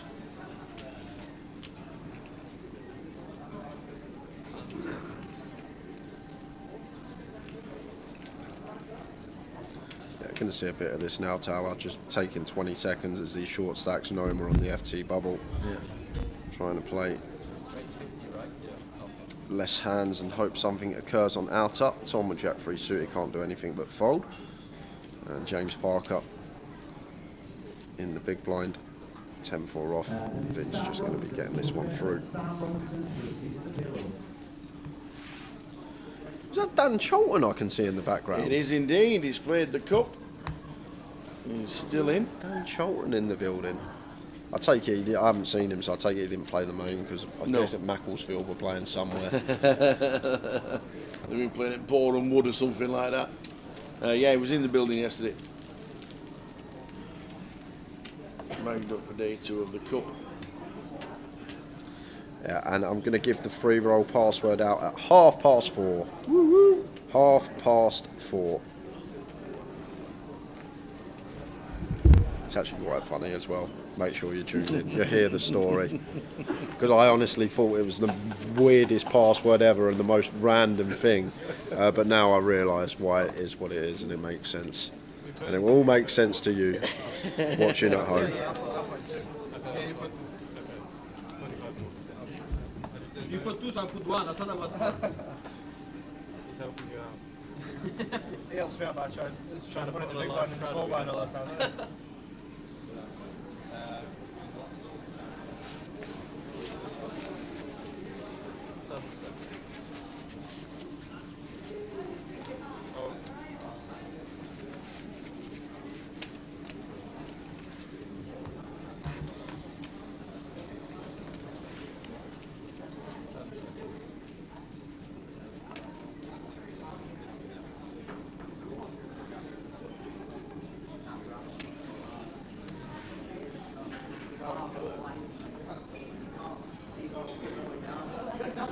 Tom on button.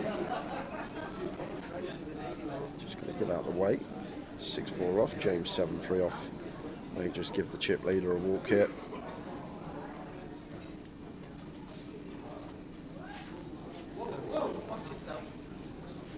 He's going to walk Vince. James been very quiet today on 30 bigs. Was up to 1.2 million. But not put a foot wrong. Very ABC today.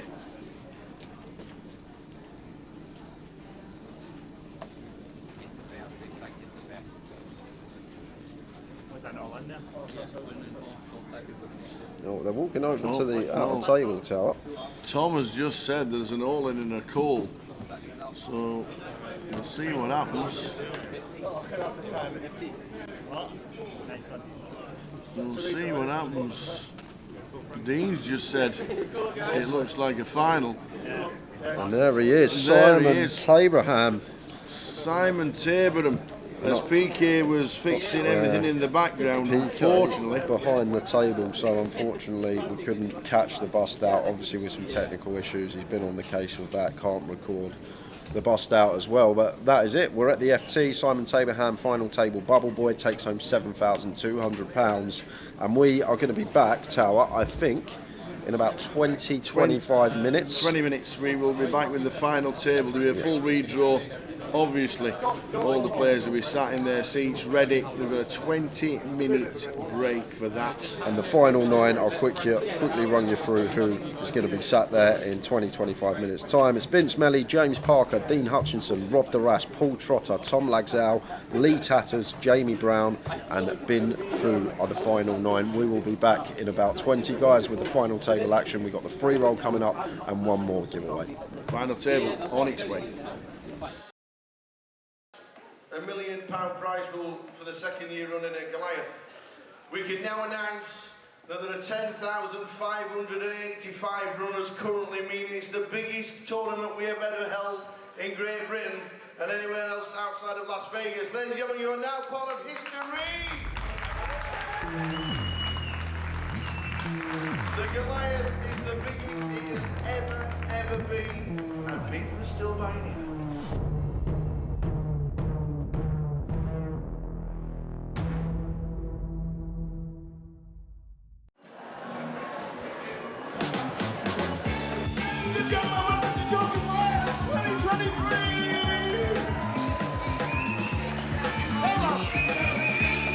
Welcome everybody!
Ace, kings and clubs and queens fall on the end.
There's the shout in the stream. There is the shout in the stream. Let's go, he says.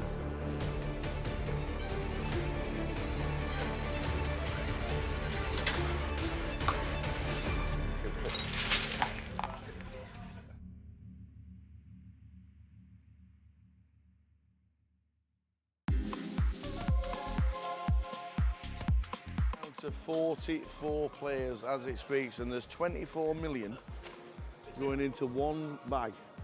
Alex, what an unbelievable day you must have had. It was unreal. I started as a short stack and now I'm just leader. Yeah. I'll take it. Yeah, Jay said you were short. How short were you? I had 125k to start the day. Yeah. What did you do with the bubble? Did you just sit and wait, or did you just start? Yeah, I was short on the bubble, to be fair. Yeah. And you just sat and waited until the money went? Pretty much. I still took some spots, but yeah, after the money went, just couldn't lose a hand. Could you believe when we were on the bubble, 21 all in and calls in 2 hands? I can't believe it. Yeah. It's a huge amount of chips. What's the table been like in the last hour or so? Yeah, all right, to be fair. I had a lot of big hands, so that helps. So for me, it's been all right. Yeah. Sure. Well, we think you're chip leader. That'd be nice. We're pretty sure you are chip leader, but every credit for making day 3 of the biggest Goliath Thanks ever. a lot. Fingers crossed for tomorrow. Hopefully it goes well. Keep it going. Nice Cheers, one. mate. Alex Todd. A lot of chips. He has got an amount of chips that you want for day 3. We'll just have a quick word with Paul Murphy, Goliath. Day 3 tomorrow. Yep. We just bagged up how many? 19,025,000. Big stack. Nice stack. How's the day been? It's been good. Been getting nice cards. Yeah. Making good plays, so I've been happy. Yeah. Mixing it up. It's a lot of players. A lot of people just say recreational players. It's just you're just taking flips a lot of the time, and you're just playing totally different. How have you found your tables today? I've been on about 5 different Have you? tables. I've been moved around a lot. Yeah. Each has been completely different.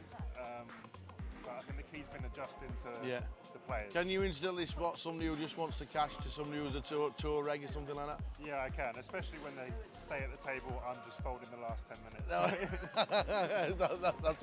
that's always what you need. You can manipulate that. But 19 mil coming back to tomorrow. Biggest Goliath we've ever had. Yep. We're down to 44, and then tomorrow we're going to crown a champion. We can dream, excited. can't we? We can dream. We can dream. Hopefully final table. Paul, many congratulations, 19 million. That is just about it from the days. Full chip counts up on the website very soon, but what an amazing day. We have had 1,125 runners. We got in the money instantly. 21 all in and calls for 2 in 2 hands to burst the bubble. We burst the bubble, and then they've gone down and down, and we've finished day 2 with 44 runners. Tomorrow, we are going to crown a champion of the biggest Goliath ever, but who is it going to be? Join us tomorrow.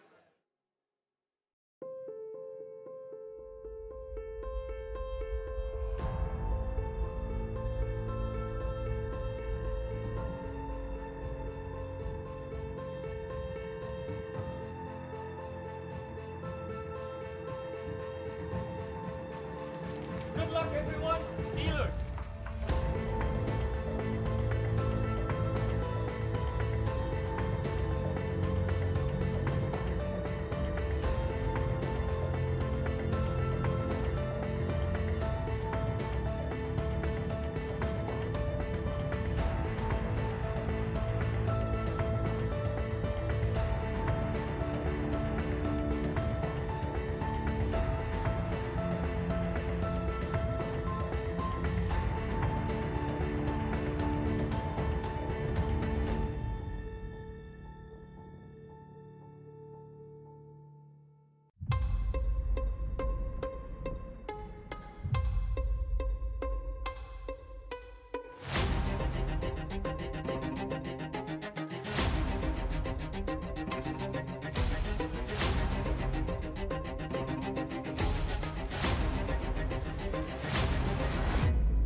And there is the call from Arian. Yeah, He it's can't bad news. really fault him for it, so I think we knew on the turn it was only going to be a few rivers that...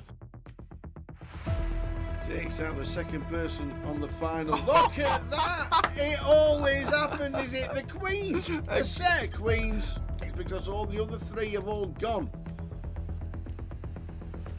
And it is not queens full this time. Tens. Oh, and he took some straight in. He's not fearing anything, Tim. Oh, there he is. Oh, Tim Slater. There's no help there. Well done, and do you know what? He's shaking the hands of all the players.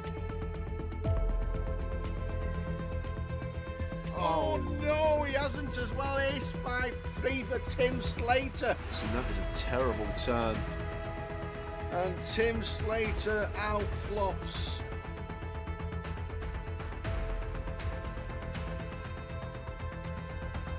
Not the start we wanted.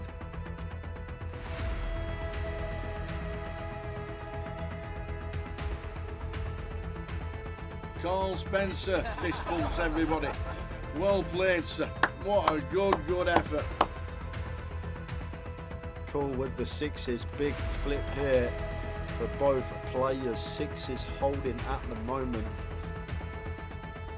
Ace or a 10 needed, or Tim Slater is out in fourth.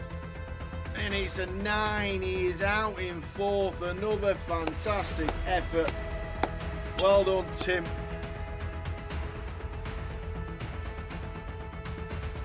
Oh, that is not good. He's dead on the flop. Sixes about for the Kevin Allen. Oh, we're down to Jack. Stu Rutter has just taken out Kev Allen, former champion of the Grand Final back in 2013. So the flop. Queen 8-2. That is That it. is it. We have a champion. We have double champion in Go, Mr. go, Stu go. Rutter. Get out of it. Get out of there. it. Woohoo! Stu Rutter wins. Vic Meta second. Fantastic. Well done.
Come on.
now. I don't want to see a jack or a 6. Oh! Jeez.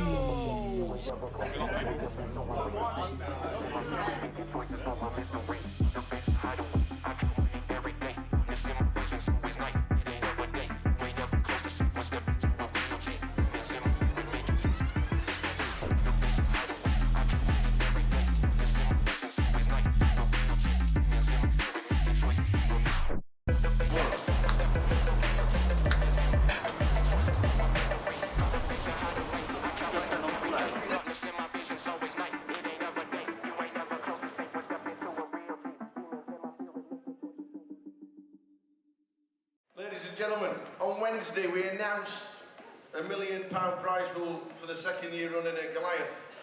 We can now announce that there are 10,585 runners currently, meaning it's the biggest tournament we have ever held in Great Britain and anywhere else outside of Las Vegas. Ladies and gentlemen, you are now part of history! The Goliath is the biggest it has ever been, and people are still buying it.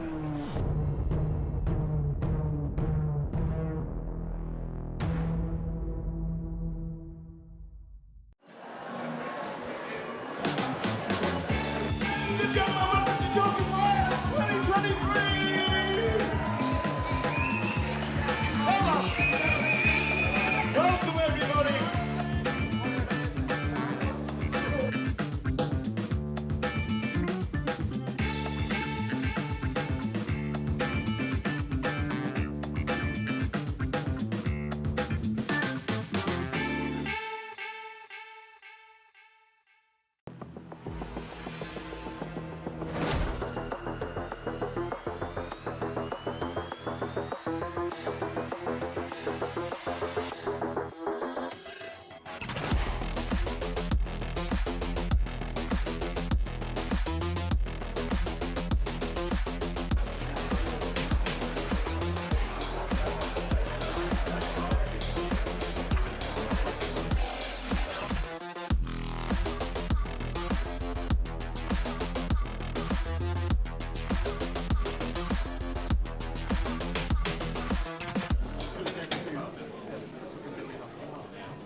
Get me glasses, kids.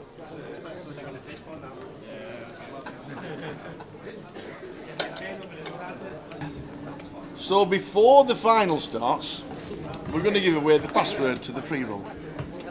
Oh, this is quite funny. This is do you know what? no, this is hilarious. You don't know anything about this. I don't. So all week I've been saying basically anyone that can guess the free roll password, I'd give them a £110 closure ticket myself. So I gave them a clue today because nobody was guessing it, obviously. So I said, Before you give out the clue, can I guess? yeah, MANC 2023. Or 2024 actually. no, Good guess. good guess. I gave them a clue, saying it's relative speak to where we're playing. Yeah, so And then MANC. relative speak. Right, so like So- Mank. Yeah, so, well, relative speak, so I was thinking of terms that Mancunians use. And Alright, kid, alright, like, you hear Barry Grime, you know he's from Manchester. Oasis. You know he's from... So, Jay then says, I looked at Tower, I think, what are you talking about? That's not the password, because I looked at it and I just thought they'd spelt an animal's name wrong and it was an angry animal. I honestly thought it was he said he's now, the clue I'm going to give you is an angry animal. So PK's got it already. So the password, Can I say it?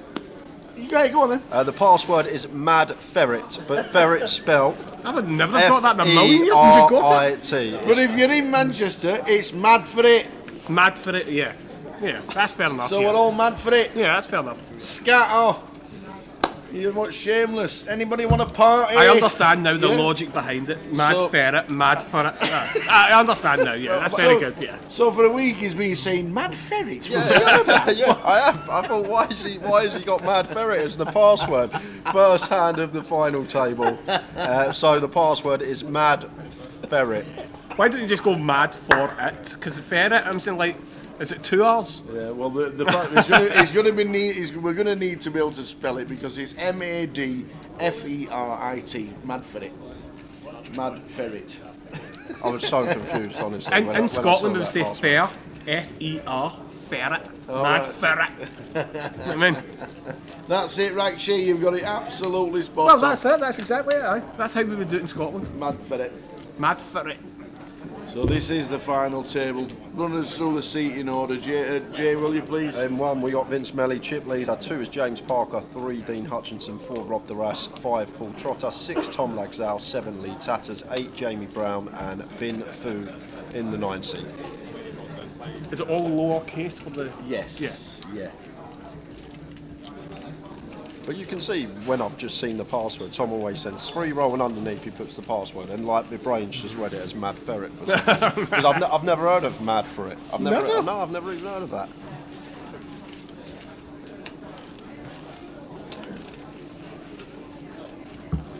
Oh, he's caught the 10 on the river. Yeah, and Tom not choosing to fire any given street here. I think he should lead here for like 1 big blind. Yeah. Problem is, obviously he's got a 7, so you have to get relatively small. What's it there? 40%'s fine as well. 55, that's fine, yeah. Now Tom with the nut high hand. I think Tom will find the fold here. It's very easy once it goes check to the big blind. Even value bet, maybe even 80 here on the river versus yeah. Surprised Tom didn't actually bet the flop. I know it's one of these kind of flops where the guy can have an ace as well. I'm saying like you can get yourself into trouble, but with the king of clubs I would have bet. So Vince Melly was had a great last 3 months. He's chip leader in Manchester as the final table just starts. Yeah, he's on a tear, isn't he? Massive tear. He is. He won GUKPT Nottingham, went to Prague. Yeah. I think he bubbled the main event, final table. Come 9th actually. Yeah, sorry, 9th. Well, the official final, 8 or whatever it is. And I think he still got 6 figures. How much did he get? Yeah, just I think it was just like under 120. Immediately went to London, went deep in London, made the final table. Yeah. And now he's at the final table here in Manchester. What more can you ask for? That's some heat. And Dean's got some heat as well. Absolutely. I'm saying, like, obviously, Dean's been on fire. Yeah, Rob Duras 4th in the... Yeah, he did. He got €95,000, $102,000. Yeah, 3rd. Rob Duras 4th in the National League last year. And Tom's a very good player as well. Yeah. Very good player. And Robbie Bull's had a couple of quid at 50s. Pity I only got 14 quid on at 50s. You're on it as well, are you? Alright, disaster. Dan Charlton has a tenner on. Nice. He's got a nice stack now. What's he sitting with? I think it's 900. That's brilliant. Is that about the average just now? What is the average for the final? Average for fun 968. 968, yeah. So the average started about 11 bigs. Yeah, Tom 900. Aye, nice. The password, Phil, is Mad Ferret. Mad Ferret. We will be speeding.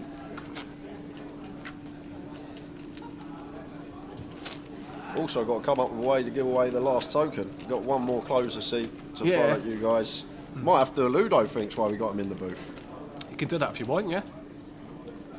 Yeah, we've got one closer ticket to give away. I'm guessing, man of straw, that Ludo only put 14 quid on because that was the max liability for the bet. That was indeed, unfortunately.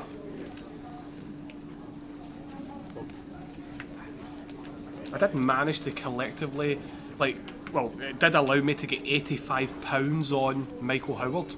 Then after that, I went to put on £100 on it, 50 to 1, and it went and came up £14. I was like, that's nice. And Lee here, Ace Jack, in the cut-off, working with 17.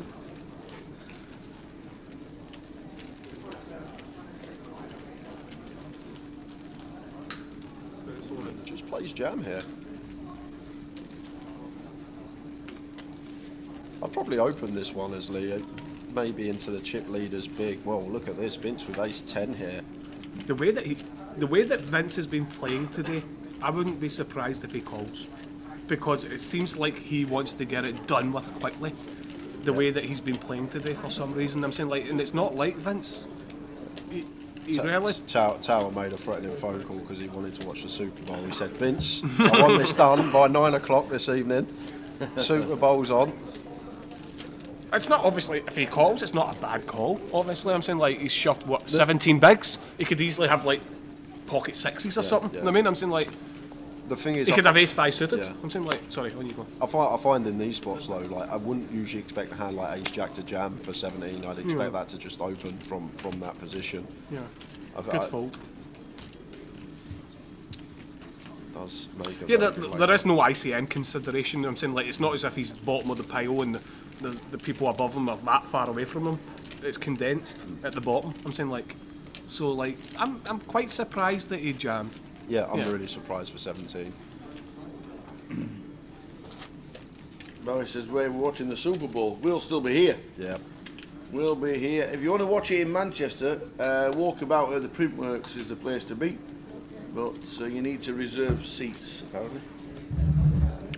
You guys love to watch it in the casino anyway, don't you? We do if we get a little bit of sound with the viewing. It's always a lot better. But in Manchester, I've been told the Printworks is the place to be tonight if you like the American football malarkey. You want to watch Usher and doing his 12-minute half-time show? Usher. This is the thing about this Super Bowl nonsense. I'm saying, like, it's all a big show and it takes about 3 or 4 hours with the show, then the game takes about 4 hours. I don't know how long it takes. I've never been into American sports apart from, like, basketball. Which takes longer. I don't mind it because it's end to end. I'm saying, like, so it's not too bad. But, like, ice hockey and baseball and, like, American football, I'm saying, like, come on. I'm saying, like, American sports, like, some people just love it and I'm the absolute opposite. I hate it. I'm the same. I don't. It doesn't interest me. Yeah, I hate it. You mean Rangers Ross County's obviously overtaking the Super Bowl? Well, the one thing I will point out about American sports is the fact that there is no draw, right? So I will accept the fact that that's pretty good. I'm saying, like, there's always a winner. So, like, obviously in football, I'm saying, like, there is draws now in the MLS or whatever. I'm saying, like, I think even back in the day, at the very start of the MLS, maybe it went to, like, a silly thing to make sure there was a winner, where they would run from, like, the halfway line. you know what I'm talking about? They did, aye. I'm saying, like, they would run from, like, the halfway line and the goalkeeper out there shuffling about. No, it was a weird format to make sure there was a winner, because Americans hate losers and they hate draws. Obviously, they want a winner. You know what I mean, so that was always the concept behind it. You know what I mean. So Rob continuing here with the ace jack for 30k. James calls with his top pair from the big. 3 of hearts on the turn. And a card that, I love this from James. I'm actually really big fan of this. Definitely can have some leads once this bottom card pairs. 100%, yeah, definitely. A lot of people just don't know, like, they're supposed to, when the board does pair, you're supposed to kind of price yourself in when you've got an open ender, when you've got, like, a flush draw. I'm saying, like, obviously depending on what position is opened. I'm saying, like, depending if it's the button. If it's the button, it's a dangerous situation because the ranges are much more wider. Yeah. Obviously, if they're under the gun +1, they're capped to high cards, like over pairs. They can't just raise you on the turn when it comes to 3. You could easily have 3-4 by a backdoor flush draw, like 3-4 of hearts. Obviously, in this situation, you can't have 3-4 of hearts, but you know what I mean. I'm saying, like, when the bottom pair pairs. We're also protected, aren't we, Lulu? Like, our opponent shouldn't have no raises in position versus our lead because just the advantage we have of this example, freeze from the big blind. And Rob checks it back, and the king ain't going to be good for James Parker. Yeah, nicely played from James there.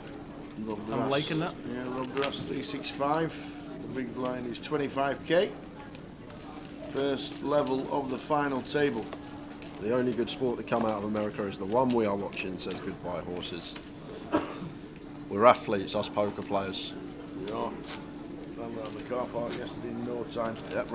Yeah, done it. Do you know what? I was wrong. I done it in 80 seconds. 80? Yeah, 80 seconds. So you were right. I couldn't do it in under a minute.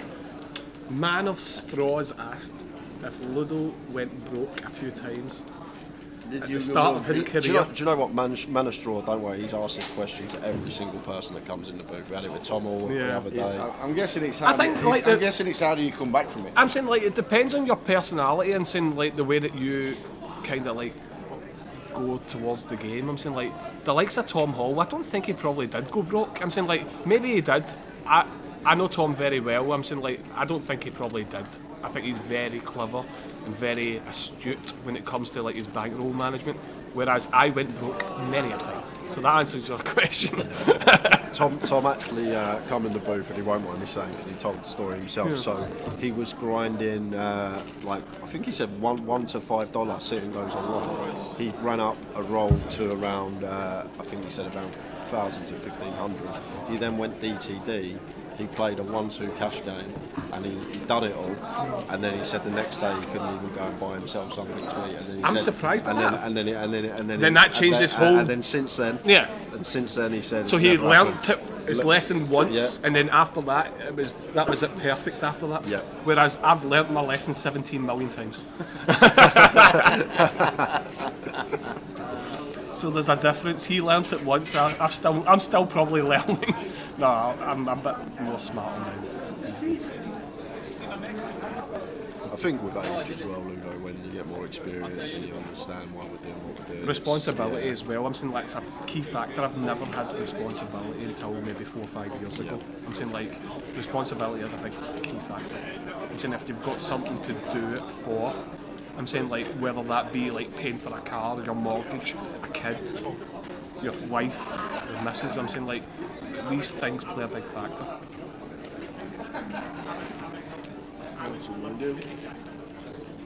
King Queen 4 lead opens to 50. And we saw Vince was getting after it before we reached the final table. Interested to see how he approaches his first couple of hours, if he's going to continue with the same strat. I don't think he is, because it's 9-handed. It's totally different if it's 5 or 6-handed, then you can just put the pedal, like, down. I'm saying that you can just not give a fuck. I'm saying, like, but once it becomes 9-handed, you've got to play the math. I'm saying, like, the math is you can't open light. I'm saying, like, you're playing into 8 players or whatever. Yeah, got an easy jam here with 9s, 12 BBs, open from Lee, pull from James. Probably would have folded the 4s of James on the button here. Depends what the big blind stack is. 340. What was the small blind stack? Yeah, I would have folded 4s. Yeah, I'm saying there's not implied odds. You need vids in the big blind to call here. Oh, whoever the other big stack is on the big blind to call. I'm saying, like, you want to have the implied odds of, like, you calling the button. You want the big blind to call, and you want to obviously flop a set. There's a lot of wants involved.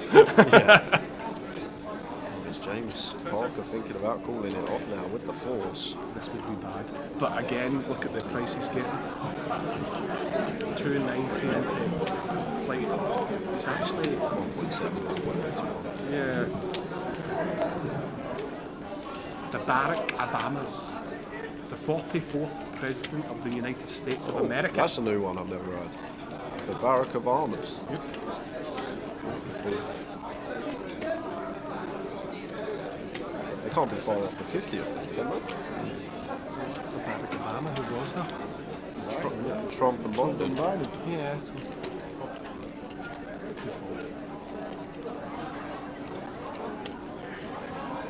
How are we doing, Brad? Yes, this is the final table.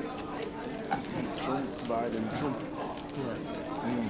Trump, Biden, Trump. Yeah, it's going to go. I think it's going to go Trump as well. Yeah, Trump, yeah. I think Trump. I'm not into politics at all, but I'm saying, like, I'm into. I don't know. I'm saying, like, it's weird. I was actually watching it yesterday again. I'm saying, like, The Simpsons. How well they predict things. It's unbelievable. I watched a 20-minute video on the fact that somebody's so sure that Matt Groening that created The Simpsons, like, it's a time traveller. I'm saying, like, it's insane. I'm saying, like, it's just mental. And how can you actually look at it and say to yourself, you're talking shite? Because he's actually got it spot on. Obviously coincidental. I'm saying you've got to come up with stories, and you might get lucky a few times or whatever. I'm saying, like, but how lucky can you get? 20 times, 30 times. You know what I mean? Mathematically, I go with the math. I'm saying, like, to be fair, if he was a quantum physicist from the future with technology a lot better than ours these days, you never know, do you? Yeah, exactly. You don't know. I'm saying, like, time travel. I'm saying, like, you kind of think about it and say to yourself, okay, is it possible? Do you think? I don't really want to talk about it, but I do have some views on. Of course, because like you that, get too deep into it, next minute you know it'll just fucking exactly. do your head in. I'm not going to. I'm saying, like, these kind of conferences, they have to go to actually think about it before you can think about it. I'm not going to take everyone down the rabbit hole. I'm not. Yeah.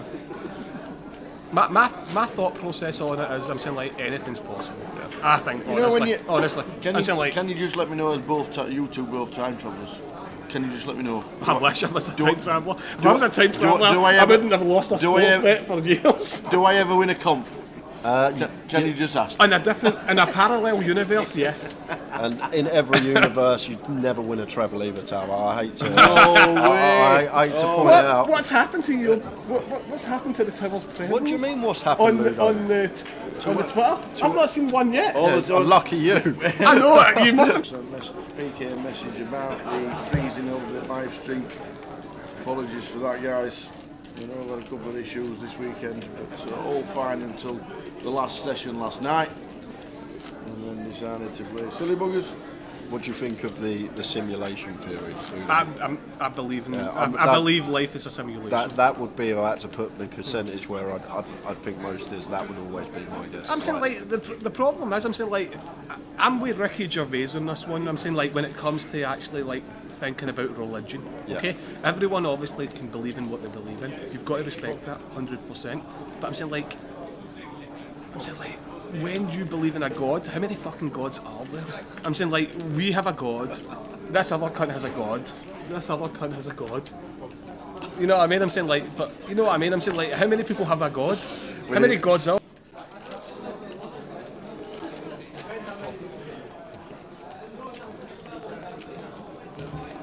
Anyway, how many people have a god? I'm saying, like, there's so many gods. My point is, I'm saying, like, the mathematical... Ricky Gervais went into that, and he said there was something like 195 or something. 300 or something.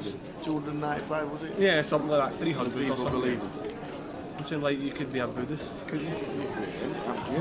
What's the 3-year-old password, Jake? It's Mad Ferret, but ferret spelled F-E-R-I-T. Mad Ferret! You couldn't have made it any harder, I'm saying, like, because people are going to just keep pinging messages saying, what is the spelling? Tom's got 10s and going to go for the race call here. Leave Jack 3 off, can't do much. You'll have to put some beeping on there. Actually, to be fair, you're Scottish. You're not swearing if you're Scottish, right? Because, correct, yeah. Like, I'm saying, like, okay, like, I'm saying, like, you can say the C word all you want, but in terms of actually saying the C word, I can say you're a good, and then it's fine. You know what I mean? I'm saying, like, in Scotland, we say, like, you're a good. You're a good. And then you say the word. Okay. And that means you're a good person. Oh, okay. You know what I mean? Okay. Even though you're using the C word.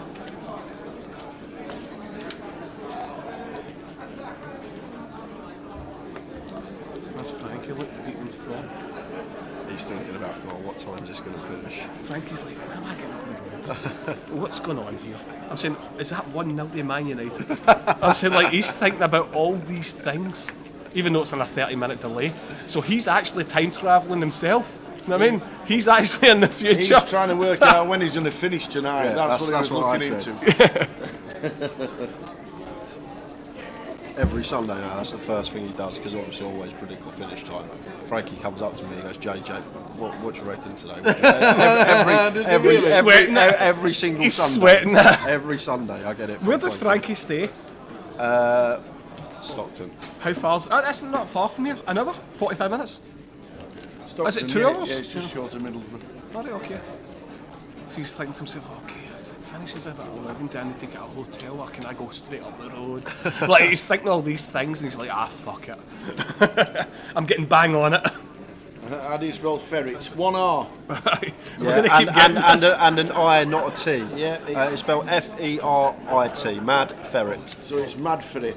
We'll just say Farrell. F-A-R-R-E-L-L. It is a complicated one for us because we just like it to be like GUKPT Mank, and then everybody can spell it. Yeah. But mad for it, as in like Manchester saying. B7 suited for Rob opens, Tom 3-bets the 8s. Not just out of here. Fair play to Tom there again. I'm saying like good 3-bet. Worked out well, obviously, because he had the A7. But I'm saying like a lot of people flat there. 8s aren't good, obviously, blockers.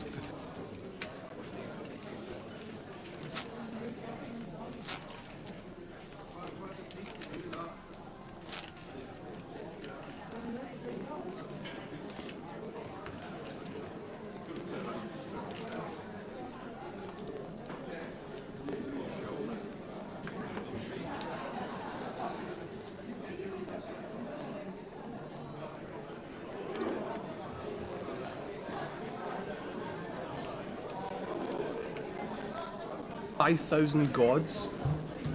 And then what does it say? There's 5,000 gods and 5,001 if you count Cal Murray. That is actually very true. Honestly, I think, in my opinion, I'm saying like when it comes to UK tournaments, I think Cal is the most consistent player to bag a big stack I've ever seen. He's always in the mix, always gives himself a chance. I think he's very good at live reading, honestly. I think he's one of the best in the UK at live reading. Like, he kinda, like, I've not been at his table that often, but I was at his table in London and he was trying to engage in conversation with somebody. Yeah. And the person was actually replying, and I was like, this is actually not clever to like engage in conversation, because he's kind of picking up things, I think.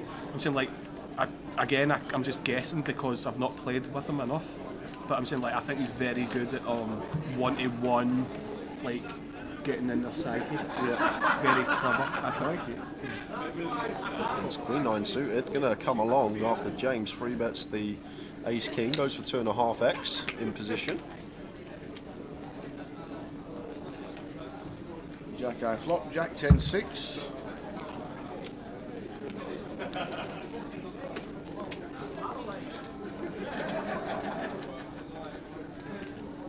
So probably like check, quarter, call. Don't need to go large here as James 3-bet coup, final table. I think quarters. Jeez, about what a right. question that is. Does find quarter. I'll answer the first one here actually. And Vince with the Queen 9, obviously not going anywhere. I think just always playing flat on this board texture. James very strong range, 3-bet and chip leaders under the gun open. Still obviously got all his queens for aces in there. James goals for 75. A 7 would be good actually. I would like to have seen a 7 on the turn. 4 of diamonds. It is. Now, decision's going to occur for James Parker. I think we will check. And then I think Vince is going to win the pot. I'm saying like that's just the way it goes sometimes. Like things just work out well when you've got the chips. And then Vince bets and he folds. I would assume that Vince should probably bet anywhere from 40 to 80%. Yeah. Like James's hand just looks like what it is once he checks back turn. Just expect him to continue barreling. Well, Vince has to bet, obviously. He's never checked this in a million years. So, like, how much is he going to bet? He has to go relatively, like, half potish. Yeah, like he's got a jack. Yeah. 180. That's not too bad. Like, he's not even thinking about this, but he should probably think about that a bit. Like, the price he's actually getting with Ace King. I'm saying, like, I would have thought about that a wee bit more. Vince playing some good stuff. Speaking of time travel, if it was possible, Ludo, where would you go and why? Good question. That's what I was thinking. I'm saying, like, I'm looking at that question and it's a fucking good question. Honestly, it is. I don't know. I'm saying I've never really thought of that. Honestly, I'm a kind of in the moment person. Okay. I don't ever think about what I could be doing. I just do it. You know what I mean? In the moment. So I'm saying I'm going to try and come up with an answer. I like it. Like, I'm not going to say something stupid like I would like to go to Mars, you know what I mean, or whatever. Like, that's just nonsense.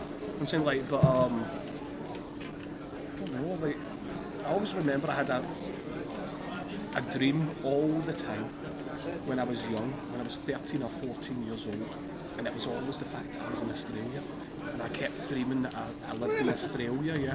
So I would probably just, even though it sounds silly, because I could choose whatever I want, I'm going to just say Australia. There you go. I know where I'd go. I've got the date, I've got the time, but I ain't got the time. I'd go back to May 1961 Wembley. Oh, bless him, when Tottenham won some League and Cup double. Obviously the question is, could I go back in time and change whatever, or do something differently, or like whatever? I'm saying, like, but no, I don't think of that. I've got no regrets. There is no regrets. I'm saying I'm with Anthony Hopkins in this one. I'm saying, like, what you do is what you are. I'm saying, like, you can't have any regrets. How can you have regrets? I'm saying, like, you only live one life, and if you do it wrong, so be it. I'm saying, like, you can't dwell on it. That's life. Are you in Edinburgh next week? Yeah, I'll be there, yeah. Excellent. Richard Whitmore, are we having birthday drinks Saturday night or Sunday night next weekend, or both?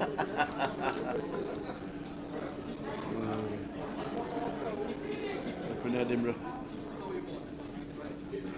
We'll be a year older when we leave. Jamie thinking about squeezing here. Queen Jack off. Be great timing with the holdings out there. Would indeed. Unless one of them magically found a back jam. Imagine. Magically found a back jam with the Obamas. I think, obviously, I don't think Paul's going to do it, but I think the fact that Tom is flattered, he could do it. I'm saying, like, he could magically find a back jam. Who first realised that Obama was the 44th president and then said it at a poker table when he picked up Pocket Fours? I'm gonna give Kyle Maguire Squire the credit for this one, because it was always him that always used to say the Obamas, the Barack Obamas, the 44th president of the United States of America. So it was always him. Yeah. Amazing. Yeah, so Mate, can you find that? No, I can't. nice move from Jamie. Well done. Jamie was involved with hand of the tournament, in my opinion, was the one that folded the trick fires versus the ace king and Matt Archer on day one. Sure that will get posted on socials at some point next week. Did you see that hand, Ludo? I didn't know. Did not. How did it go down exactly? Open under the gun. Jamie defended 6-5 suited in the big blind. Sorry. Wait there. Come king 5-3. Sorry, I did see Yeah, the the hand. 5 pair turned. It come the ace on the river. I thought it was king 5-5. No, king 5-3. Oh, king 5-3. The 5 pair. Jamie led 10%. Oh yeah, so it was. Sorry, I thought it was king 5-5. Yeah. It was king 5-3, 3 ace. 5 ace. 5 ace. 5 ace, Yeah, yeah. 5 ace. And Yeah. he led 10% turn, called river coming ace, bet pot, and then Matt turned ace king into Yeah, a I bluff. couldn't believe that. Yeah, that was something. Because in the moment, I was watching the stream in the moment, because Michael Caine was at the table, I think, and I was watching the table and I couldn't believe it. I'm saying, like, I thought it was valued, and the next minute, you know, I was like, okay, this is a fucking good bluff. You know what I mean? I was like, this is sick. You know what I mean? I went, this is going to work. I think the fact of the matter was, I don't know how deeply he was thinking about it, was I think the main combo in his range that he could possibly have was ace-5 of clubs. I think that was the combo. Yeah.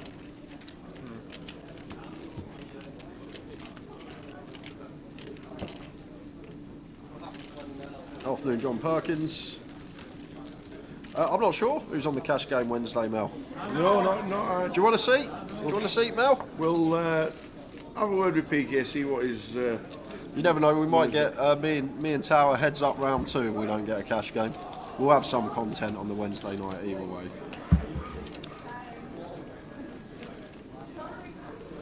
And Kirkines says, remember playing a few times against you at Alia against in your up and coming days, used to destroy those tourneys. Yeah, those were the days, weren't they? I'm saying, like, I used to love playing in the Aliyah. To be honest, like, there was one time I played in the Aliyah, it was like a monthly game. I'm saying, like, and we were talking about it recently. He needs, I was talking about it recently with a few people, and then obviously Jay mentioned it today, where somebody gets more than first prize, or gets given first prize. And what happened was, I had all the chips in play, and I think we were like 7-handed, and they collectively took 7th place to 2nd place and split it between them and gave me first place. And that was obviously going back then, I'm saying like when you were talking about it as well, I'm saying like that was the first time I'd ever seen that. Yeah. And obviously I went and stood up and went, I'm fine with that. I mean, totally fine with that. Dean's got an easy jam here, King Queen off facing a wide button opening range of chip lead up. There's the triangle. Quick fold from Vince. Password is Madferit. MADFERIT. Madferit. Or Mad Ferret. A disgruntled animal.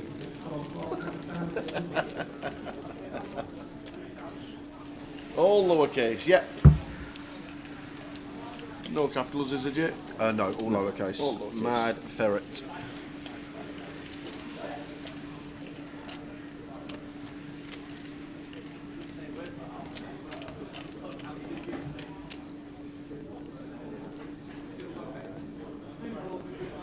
Edinburgh it is next week. Bell's birthday on the Wednesday. He's still thinking about it. He just squinted, he just realised his car's not at the casino, so he can't drive home tonight. Still in a bad thought. Old Frankie Lee with Kings offered. 15 bigs, like to see open.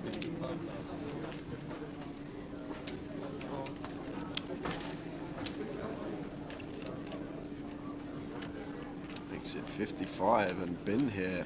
Hasn't been involved once yet on this final table. Ace Jack and the hijack. And what a fold. Lets it go. Just recognising Lee opening off a 15 from EP. Going to be a very strong range in there. Like may even choose to fold some like Ace 10 off as Lee. That's a nice fold there from Bin. All the way round to Rob in the big, who has one that he will be defending. 4-5 suited. So this, the guy that asked the Aaliyah situation there, Kirk, did you used to play in the Wabash or like Cincinnati or anything like that? Or just the Aaliyah and the Merchant City and the Riverboat and all that kind of stuff? Just curious. Do you think Glasgow will get big enough to host a GUKPT in the future? I don't think it's got a big enough card room unless obviously you can't get the Aaliyah. That's the biggest card room. Wow. Up to the flop. What a flop for Rob. Huge and flop. Lee with the overs, obviously with the Cowboys. My God, this is going in. This is check raise in.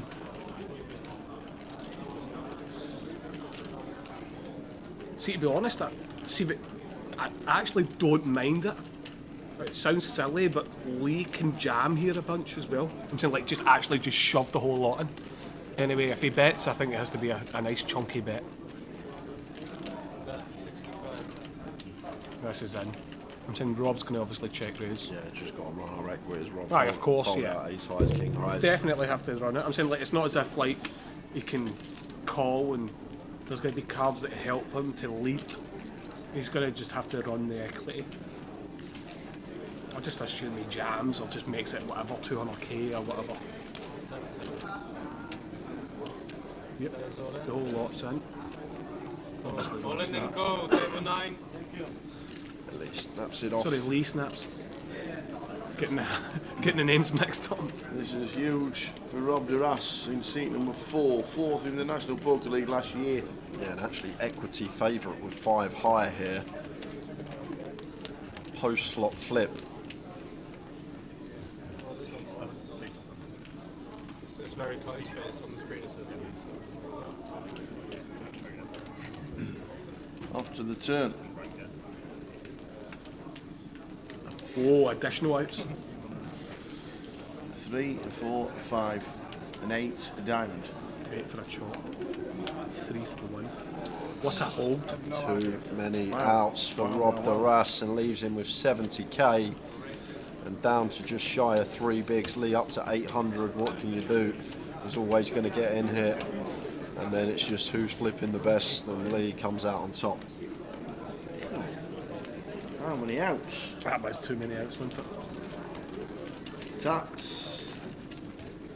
Yeah, the merchants sitting in the Aliyah, yeah, they were the two biggest. Johnny Barr in the chat. Oof, top end commentary. Bay Team McGoldricks. Can you translate, please, Ludo? Oofed top end commentary, Fay Team McGoldricks. So I play pool, and Johnny plays pool as well. Okay. So up in Glasgow, we have, in my opinion, it's the best pool club in the whole of the United Kingdom. I think it's won best sports bar for the last 2 or 3 years. Really? Oh, really? Yeah, and it's renowned as being one of the best snooker pool halls in the whole of the United Kingdom.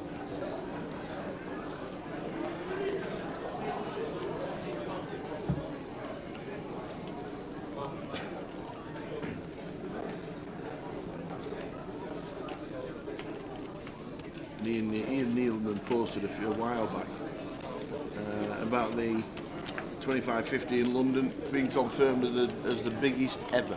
Yeah, massive. 214,000 prize pool. The biggest before that was 201,000, I'm pretty sure. £220 buying 40,000 to the winner. 40,000 to the winner. How many come back for day 2 for that? Must be over 200. They must have been struggling to get seats. Yeah. Is it day 4? That's going to finish late tonight. Yeah, this is the big problem. I'm saying, like, we've been discussing this behind the scenes, obviously, like, try to make everything as good as possible recently. I'm saying, like, but the problem is it's about capacity. I'm saying, like, we can't hold enough players when it comes to day 2 buy-ins and day 2 players bagging for day 2. There's not enough space. We're not in America, we're in the United Kingdom, like, we don't get enough space to work with. And look at this, all free, catching a piece. Vince the opener with middle pair gut shot. James with the best of it. Pocket sevens and the gutter in Paul with middle pair nut kicker. This is very interesting, this thing. Maybe check to James, probe from him. I like a check from Vince, but the problem is he's got all the chips, so he can do what he wants, so he can bet if he wants. But I like a check with this exact hand, because you've got the backdoor flush draw, you don't want to inflate the pot, you don't want to get check raised, and all of a sudden you're playing a hand where you could have just seen it for 1 bet rather than 4 bets. Very tidy candidate to use as a check, but as Ludo said, he's got all the chips, so he gets to call the shots, does fire for 90. Third pot called by James Parker. And now, wow, Paul gonna go for the check raise. I like it, honestly. I like it a lot. I like it a lot. Trotter. I like it. Making it 260. Well, he's never folding Vince, I don't think. This is what I mean, like, he shouldn't have bet. If he bets, he can't fold. You don't want to be betting this and then folding, so you should have checked. His hand's too good to, like, bet fold. Oh, he has folded it. I'm saying, like, his hand's too good to bet fold. He shouldn't have been betting it in the first place. So Paul's absolutely exploited it.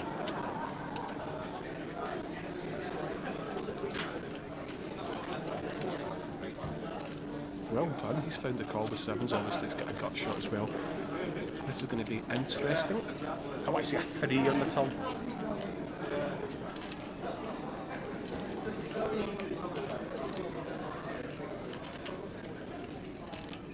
Jack of diamonds, and you expect this to go check, but look at the SPR we're working with here. Effective stack less than half. I think he's going to check.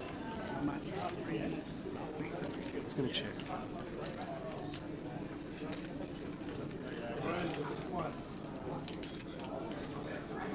Oof, well done, he's one hand. Very well done.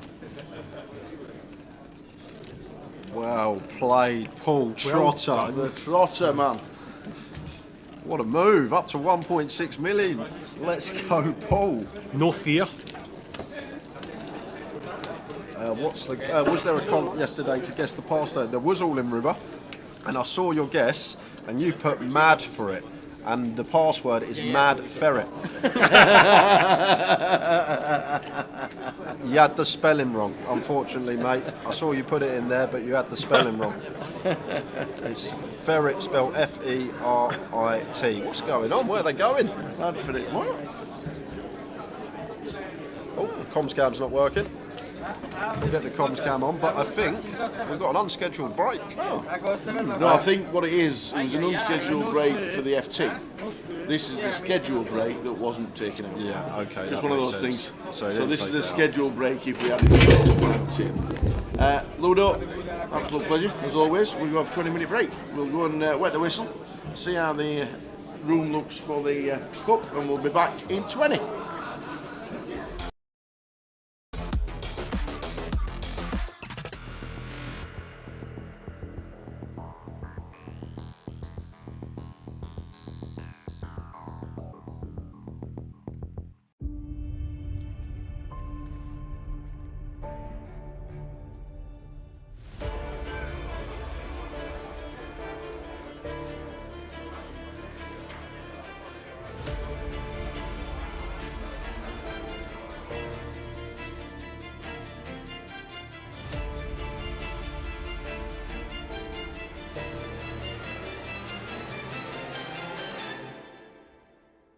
Huge three-way all in.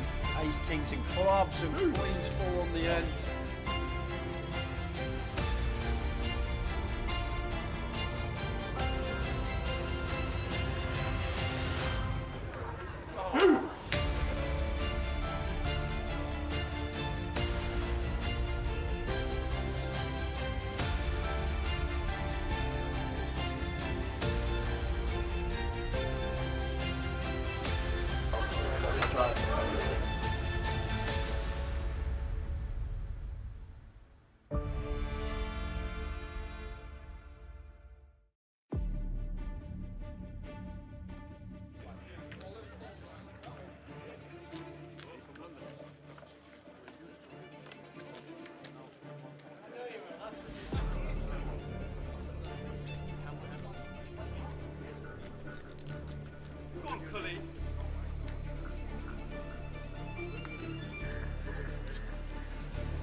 There's the shout in the stream.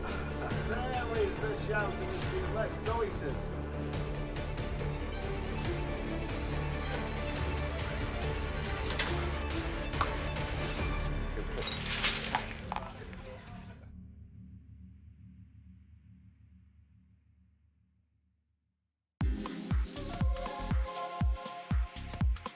To 44 players as it speaks, and there's 24 million going into one bag. Alex, what an unbelievable day you must have had. It was unreal. I started as a short stack and now I'm just leader. Yeah. I'll take it. Yeah. Jay said you were short. How short were you? I had 125k to start the day. Yeah.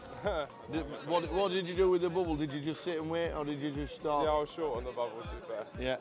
And you just sat and waited until the money went? Pretty much. I still took some spots, but yeah, after the money went, just couldn't lose a hand. Could you believe when we were on the bubble, 21 all in and called in 2 hands? I can't believe it. Yeah. It's a huge amount of chips. What's the table been like in the last hour or so? Yeah, all right, to be fair. I had a lot of big hands, so that helps. So for me, it's been all right. Yeah. Well, we think you're chip leader.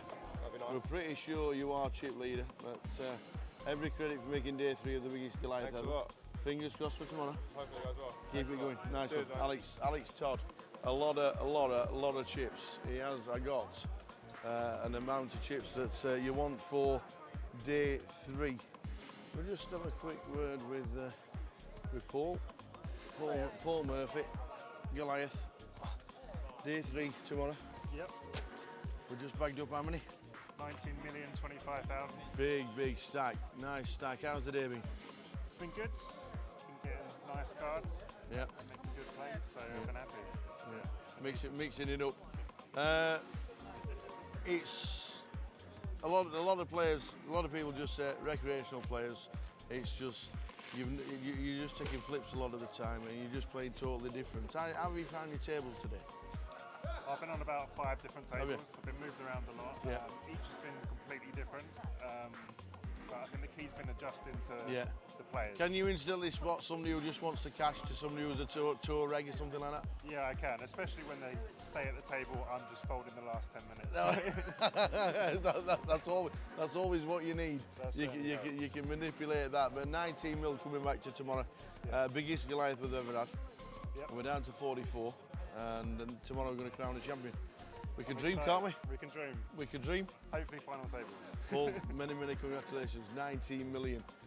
That is just about it from the day's full chip counts up on the website very soon. But what an amazing day. We have had 1,125 runners. We got in the money instantly. 21 all-in and calls for in two hands to burst the bubble. We burst the bubble, and then they've gone down and down, and we've finished day 2 with 44 runners. Tomorrow, we are going to crown a champion of the biggest Goliath ever. But who is it going to be? Join us tomorrow.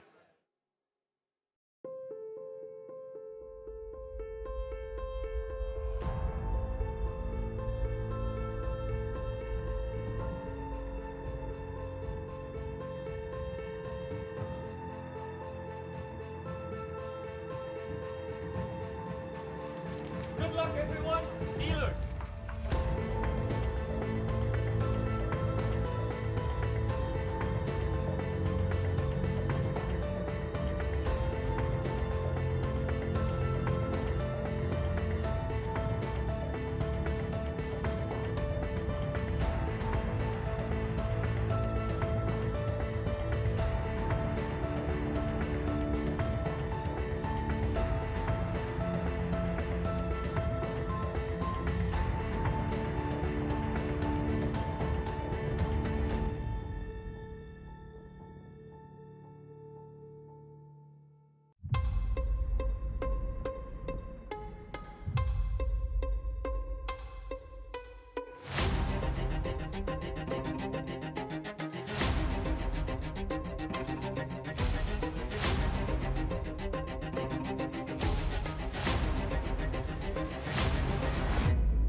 And there is the call from Ariel. Yeah, He can't bad news. really fault him for it. So I think we knew on the turn it was only going to be a few rivers that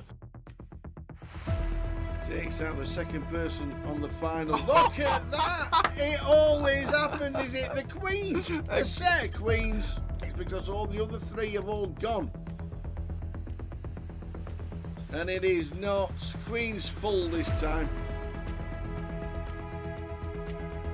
Tens. Oh, and he took some straight in. He's not fearing anything, Tim. Oh, there it is. Tim Slater. There's no help there. Well done. And do you know what? He's shaking the hands of all the players. Oh no, he hasn't as well. Ace 5-3 for Tim Slater. And that is a terrible turn. And Tim Slater outflops.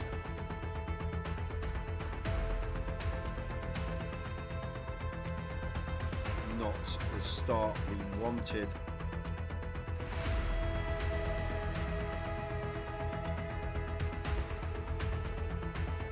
Carl Spencer, fist bumps everybody. Well played, sir. What a good effort. Cool with the sixes, big flip here for both players. Sixes holding at the moment. Ace or a 10 needed, or Tim Slater is out in fourth. And it's a 9, he is out in fourth. Another fantastic effort. Well done, Tim.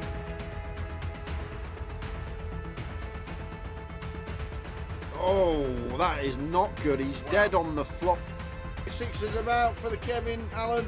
Oh, we're down to Jack. Stu Rutter has just taken out Kev Allen, former champion of the Grand Final back in 2013. So the flop. Queen 8-2. That is That it. is it. We have a champion. We have double champion in Go, Mr. go, Stu go. Rutter. Get out of here. Get out of here. Woohoo! Stu Rutter wins. Vic Meta second. Fantastic. Well done.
Come on.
Now I don't want to see a jack or a six.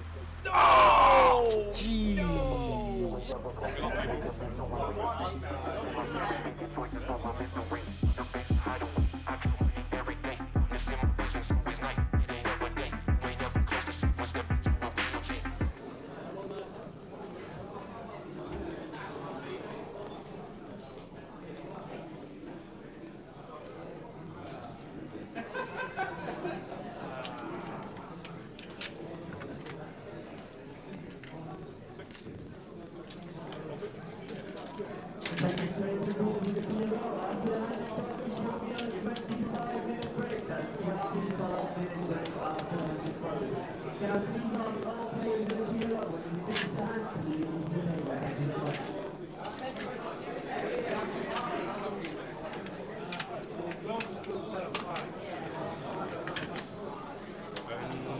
Guys, can you watch this one?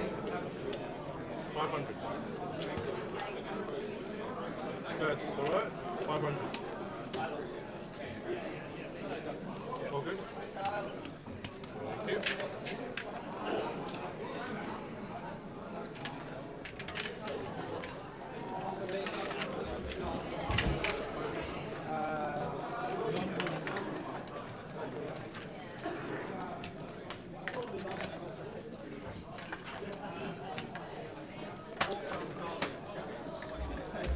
You're welcome.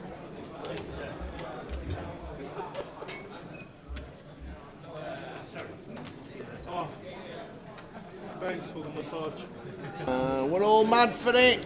Mad for it? Mad for it. All right, kid. Mad for it. It's on at 6 o'clock, Ian. The free roll. Unclick your filters. Make sure the free rolls are on.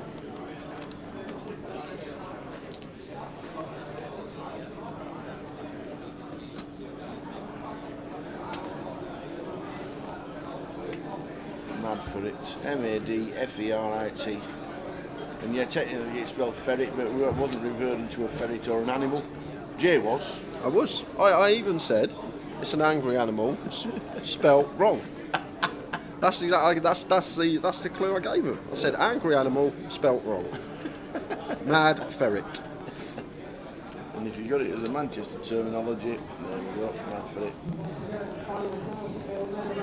So the remaining, the finalists coming back after the break.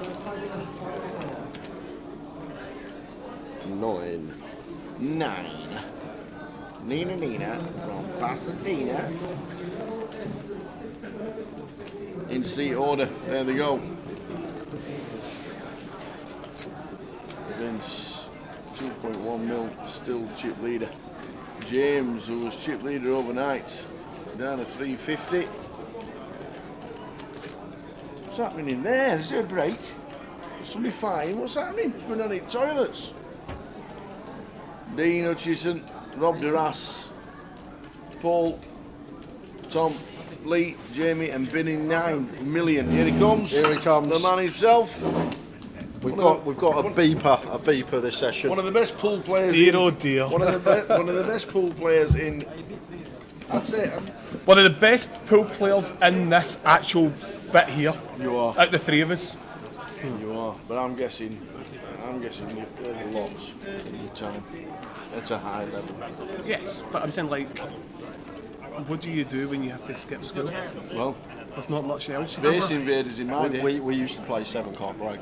That's what we used to do. 7-card. Yeah, 20p's in, 7-card brag. 7-card brag. I'm saying, like, I've never even heard of that. 3-card brag, aye. Yeah. So here we go. Next session.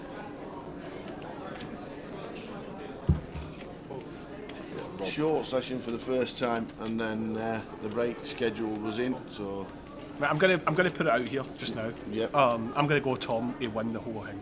Okay. Okay. I like it. And gonna see a lot of folding here from most stacks because Rob's just got 2 bigs now. Yeah. And a lot of plays gonna revolve around Rob getting the last of his chips in. I think we should have in-play betting. Oh, what do you think about that? I'm saying, like, imagine that. Get to the next break and obviously, pull up a new book. Obviously, it's a 30-minute delay on the stream, but I'm saying, like, you can still obviously it has to work on the actual yeah. in-play betting. I'm saying like, but I'm saying like, how good would that be? It'd be very hard to like keep price up. updated. To price it up. Every hand it would change like. And it'd be like you get, the people that professionally bet on tennis. They'd have someone sitting there and they're caught in like Czech Republic sitting there. 5 second, 5 second delay. Yeah. Know what I mean? Like one of them ones. Know what I mean? Yeah, just nicking a few quid. But I think that's a market in poker. What do you think? Yeah, for like and in-play betting. Yeah, I just think the logistics of it would be so difficult. Oh, very hard. Yeah. But I'm saying like. It's betting. At the end of the day, the bookie's going to win. I'm saying, like, so if there's any bookies out there, I've just gave you an opportunity here to actually make a market up and gamble, knowing that you're most likely going to win because it is betting. And I'll take 50% of the revenue. Imagine as well, like you could do it all in and calls, like all in pre-ace king versus queens. It's like even money, and the ace on the flop. Suddenly queens go to 10 to 1. And the in-play betting, it doesn't get suspended. It's still in play, and the odds change. A bit like a penalty, 1 to 4 on for them to score. Yeah. Like 72 for them to miss. Yeah. Like that kind of thing. I mean, the in-play betting changes at all times, and it's in play during an all-in. Yeah. How good would that be? Great, and we could get it done, but it would take ages, obviously, because the dealer would have to like stall, put the flop down, stall for 20 seconds, then the turn. Right, they'll change the odds. Then the turn's out. So Paul just going to raise and take from bottom with 4s.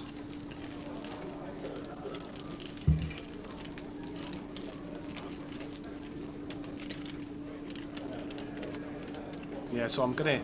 I threw it out there already. I'm saying I'm going to go for Tom to win the event. Nice one.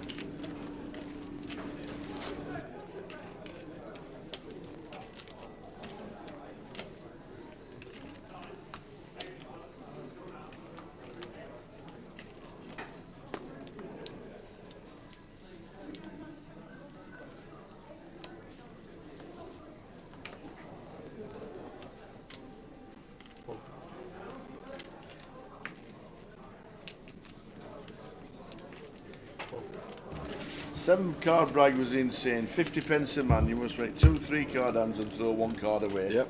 You win the pot with both hands. That could amount up to a lot of money in the middle. Yeah, it can. A lot of dinner money. Well, yeah, when you played it 7-handed, which is obviously the max, it took a long time for someone to win the pot. Yeah. A long time. And we also used to play the dealer, the first 3 cards they get dealt, they can look at the 3 cards and shoot the pot. So they can play a 3-card break hand, and if their 3-card break hand beats everyone else, they win the pot. But if they lose, you have to double what's in the pot and put that in the pot.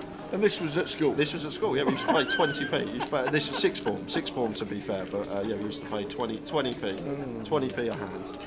What we used to play at school was a game called Tingies. We called it Tingies, but obviously it's different named. Tingies? I've never heard So of it would be closest to the wall. But penny up the wall? Yeah, so we would call it Tingies because what would happen is if you threw your coin and you hit their coin, jingles. It would go jingle, obviously it would ting. Yeah, we used to call it jingles when it hit them, yeah. Yeah, so it would ting, we'd call it Tingies, and that way you start again. Yeah. Okay. You'd kill the game. Yeah, that was jingles. We played exactly the same rule. Did you play Jimmy Takes All as well? When you got it up the wall but balancing, touching the wall? Yes, we did, yeah. Jimmy Takes All. Yeah. But the main thing was, obviously it's named differently everywhere, and we called it Tingies. So the minute somebody was right up next to the wall, the only way you could actually start the game again is to tingy them. I mean, so you'd ping it onto them, and I remember I used to win like 50 pence, 80 pence, £1.20. And so like I remember like the headmaster came round one time for we were in obviously secondary school at the time, and he came round and he collected all the coins and took them all away. And we're like, well, what are you going to do with them? I'm saying like, and he just kept them. So he actually stole all our money. Obviously, I'm saying like it was a total joke. You know what I mean? So Rob gets his last 2 bigs in and get an ace king with 2 bigs. You don't mind that. There's Tom with a queen jack. Jim with 8-7 suited. Says call as well. I wouldn't mind a wee click from Tom there, because Queen Jack's not going to really win you a big pot. I'm saying like, suited, call, yes, for sure. I'm saying like, but offsuit, I'd rather like try and get this heads up. So Rob Duras all in for his final 2 big blinds. And a flop of 3, 4, 9. Yes, still in front. Still in front with the ace king. Well, you can't beat an all-in man, so there's no point betting by both players. Check, check. Now there is a point. Yeah. Tom shoots to the lead with the queen of spades on the turn. 85k. Rob hates this turn once flop checks through. Yeah, Tom's going to bet 85k. He doesn't need to bet any more than 33%. 75. Drop down to 35. 6 outs. Yeah, that's fine as well. Yeah, it doesn't matter as long as he bets something. 15% is fine.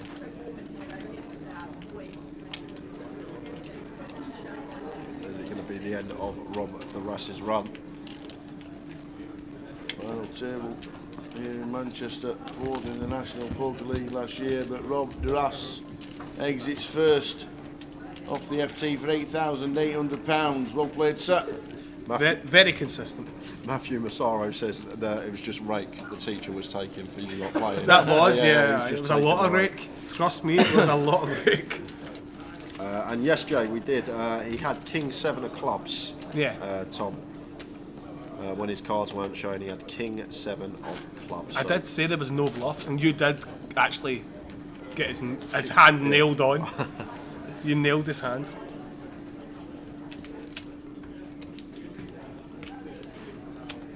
I was talking to Tom about the hand. I messaged him on Twitter, and I was asking him. By the way, what a fault from James Parker though with A7 there. For sure, yeah, but obviously I kind of glanced at the hand and seen what the action was because we were talking the same spout we always talk. I'm saying like, because it's not a lot about poker. Like we don't need to just commentate on everything. I'm saying like we want to talk about life situations and like give a bit of entertainment, not just about poker. But I didn't really look exactly how the action went. But looking at how the action went, I'm saying like it was pretty face up that he didn't have any bluffs. Because this is, as I was saying, like this is a line that you can exploit if you actually want to exploit it. But it doesn't come up that often. But when it does go check, check, lead, raise, I'm saying like this is a line that you should definitely exploit in poker. This is one of the only lines that is still there to be exploited.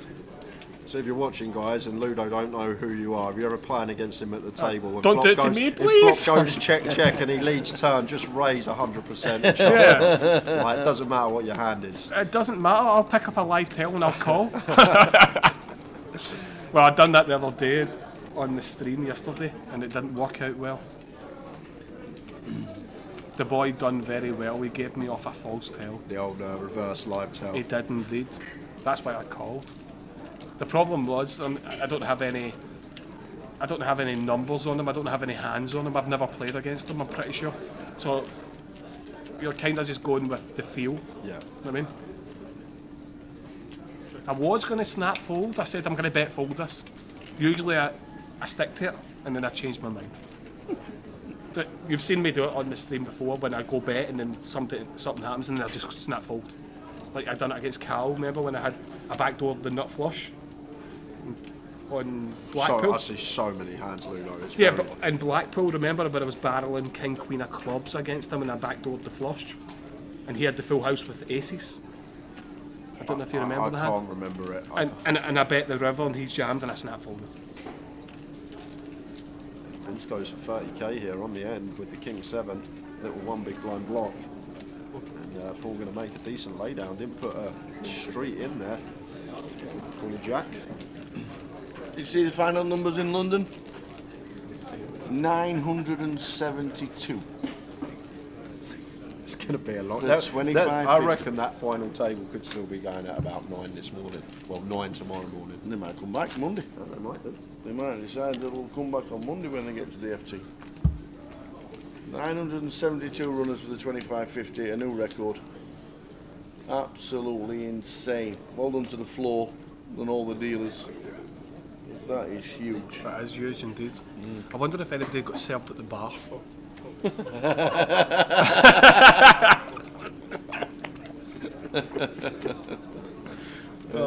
Imagine Zoltan there when the break comes on with 972 people just stopped. He'll go on his break. Yeah. The one thing that makes me so like... He's a legend. I'm saying, like, I look back every time, and honestly, the first time I went down to London, I went down when I was like 19 or something. So it was like 17 years ago, and this exact same bar it was. Obviously things have changed a bit, but it was exact same where it was. I'm saying, like, and the service was always bad at that bar. And I was like, it's not rocket science to know that there's a break every 20 minutes on the hour after every 2 hours. I'm saying, like, so why don't they fucking just... Sorry, again, sorry. Why don't they just litter the bar with staff at 20... Like, at 2 o'clock every 20 minutes? Zoltan's a ledge. I'm saying, like, it doesn't make any sense to me. Yeah, nice move there from Vince, free bet in the ace-3 suited as a bluff, getting the king-jack to fold. Matt Mazzaro says, as the seniors started, 126 in the seniors. I never knew that many people were alive over 50. Yeah, 126. Yeah, well, you live in Scotland, so that's the thing. The average age up in Scotland for death is, what, 67? They're in the money in the cup. We'll give you information regarding that. You know, Dan Charlton's still in. I think Dan's going to win it. He's still in. I think they were down to 14 when we were on his break. James Rand's still in. The girl who's James with the 8-5 still in. Oh, nice, yeah. She played that hand perfect in the sense of, like, when she played the aggressive approach, she checked on the river, which you're supposed to do, and then she snapped me, and I had my tail in between my legs, and I was off the bar. Yeah. It was her that sent me into the Madries. Will Ludo have a permanent spot in the stream? We'd like to see Ludo at the table on the final day. Yeah, the reason why I'm not on the stream is usually I'm at that final. I'm only kidding on. Obviously, I try to get in here as much as possible, but at times the alcohol gets the best of me. Dean defends 9-7 suited off of 12. 9-9 flop, 9-7-3. That's a decent. That's a decent flop for Dean.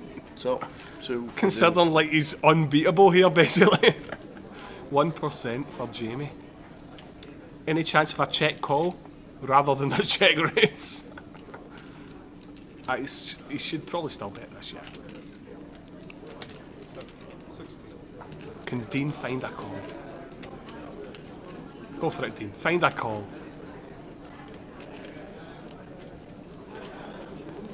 I think he will. Top 2. Gonna get the money from overpairs anyway. Want to keep bluffs in. Let's overcards catch top pair and get the full double. I know there's a lot of scary cards in the turn, but come on, that's it, Dean. That's it. Just call. Nothing against you, Jamie. I'm just rooting for my mate.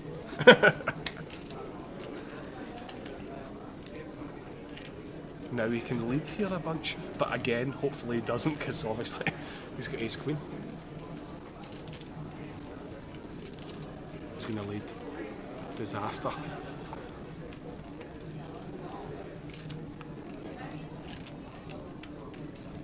Oh, Dean.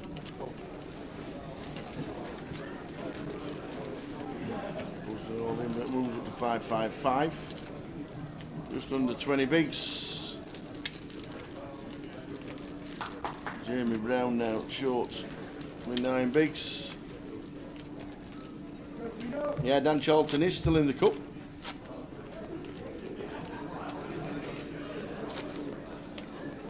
Try and bring in the names when they get to the FT. Get it on the social media, so we'll get that. And bring in the final 9 of the cup. Seniors is going on, the turbo will be going on, the close is going on, the PLO will be going on. There's all sorts going on. There's not an empty seat in the house Saturday afternoon at 5:45. Not a dry eye in the house. Don't get you away with a meatloaf.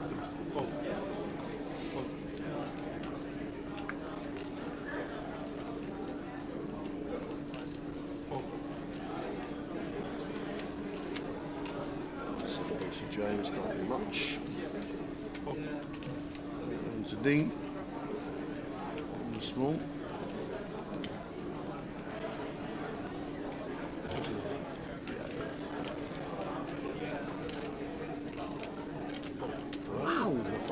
Very surprised it didn't there. Well, it's actually worked out well because he was dominated. I'm surprised they folded. What's the small blind got? Oh, sorry, the short stack got? 9 bigs. Ah, okay. Are we near the toilets and the smoking area? We are, but there is a door. It says quiet please on it, the door, so you'll know does. what room we're in. There's a sign on it that says quiet please. It does indeed. Just one rule, if you do walk through the door, you need to bring some cakes or biscuits. Or madries. Something, or madries for Ludo. There's only Ludo on the Madras, as he's not officially working. I am officially working. This is what I'm doing right now. I'm doing commentary with you guys. It's not really work though, is it? It's fun. not. I'm saying that. You're basically watching your mate play poker. Yeah, my dad always said to me, like, never do anything in life that you don't enjoy getting up to. I'm saying, like, that way, obviously, it's not work, isn't it? I'm saying, like, you get paid for doing something you like, you enjoy. You know what I mean? And fortunately for myself, up until this moment in time, I've been able to do that. And you guys have as well.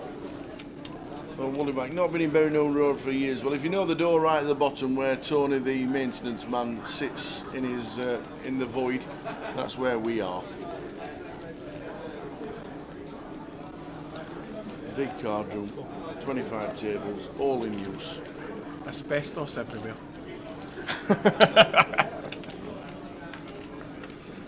All in use. Has been fairly quiet so far this FT. Does open the King 10 suited, gets called from Tom, flops top pair.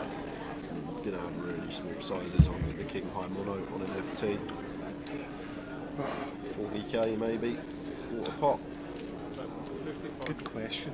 Goes for third, 55. Now Tom has a piece, does have middle pair. I like a check raise here with this hand. If you're going to continue with the hand, it's a check raise. If you're not, it's a fold.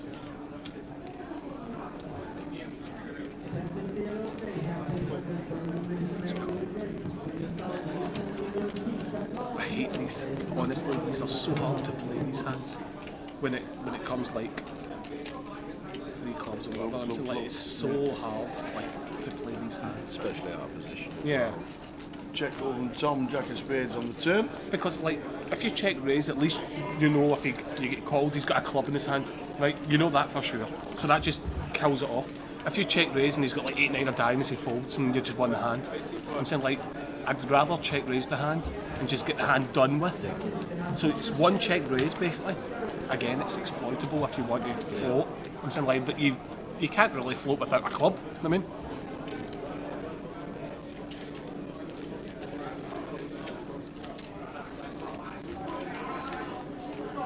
Ludo, what's your favourite place to play poker in the world, not including Luton, obviously? Luton's so bad.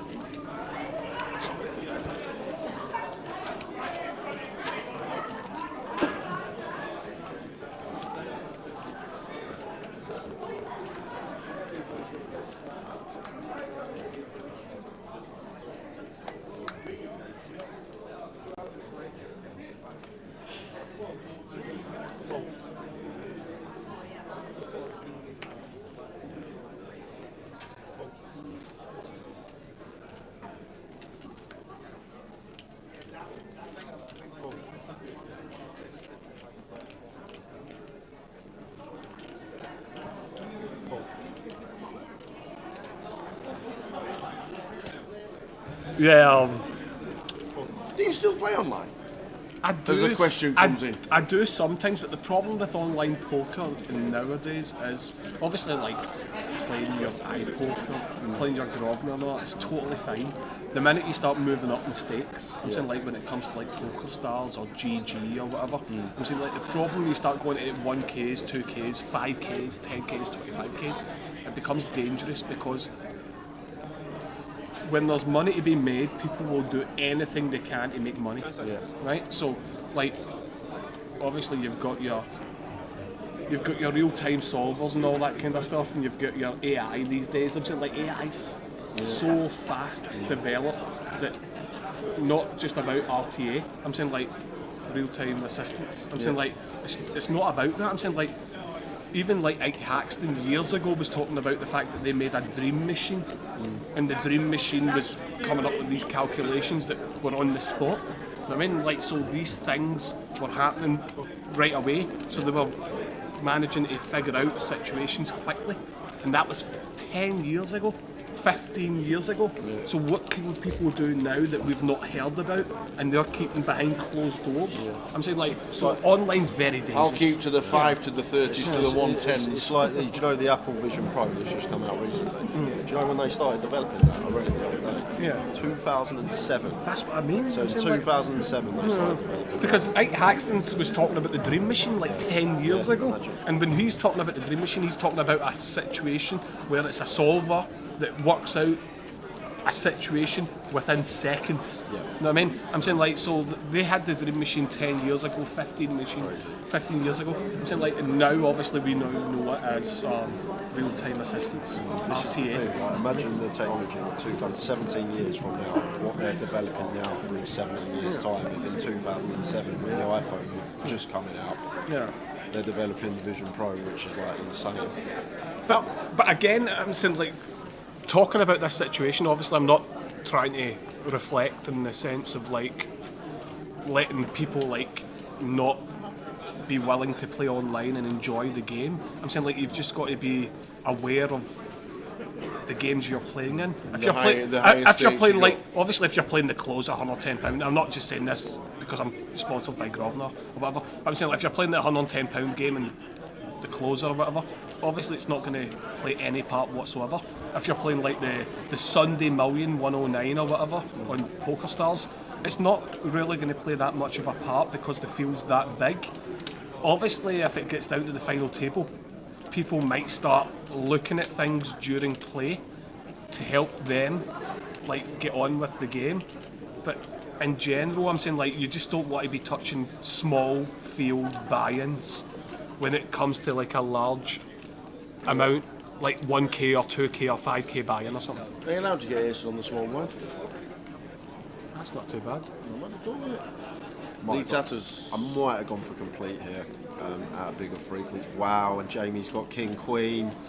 Gonna send, I expect, blind on blind. Yep, all in a call. You've done it great. Spot on. And the boots for Lee Tatters. Oh, this tournament isn't in it. Set up for Jamie, not much we can do. King Queen off, facing a raise from the small sub 20 BBs. It's just such a good hand, a powerhouse to do exactly what he done. Unfortunately, one of the hands we're not blocking. The pre-flop nuts for Lee, 92% to get a big double here and be up to 40 bigs. Lee Tatters at 33 to 1 today. One of his friends from around the northwest area. What we thinking? Sticking a couple of quid on him. What are we thinking, 9-10 or something? Oh, it's a 9 right in the window as well. 5-5-9 is the flop. What are we thinking, a 10 or a jack? For sweats? Yeah. Oh dear. That locks it on the That'll turn. do. No sweat for Full Lee double Tatters. for Lee. Where's the jack? Yeah. We needed that in the turn. Full double for Lee Tatters. Jamie on 705. Somebody was asking me, where's your favourite place to play in the world?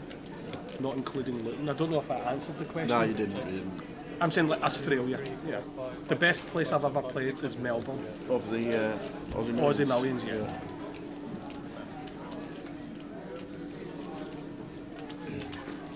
Tifo said they were thinking about bringing the satellites back for the Aussie Millions, but it didn't materialise. I don't know what the plans are, if it ever comes back in any state in Australia. Aussie Millions was always a fun tournament to go to at the beginning of the year. Yeah. Starting the year off at the Aussie Millions. It was. I'm saying like I remember like the time I went to the Aussie Millions, it was, you could only kind of choose the PCA or Aussie Millions because they overlapped each other.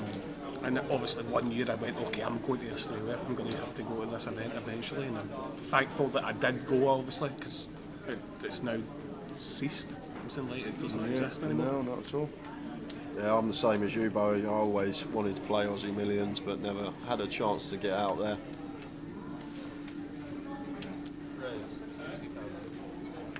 Vince in C1, raising the 60 with the ace 10.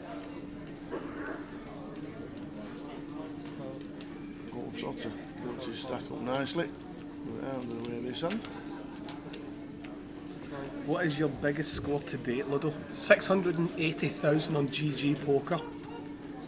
I played a $250 satellite into a $2,500 satellite into the 25,000 buy-in, and I won it for 680,000. Fantastic. Wow. Some ROI that. Yeah. Fantastic. I was in 500,000 makeup, but so I only got 90,000 after we chopped.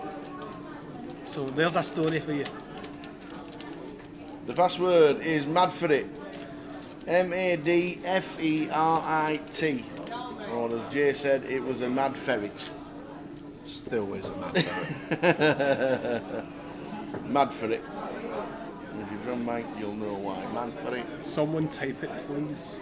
Certainly will. M-A-D. I did spell it out. Mad for it. 500 makeup is no cap. I don't know. I'm saying, like, I was backed by Bryn Kenny at the time. Nothing to do with frog poisoning or anything like that. But at the time, I was backed by Bryn, and he does not give a F. There we go. No shamans. No, he never. One time he did ask me to go and talk to a psychic. Did he? That was it. That was only one time, and it wasn't about him being a psychic. It was about the mindset. So he was like a psychic slash. These folding queen. What would you call it? A psychiatrist? I don't know. I don't know. Back to back aces. What's happening here? Dean, yeah, folded. Within two hands, Lee Tatters gets the boots.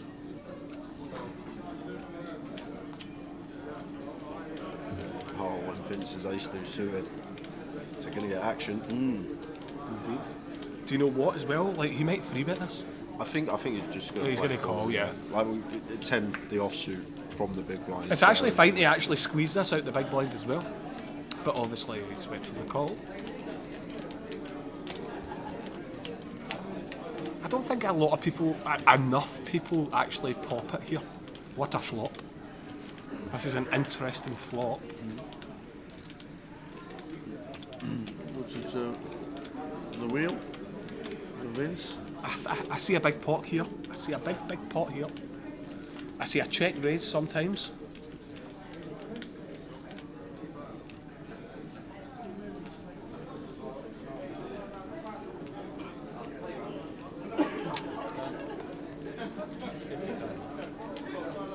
I think it's totally fine to check raise here, and it's totally fine to call.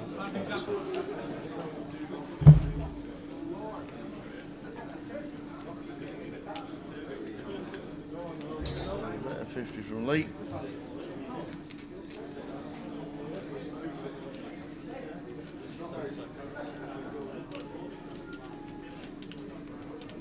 He's going to call.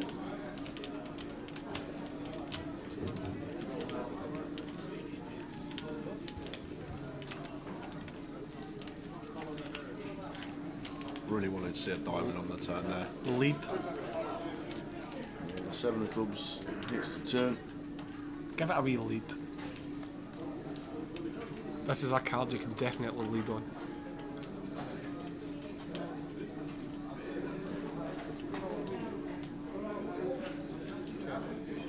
Let's check it out.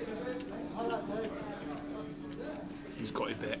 Yeah, so much to get called by, like a lot of I would pairs that pick up a gut shot. I would bet big as well. I'd bet 80%. Gonna check back with the aces. Bit of deception, try and induce a bluff from Vince on the river, perhaps. Which is a jack of spades. And here it comes. He surely doesn't think he's only beaten King Queen, King 10. Like, King, queen, king 10. That's only hands he's beaten, so he has to bet. He's checked it. He's gave up. Now Lee, onto a check back turn, you have to go for some value here. How much are you thinking? I don't think he goes too large. I think he targets a lot of like one pairs, 1.5 that Vince can have from the big blind. Half pot, 135. Yeah, I think I like half here. I like it as well. Like 8x and 7x. Yeah, 160s went actually. Gonna have a tough time in that spot, facing that size, but does get out of the way with ace deuce. All in River says, asking people to guess a password and make it impossible by spelling it wrong, cracking competition. It weren't a comp. I said I'd buy someone into close if they could guess it. There was never a competition. No competition, and asking people to guess for it. And it was only because Jay read it as a mad ferret and not mad for it. There we go. I would probably have went for like a simpler password for sure. Us too, because we're going to be spelling it and saying it for hours. Well, I've not heard you say it the whole time. But then only one more hour. If you are playing the free roll, it's starting at 6 o'clock. Close the tickets and everything else. Good luck. Password is mad for it. MADFERIT.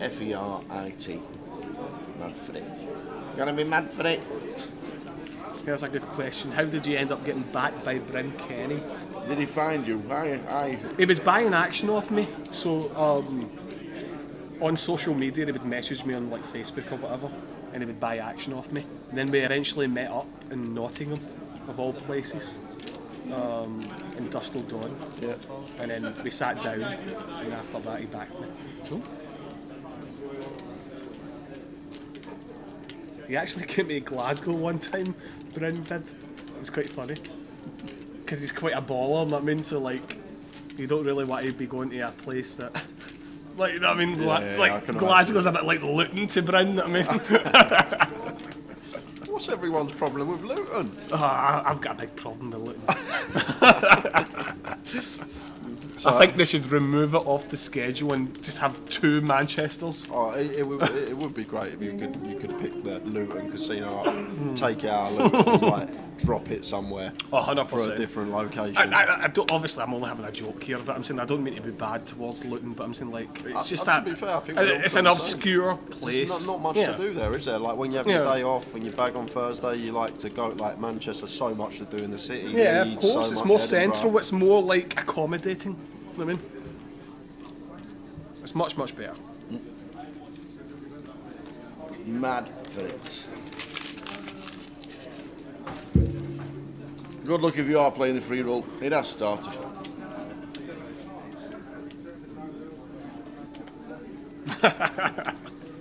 Funny what an evening in Nottingham with a bottle of frog poison will conjure up. So good. Very good. 10 out of 10. So Vince starting seat number 1 with the 9s. 2.2 mil chip leader on the table. Yep, so easy open.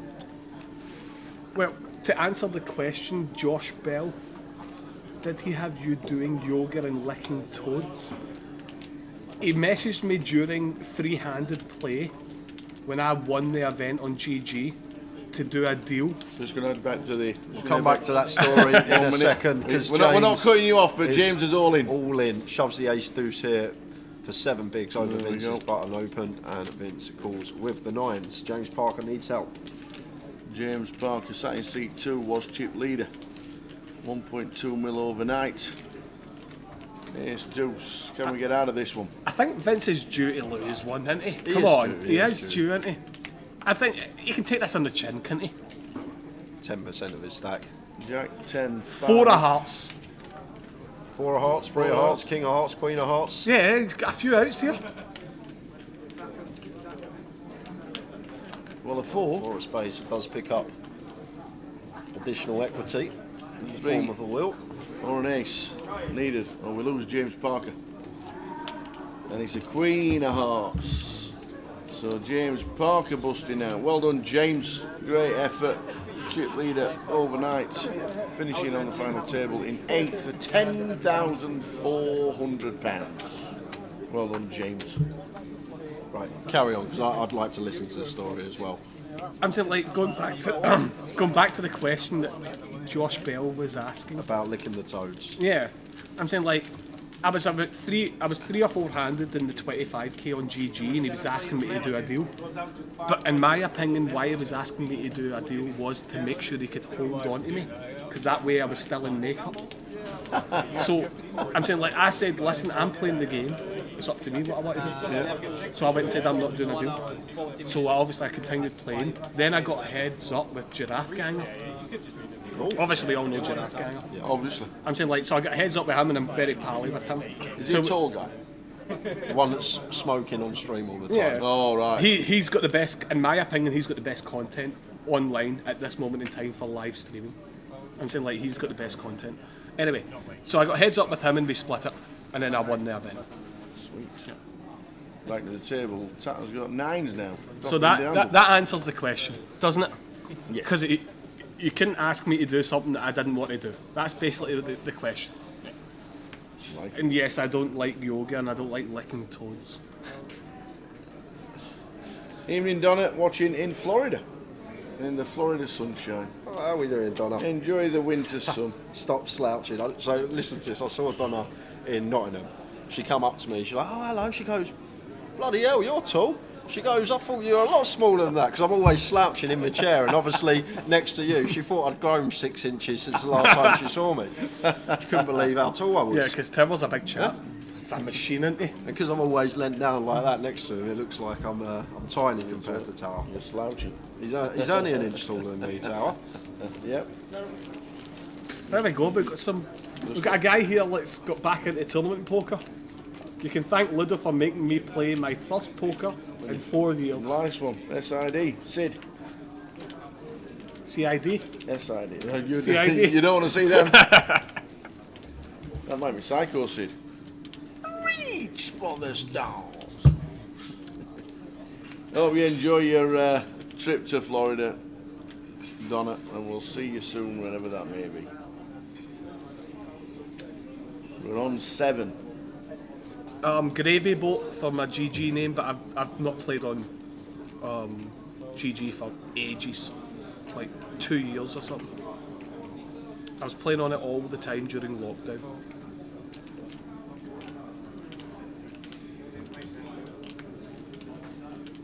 It's up to 2.5 million now, extends its chip lead after busting James Parker and got a nice one to just open.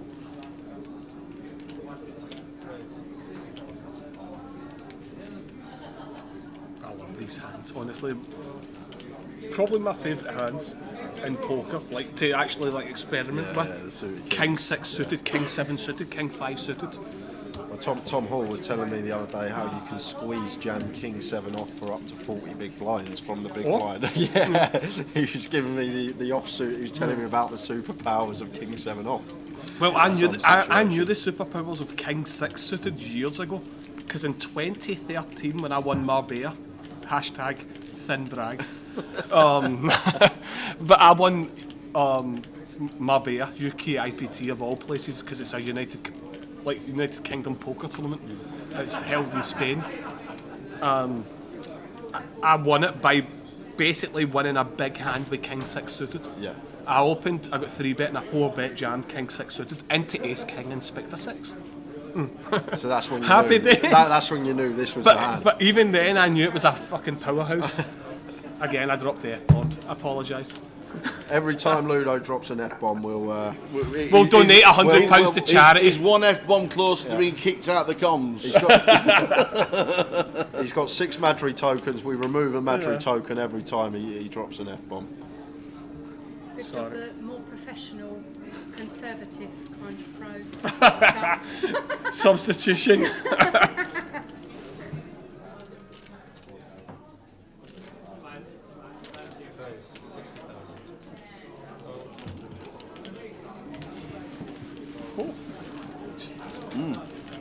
Mad for it.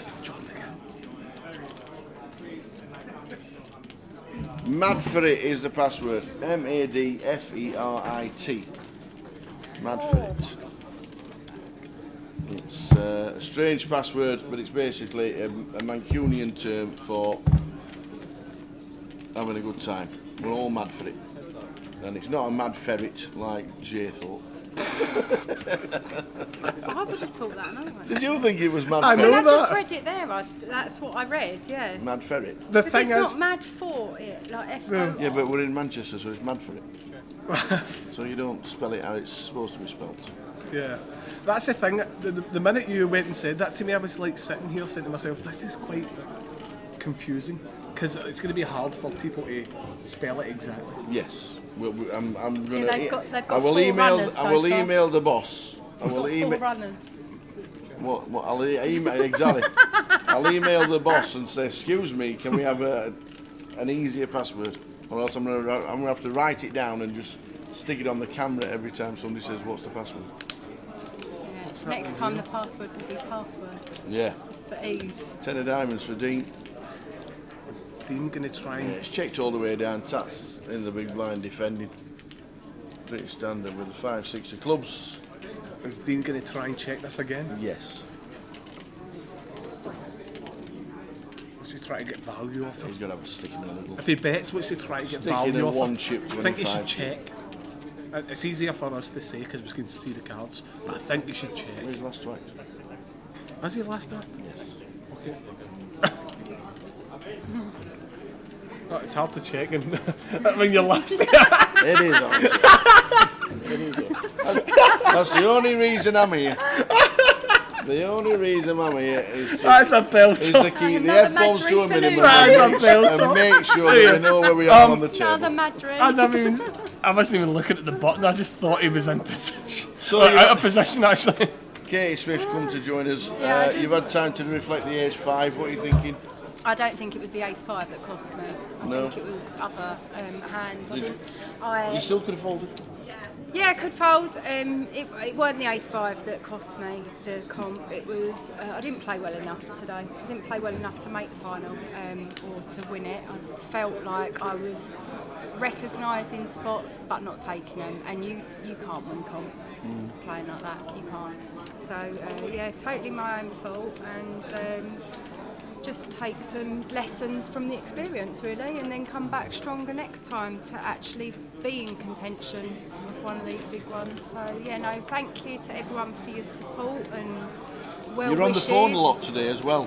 But I mean, my phone has blown up with messages. I haven't even looked at them all yet, to I be didn't honest notice with you. that. But I noticed you were on your was- phone Block more them than all, ever. block I them was all. on the phone more than ever before, but Yeah. it was to 2 specific people, my mum and sister. Oh, right, So cool. the biggest thanks to them two for their. No, that's right. I mean, my sister's just, oh my God, she Go has on, me Debs. fits, absolute fits. She was giving everyone at the table nicknames. So when she was like telling saying? me hands, she was using their nicknames. So when I was reading it, it was like making me chuckle with the nicknames she was using, and then I was asking about hand, and then my mum was screenshotting of different hands, and my sister was like, not that one, not that one, mum, it's another one. It was just, yeah, it was actually really good, because they always they've got this ability to just ground you. They keep you grounded, they keep you focused, they root for you harder than anyone else can, and you know that what they're saying is just from the heart and genuine. So yeah, biggest thanks to them. Honestly, I say it all the time, I'm like absolutely born blessed to be in the family that I'm in and have their support. So you can only do good things with that, right? You're always going to sort of soar higher as a result of that. So Definitely. And my success is theirs, and likewise we share it all. So it's I've got a girls' weekend away with them next weekend to the Reading 25-50. That's it. She'll be buying you all in with all the winnings. Yeah, so me, Debs and my mum are going to that. I cannot wait. Watch out, Reading. Yeah, we're going to have a messy one next weekend, so that'll be great. But yeah, I'm not normally on my phone as much, No. but I feel like I kind of maybe miss a trick by not getting that information, because it's so readily available now, and I rely so much on my own knowledge and information at the table. I'm watching players like all the time. I'm eyeballing them all the time. When even when I'm not in hands, I'm looking at what they're doing, how they're acting, how they're playing with their chips, like because everything, every single. 100% you should do that, because even though you don't know what they're up to, or you maybe can't read what's happening, your actual brain will take it in and feed you the information without you knowing how to process the information. Absolutely, and then so just keep an eye on it. The fab thing with the feature table is that then you can send a message saying what did he have, and when you then get that message back, and 20 minutes now is like nothing, so you get the message back and you're like, yes, my read was spot on, that's exactly the hand I put them on, or you can think, oh, okay, he's got that in his range, or he's done that sizing with that, I like that ball texture, and you can piece the jigsaw puzzle together so much better. So by not being on your phone when you're clearly allowed to be, you're missing a trick, and I think I've definitely missed that before. Like technology, obviously I've always been against technology, but this is when it actually plays a part. Exactly, and and it's also, like I said, it's good to, for me, my mum and sister are always going to keep me calm and relaxed and enjoying it, like having fun with it, and just make me laugh. So quickly back to the table. To Leeds raised in the cut-off for King 7. Jamie on the button with another 6. King 7 and jams. He jams the 6s. And Bin's got the 6s. My God. But Bin puts them in the bin. He's binned his 6s. He's binned them. Bin the 6s. Nice jam. Bin Laden. And there you go. Nice jam from Jamie. Do you know what we used to call a €500 note? What? Bin Laden. €500? Is there really such a thing? Back in the day, it was a €500 note. I have never seen one of them. Pretty sure they're still kicking about. I think I've only seen a fiver. But a €500 note was called a Bin Laden. Know why? Because you never seen them. Never saw a 500. That's what I mean. You were like, I've never seen one. Are they still in circulation? That's why. Are they really a thing? Yeah, they're still. Yeah, they are. Wow. 100s, 200s, and 500s. Wow. Apparently they got Bin Laden. So, how many's left Paul now? Trotter, 1.4 mil under the gun with Kings. Clicks it to 60. It's always nice to pick up Kings. Absolutely. Because you get the sweat. You get the sweat of actually thinking deep down inside that you're going to run into aces. You do have that little flutter at one point, don't you? Your heart does skip a beat. How many? He's had aces twice. He's had kings. He's had jacks. He's had nines. Well, this could be a big one here. Oh, he's got 1.3 mil now. Wow. Okay. Oh, here we go. What's he going to make it? 480? Nah, too much, isn't it? 480 is too much. What are you thinking? 400? 3 bet to 160. 400. I think he's going to make it 400. Okay, I'm going to go with 400 on the dot. Okay. Wow, he's going to make it more now. I think he's going to make it 600 now. Because Bin's come along. What? That's What's going on there? 4 bets to 290. Does he think he's got aces? Look at Dean with the 9 snap folding. Yeah, of course, yeah. He's lucky there. Well, he's not lucky in the sense of, like, if the 4s didn't do anything, he would have still got away. But I'm saying, like, he's lucky that the action was that great. That this is going to save. It's an easy fold. This is going to save Lee Tass putting another chip in the. It is indeed. It is. I can't believe Bin Laden's went 290. We got 290,000. Trotter. I'm going to make it 6. Lee got away from Jacks earlier with me, didn't he? 99. So. Yeah, that was strange from Lee. That was really strange. You got lucky there. Oh, I didn't get lucky. I played there it was brilliantly. There was no way ever them jacks should have been folded. I know that. Not ever. Oh my God, I so know that. Your sister and your mum would have been texting you there saying, "Oh, yeah, he's oh got my jack God, now." their texts were in capitals on that hand. They were like, "Oh wow." I totally agree with Mark Baden here. Phones should be banned on feature table. I agree. I totally agree with that. You just said you just had your best days on your phone. I haven't had my best day. My point being, I'm saying, like, okay, you've got to use the technology when it's there. Yeah. Lee folds the jacks perfectly.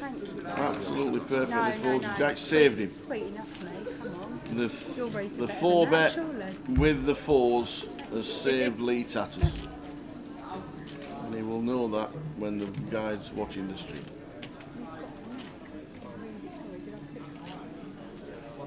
So Trotter gets it through, 4s folding.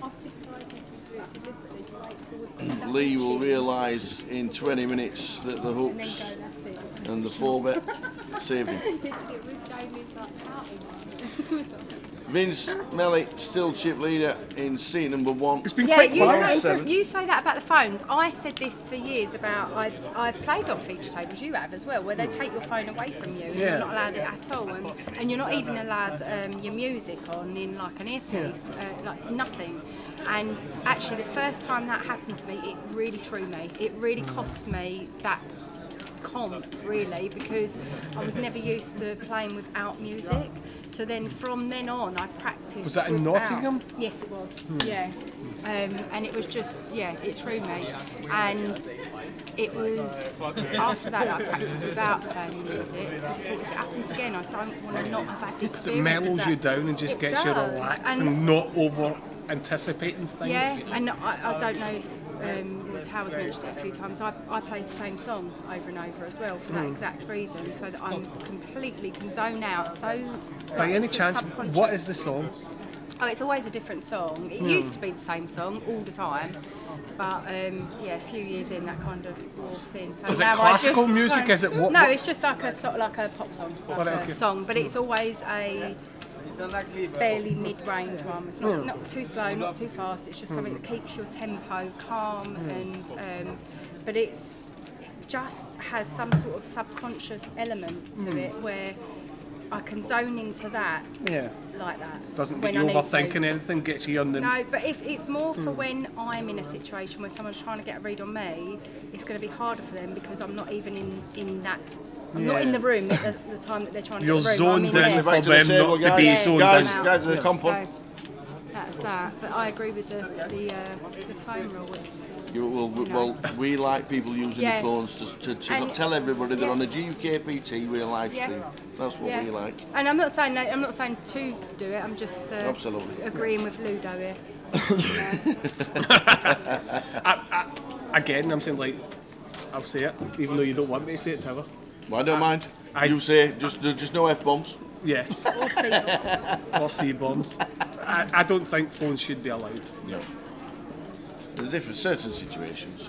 We've always been very lax with the phone. Obviously, never in a hand. You'd be using your phone to slow down the game. That can be annoying. And then the staff on the floor and the dealers are all very good at it. I kind of feel like when you're on the outer tables and there's not so much of the phones being used because obviously no one's viewing and you can't get information on the hand, people interact more with each other at the table as a result. But back to the action, 10s and ace queen here for bin. Folds. Jimmy is 60. What? We're there. Can't be ace out of the way. Can you rewind that? No, that's that wrong. Can't be right. It was 100% ace queen. Who had ace queen? Let me go outside and talk to this guy. Who was it? Point them out to me. Vince. No, it wasn't. What? Vince? There we go. Are you going to the Irish Open, says Dara? What the hell? Oh, Did hi he just Dara. fold ace queen? Yes, I will be at the Irish Open, Dara, so I will be there to give you a big hug. Can't wait to see you. I won't order so much sushi this year if we go for that. I ordered this most ridiculous amount of sushi cut. I didn't realise it was a sharing thing and I ordered it just for myself. And it turned up on this great big 3-tiered platter thing. Oh my god, it was memorable. I'm assuming you'll be there, Dara. Yeah. He lives there. Indeed. Banana 7. Yeah, but just because someone lives there, they might have He's other no, plans. he lives there. And one of the best tournaments in the world. Yeah. I mean, I'm assuming you will be there. Dara will be there. Are you going this year? Potentially. On one of your many days off? Yeah, we get Washer Smalls on Tuesday, and then we're at Edinburgh on Wednesday. Tom's been very quiet on the final table so far. Tom Langzau in seat 6. Small He was defence. on the Edinburgh final table Yeah. with us, wasn't he? I knew. I think you came third. No, I came third. Kay came third. Good memory, Ludo. Okay, you came third. I came third. You were second. You came fourth then. Nice that my third place was memorable for you, Ludo.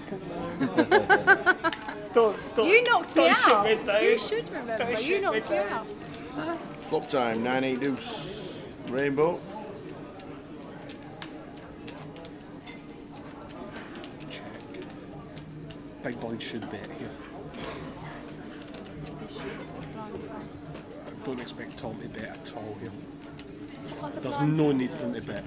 But the big blind should definitely bet. 40k, 45k. I can't see. Oh, he is. I can't see him.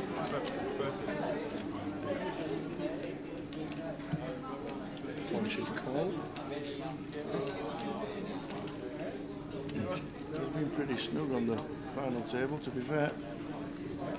Is it? Yeah, I was going to ask that. As he was playing out. He's been snug, but he does call, as nobody else says. I'd like to see a pair up.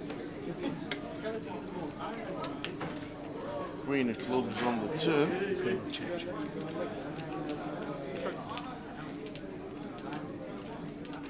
Then breaks on. And pairs on the river. Tom should check. And if Lee bets, fair play to him. Yeah, if he can find a bet here, take it.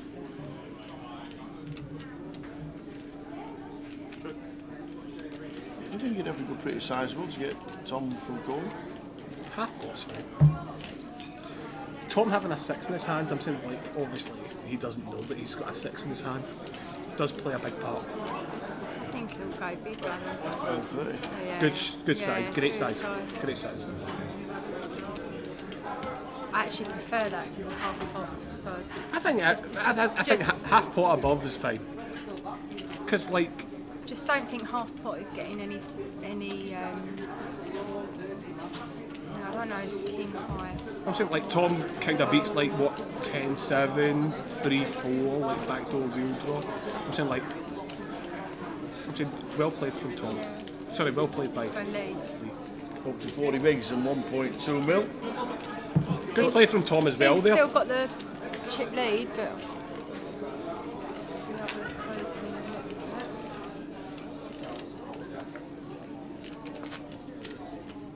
So you're playing Edinburgh next week? Yeah. It's too close to you. And then we're starting tomorrow. I'm not going to the Irish Open, I don't think, no. It's unusual. I'm just not going. I think there's something on. I'm doing something. I can't mind exactly what, but I didn't schedule it in. Yeah. I'm going to Vegas the day after the Irish Open finishes with my mum and sister. Oh, nice. How long are you going for? 2 weeks? About Mark off. 10 days? Yep.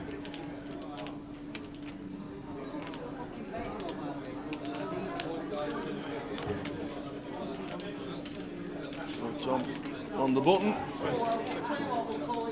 Jay's on his way back in 5 minutes after his little short break. It's louder and louder. Gets rid of the Queen 8s.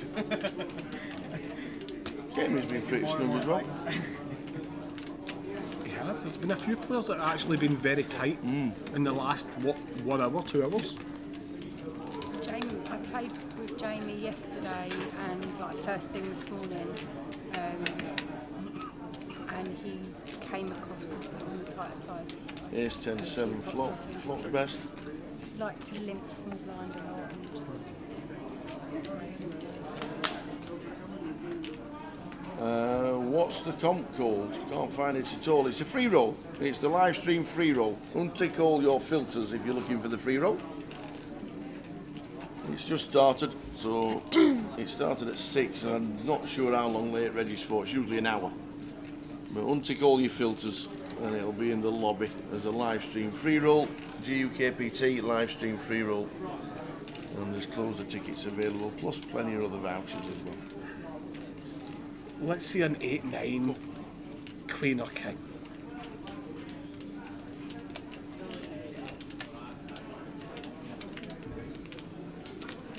That's an interesting card. It's most likely going to go check. You could bet check back, bruv. Still get value off of like 10-9, 7-8, 7-9, 10-9.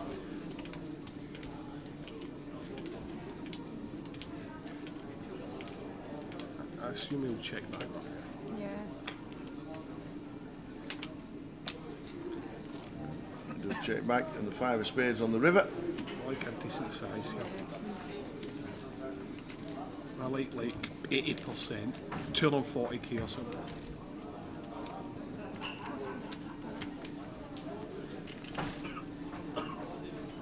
I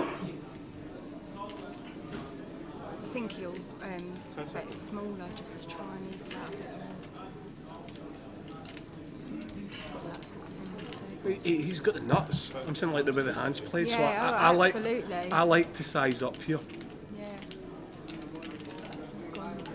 And he's definitely got showdown value. I'm saying like when he checks back this turn, he's got a lot of showdown value.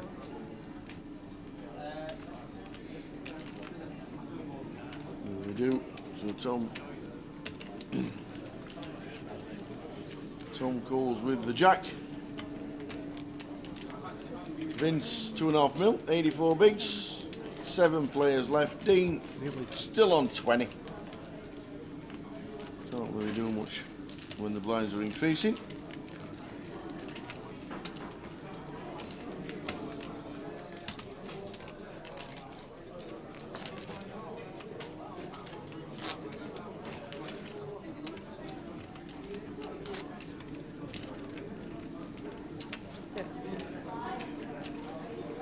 We're still on 7, final table, Manchester.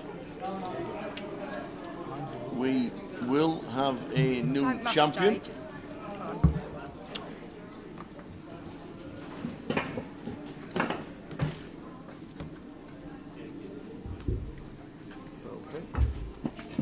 All change. We will have a new... I'll go in the middle. Is Jay coming back in, surely? I don't know. I'll stay for a bit. Oh dear. So you're playing Reading next week and not Edinburgh? I am playing. Yeah, it's a lot closer. It's a lot closer, and I can have a weekend away with my mum and sister. And it's I didn't play as many 25, 50s well, they just the brought last the record few today. years, really. In London, I know. And yeah, I mean, Did you see the final numbers? I saw, yeah, Jim screenshot into our group of what each flight was. It's incredible. It finished with another 50. Wow. 972 it finished with. It's unreal. 41,000. It's the perfect buying price. It is. And it's the good, you know. It's, Yeah, let's just get it right. See that? I know. 6 weeks back. 972 runners disagreed, Brad. Was it 41,000? Well, I'm sure. One thing. You missed out, Brad. It's £41,000 to the winner. £205,000 prize pool for a 2550. so Rob bust 9th, James in 8th. James was in a tricky spot earlier with his stack, with the the 2 mil chip leader stack on his direct left. We're all a little bit handcuffed on our table, unfortunately, with that. He obviously must have suffered as a result of that, dwindled a little, and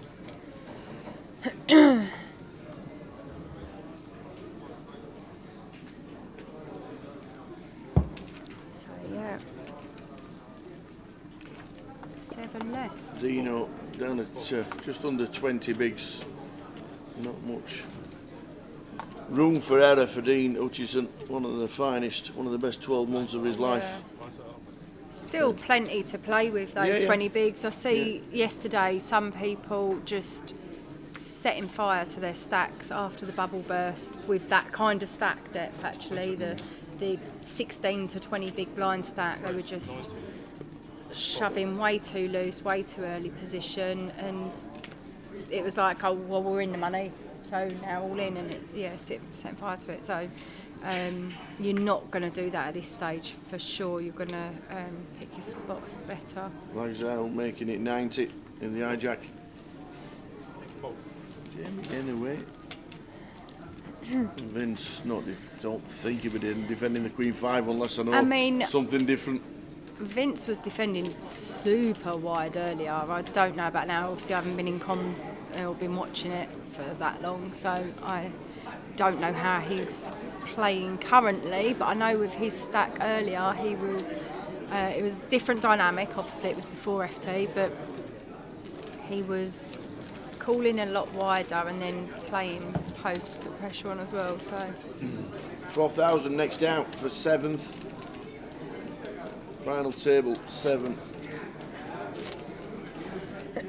So someone's just asked me in the chat what made me call off with the ace 5 against under the gun shove earlier. Why not wait for a better spot? Yeah, I wish I'd have known that earlier. It was hindsight, but to be honest with you, the reason for it was that Dean has a really great way of putting pressure on when you've just built your stack, because he knows you're not going to want to lose the chips again, and he puts the pressure on immediately if you've lost chips as well, because he knows you're not going to want to lose more. So because of that, and because I know that he's going to do that v-me a lot wider, he doesn't necessarily have to have, I know he had ace queen, but he doesn't necessarily have to have a big hand there.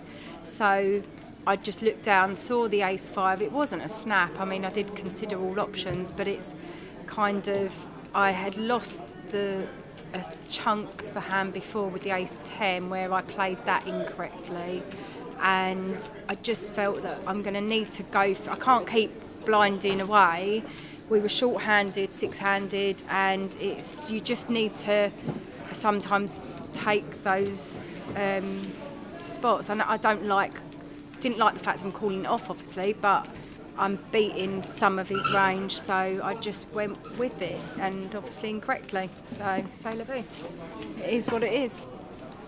Sometimes you get it wrong. I got a lot wrong today. You know. Well, at least you recognised it. That's the thing. I think recognised it. You said you're going to learn from it. Yeah, that's the thing that you can always get right, is that although you may have played a session bad or something like that, I think if you can hold your hands up and be honest and be brutal with your own, you know, your own analysis about your hands than you play, then that's going to elevate you at other times. Hopefully, you know, if you're given the opportunity again, you're not going to make the same mistakes again. That's part of learning. That's the experience in life and poker. So you're not going to make the same mistake twice. Tom raised to 83, Dean called. Queen 8 deuce flop. 10s for Tom. Dean Hutchinson flops bottom. There's 11 bigs. Awkward one for Dean here with the king deuce, but back door flush draw. And making the call. Take one off. Still ahead of all these like ace high, king high C bets that Tom will have. Jack of Hearts turn. And still not good for Tom. We're going to see a check Probably here. check, yeah. Like Tom's hand doesn't really need protection now. We've got the straight draw in there as well. King X and Ace X are just going to fold flops, so Dean shouldn't really have too much of these unless it would be a river 2 pair with aces or kings up, so just makes for a viable check in position.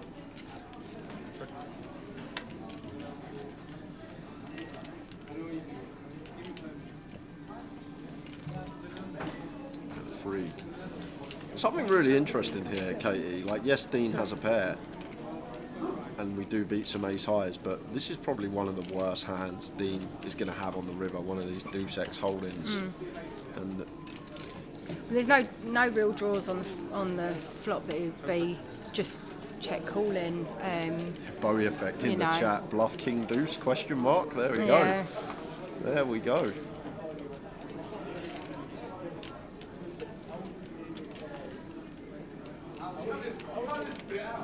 What's his stat? 385. Yeah, I mean he can jam.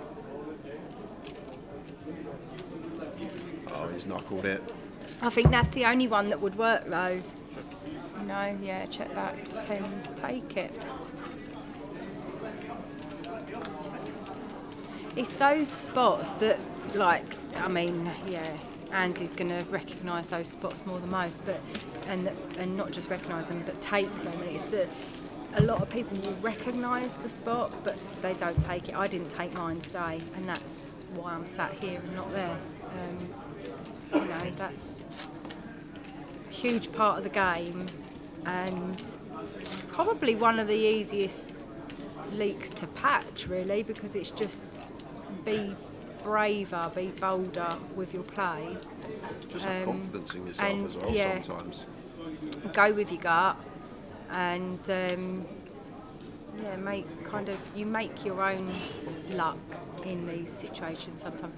I've walked away from the table, a lot of people saying, oh, unlucky. I wasn't unlucky, I didn't play well enough, and that's the difference. A lot of people will walk away feeling like they've been unlucky and not then learning as a result of it. Do you know what I mean? King deuce off here, Vince on the button. Awkward one with Dean with reshove stack in the small. Very blacks there. He's still going to put the king to work and bump it Dean's up. going to shove in here, isn't he? By the looks of it, he's pondering. He was pondering. He was actually pondering there. Yeah. No, he looked at his hand at that point. I think he did. But I'm saying he was pondering about something. Maybe he was pondering before he looked at his hand in the sense that, what am I going to shove? You know what I mean? Oh yeah, maybe 9 bigs. You are, you know, you're considering that, aren't you now?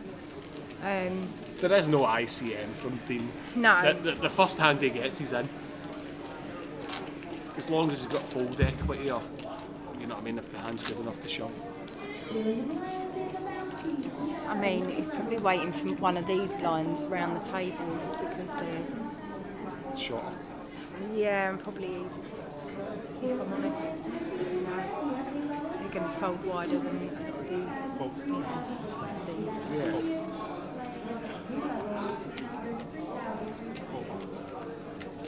So it's just going to fold round. This might. Jack 2 opposite shoulder. No, he opened 9 deuce off 3 to 2 tables this could out. be Dean's spot if he. Can't take it. No, I hadn't seen the cards. I was saying this could be his spot where it's folded round to him, but that's grim, isn't it? When it folds round to you, you've got 9 bigs, and then you open Jack 8 off. I think Jack 9 might have been like a consideration.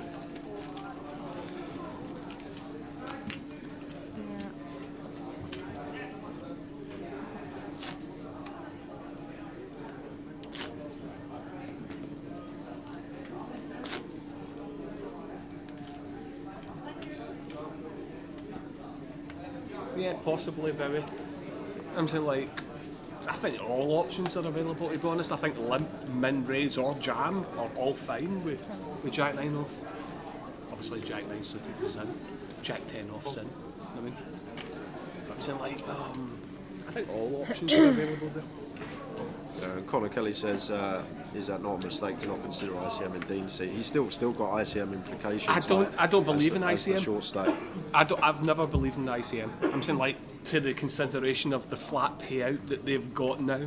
I'm saying, like, and even when it wasn't a flat payout, I'm saying, like, it was top heavy, it's better to actually gamble and give yourself an opportunity to win the actual whole lot. Old school Ludo. I think, do you know what?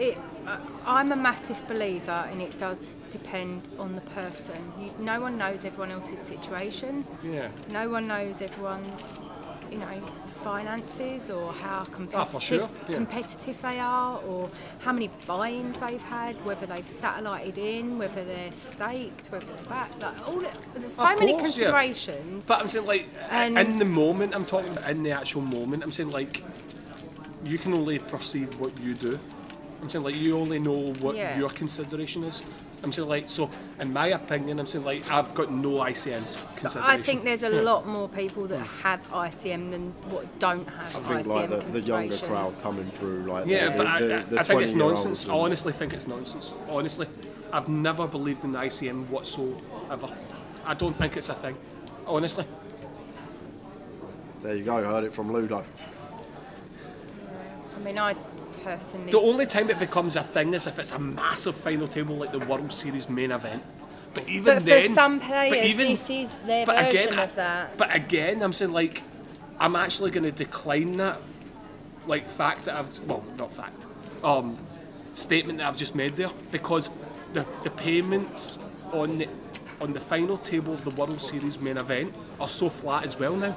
Because, again, like, they made a big mistake.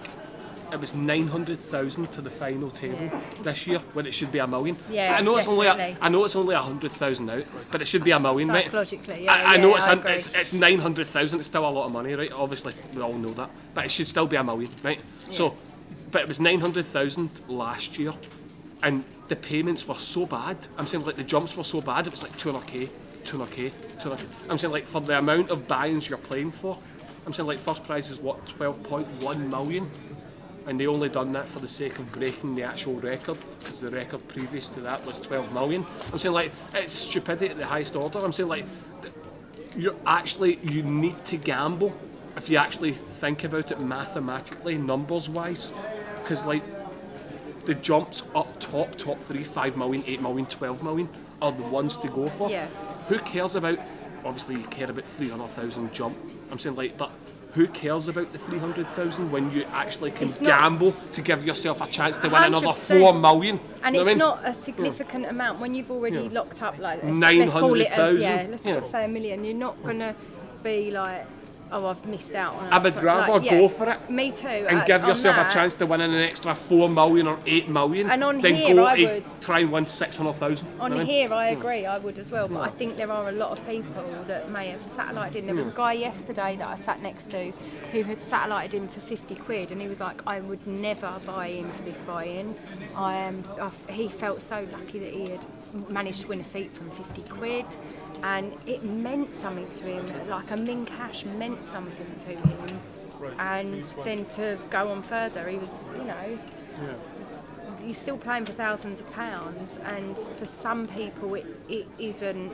Wow, I'm not saying it's life changing, Ben, but I'm it is actually a little bit for them. Can we come back to that, guys? Because where has Ben found this free bet from? 9-7 suited in the big. Expect to see defend, and no Vince is getting after it. That's insane. And Ben's that is absolutely insane. How tight has been as well? It's like he knows. Well done to him. Yeah, that's why he can get understands away his with image. it, though. That's exactly That is insane. Well done to him. Well done to him. There, honestly. And also, the thing that makes it look even stronger is that he hasn't got the stack depth to kind of do that without a hand, so it looks stronger hand anyway. But it's ludicrous because he had a great hand to peel. Yeah, nice. You know what I mean? I'm saying like this. I don't understand what happened there, so we'll just skip. I'm going to jump back to that conversation and you going about the ladders and not waiting to ladder a spot and play for the win.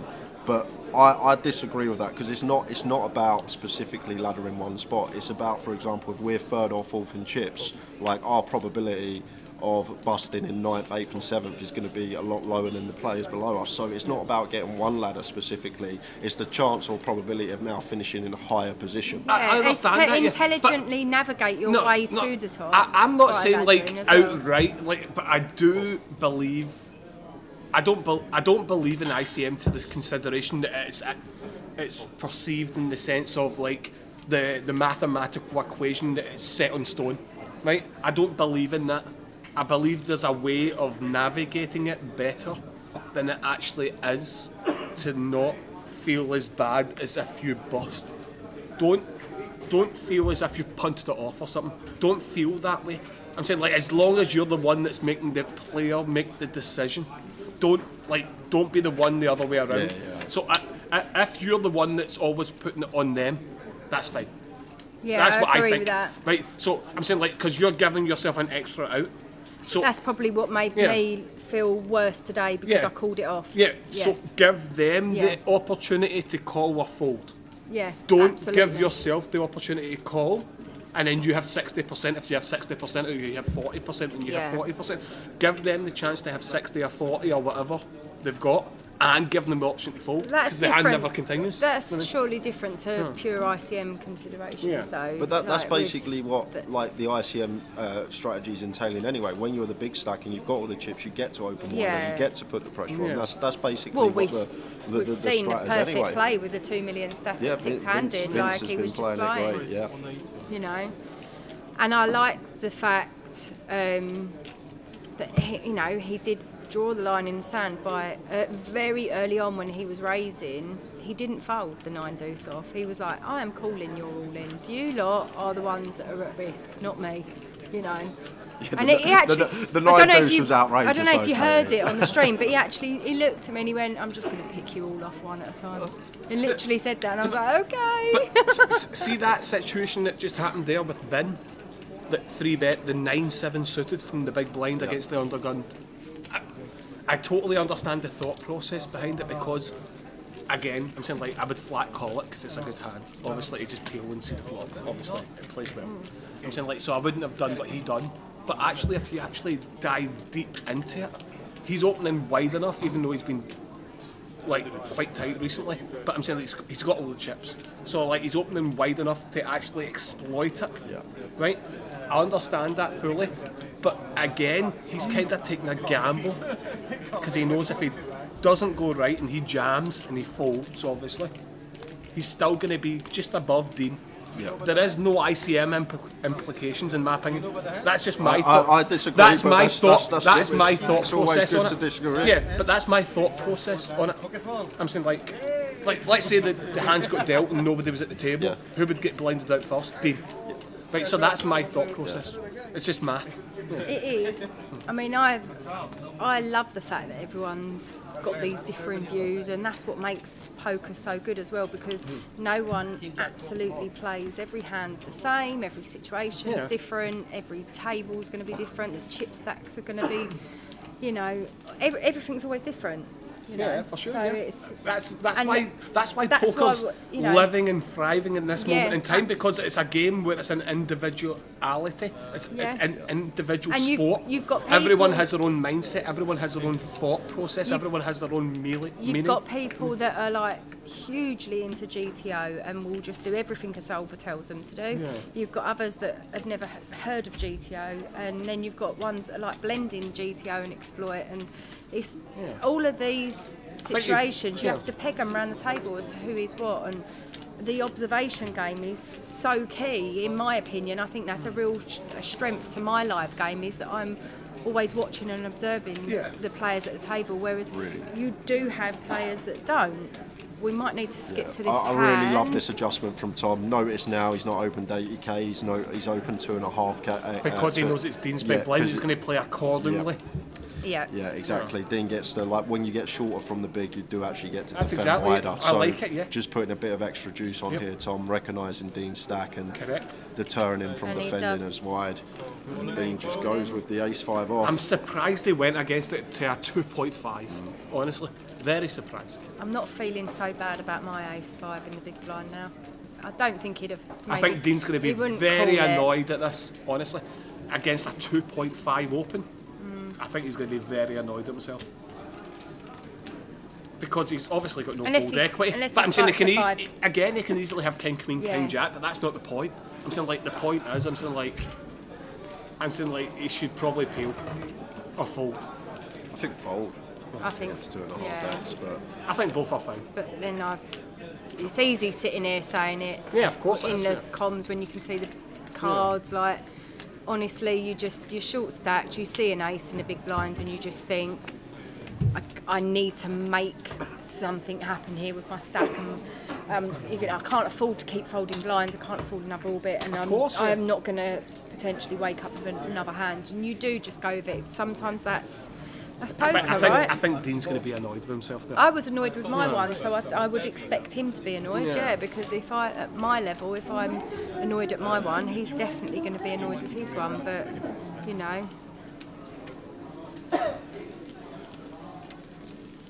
But he's still finished 7th on an FT, so...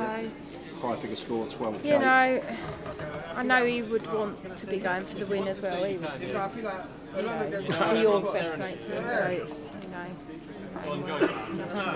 I'm best mates with him, and I know deep down inside that he'll be annoyed with Yeah, him. he will be. I don't think that was good from him.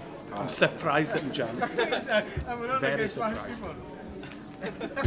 We'll see now. He's only kind of like, he's got no fold equity, first of all.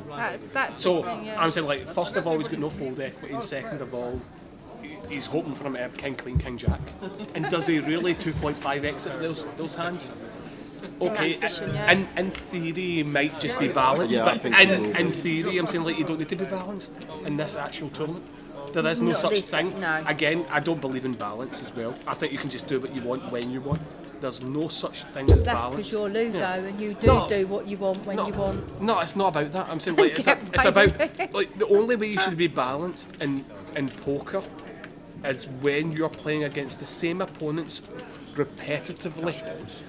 Like cash games or Triton events when there's 50 congested like players all the same time, always the same field, 50 players, 25 players, 30 players. That's the only time where you should be balanced. There is no such thing as balance in poker.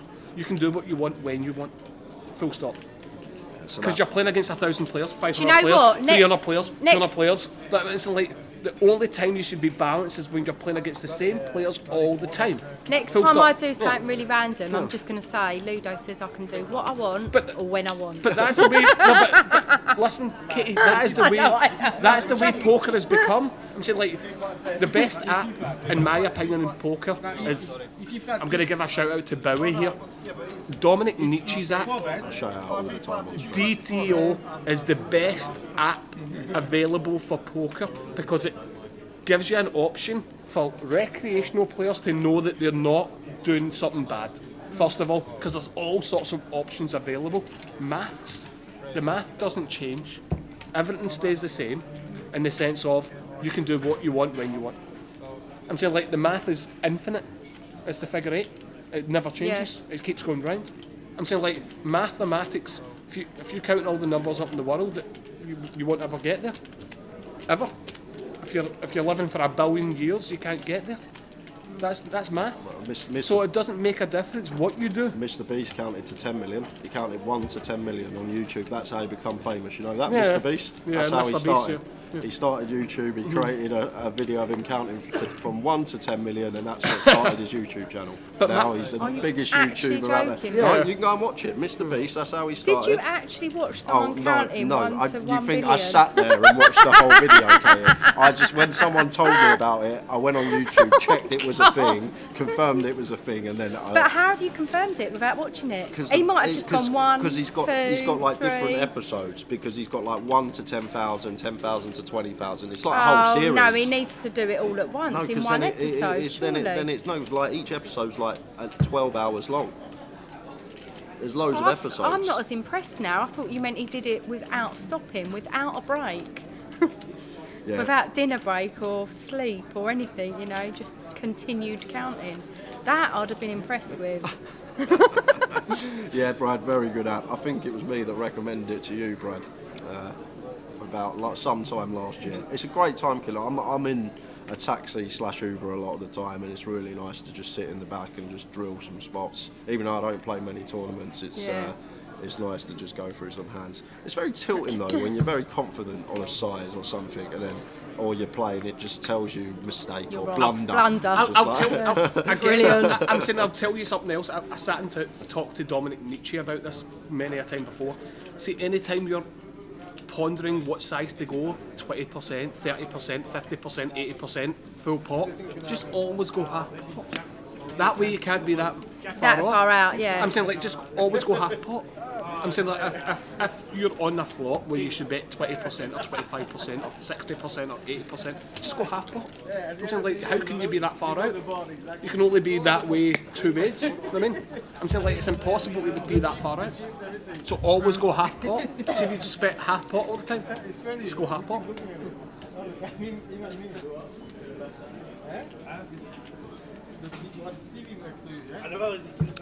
What was it, like a challenge? No, it wasn't a challenge, it's just what he done to start his YouTube. So, okay, he done 1 to 100,000 in 24 hours in one go. DTO. What an absolute boring challenge, Christ. For David Kingswell. DTO.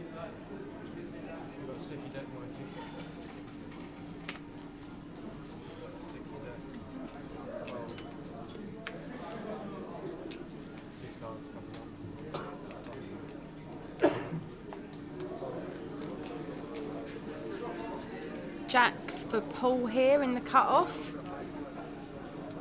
1.9 million stack, so we're just raising this up in raise. 80k. Tom will be folding. Lee with the Queen 10 suited. Small blind. That's discipline. Folds. That is. Oh God. That's why.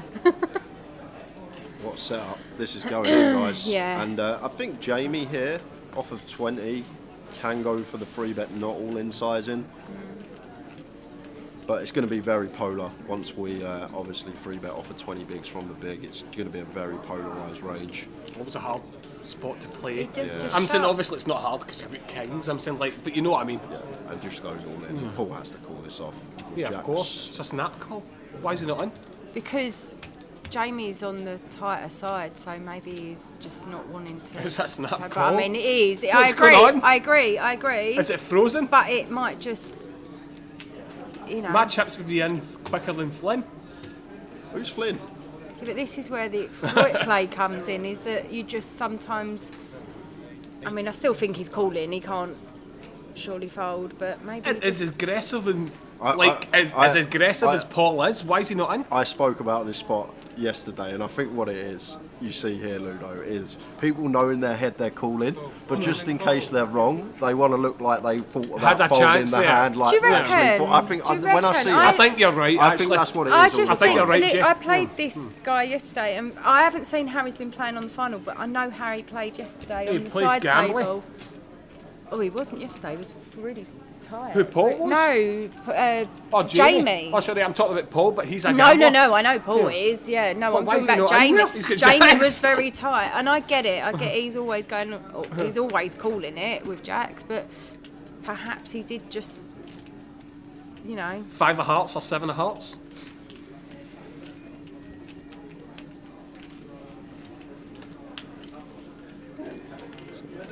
Good turn to see Jack. for Jamie. So just fading a jack. Does. Oh. We both saw That was the close, picture. but it was red, but we knew it wasn't a jack, it was red. Big shift there for Jamie. 1.7 million, pulled down to 1.1. Still perfectly fine. Yeah, even the short stack. So I was just about to say, 19 no bigs. real shorties. Like, yeah, it's nice stack depth, nice play. I'd like to see the clock pre-flop be extended. I think 20 seconds. It's 30 seconds, I think, on the FT. I didn't get there, so I don't know. oh, I yeah, cannot, it I cannot changes. confirm or deny. It changes to. I never got there, I never I got there never either. got there. Thanks I for never the even rub, cashed. Jay. I never even cashed. Ludo didn't even make day 2 when shot clocks come into play, Katie. Shocking. man. Oh my god. You'd think they'd just like take me over to day 2 and say, look, there you go. I know earlier it was 20 seconds pre, 30 seconds post, and it felt rapid. I mean, I missed that it was on. Action was on me at one point, and the dealer didn't say. And it's only the guy next to me who was like, "It's on you." And I looked, and I got 13 seconds to look at my cards, Your hand was decide dead. what I'm doing, and yeah, I was like, "Oh my gosh, it's a lot." It was 3 time banks because he didn't know it was him to play. Oh my god, that was nearly It me. wasn't in Mukhtar, was it? What about Grimo in Blackpool on the mini-final table when he needed the loo, so he threw his 5 time banks in and ran off to the toilet? Are you joking? Did he? He's funny, isn't he? He's funny. I'll just see him outside. No, I would like to see it go to on day 3s. I think when you're playing for the bigger shove pay here. jumps and stuff, I think it should be 30 seconds. Just is from shove. you know. no one's really tanking anyway. Like, Wow, I'm surprised to see this, Ludo. Lee plays flat with 9s here, facing hijack open from Paul. What's the short stack got again? I'm saying 19 big spin. 20. That's a shove. Yep, I would have just sent as Lee. 23, 24 effective. Now, got to head to the streets. And here we go, because he's got the 10 of spades in his hand. I mean, he's got position, but he's also just putting himself in a world of pain by 100k, taking the post, because you're 95k or always going to have something. an overcard on the Everyone ball just to your keeps betting pair. 40% here, and you're not really supposed to always bet 40%. No. You're supposed to bet like 70, 80%. But let's see what happens. I reckon he checks back here. I'm surprised he checked. I reckon he checks back. There you go. I'm surprised King 10's checked with the 10 of spades. Maybe the other way around he bets. Ooh, spade. Look at that for a turn if he bet the fucking... Sorry. If he bet the flop... I'm if going he- like that on my map. If he bet the flop, he'd have just shoved the turn. You know what I mean? Yeah. That's He my wins point. that- wins the hand. He wins the hand, yeah. But anyway, here we go. He's got to bet now, obviously. He's got to bet like 60%. And this is where the 150, 165, something. This is where the 9s are in a world of pain now, because there's now 2 That's too overcards. small. He's got to size There's up. 2 overcards to the 9s.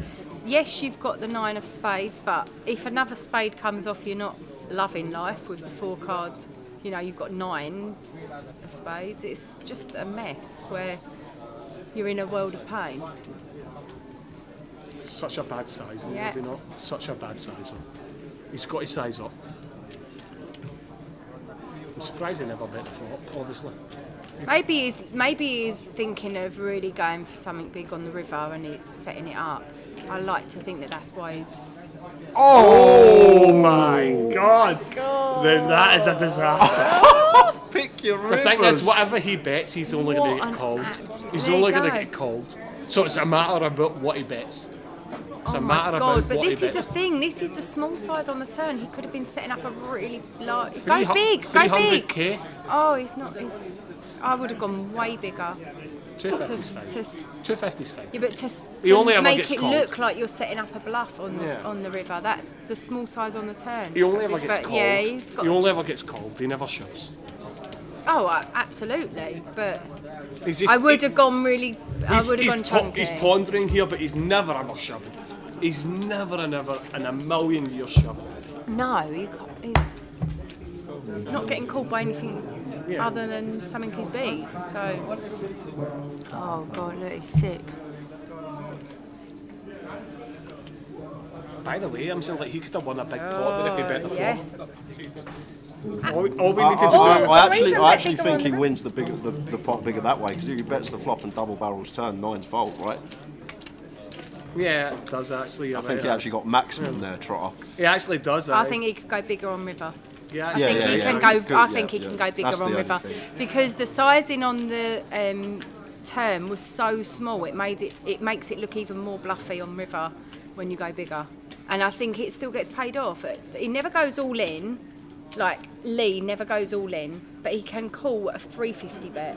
Yeah. If you're calling 250, you can Well, call 350. we can see the you cards, can get obviously. We can see the cards. It's set of 9s, obviously. I'm saying like. Yeah. We can see the cards, but I'm saying like.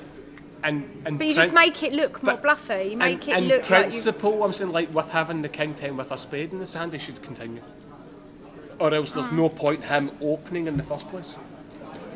I think it might be because Lee's a tighter player, perhaps, and so when he flats the button behind, perhaps he just wants to get to a turn to then potentially take it away on river.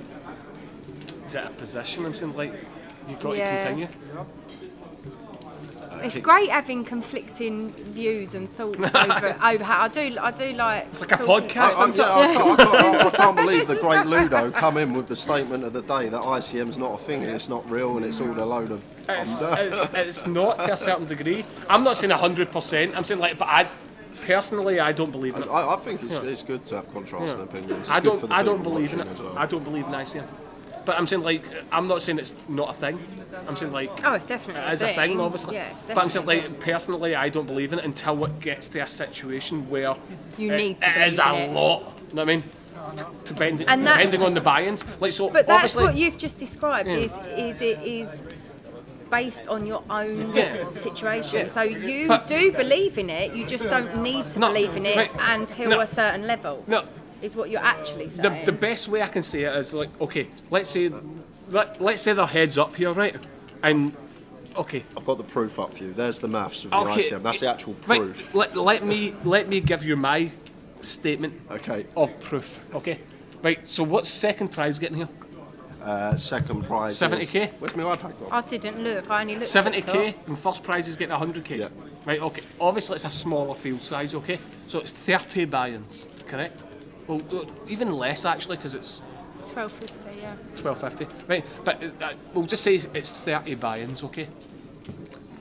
Right. So Yep. heads up in the World Series main event. How many buy-ins is it?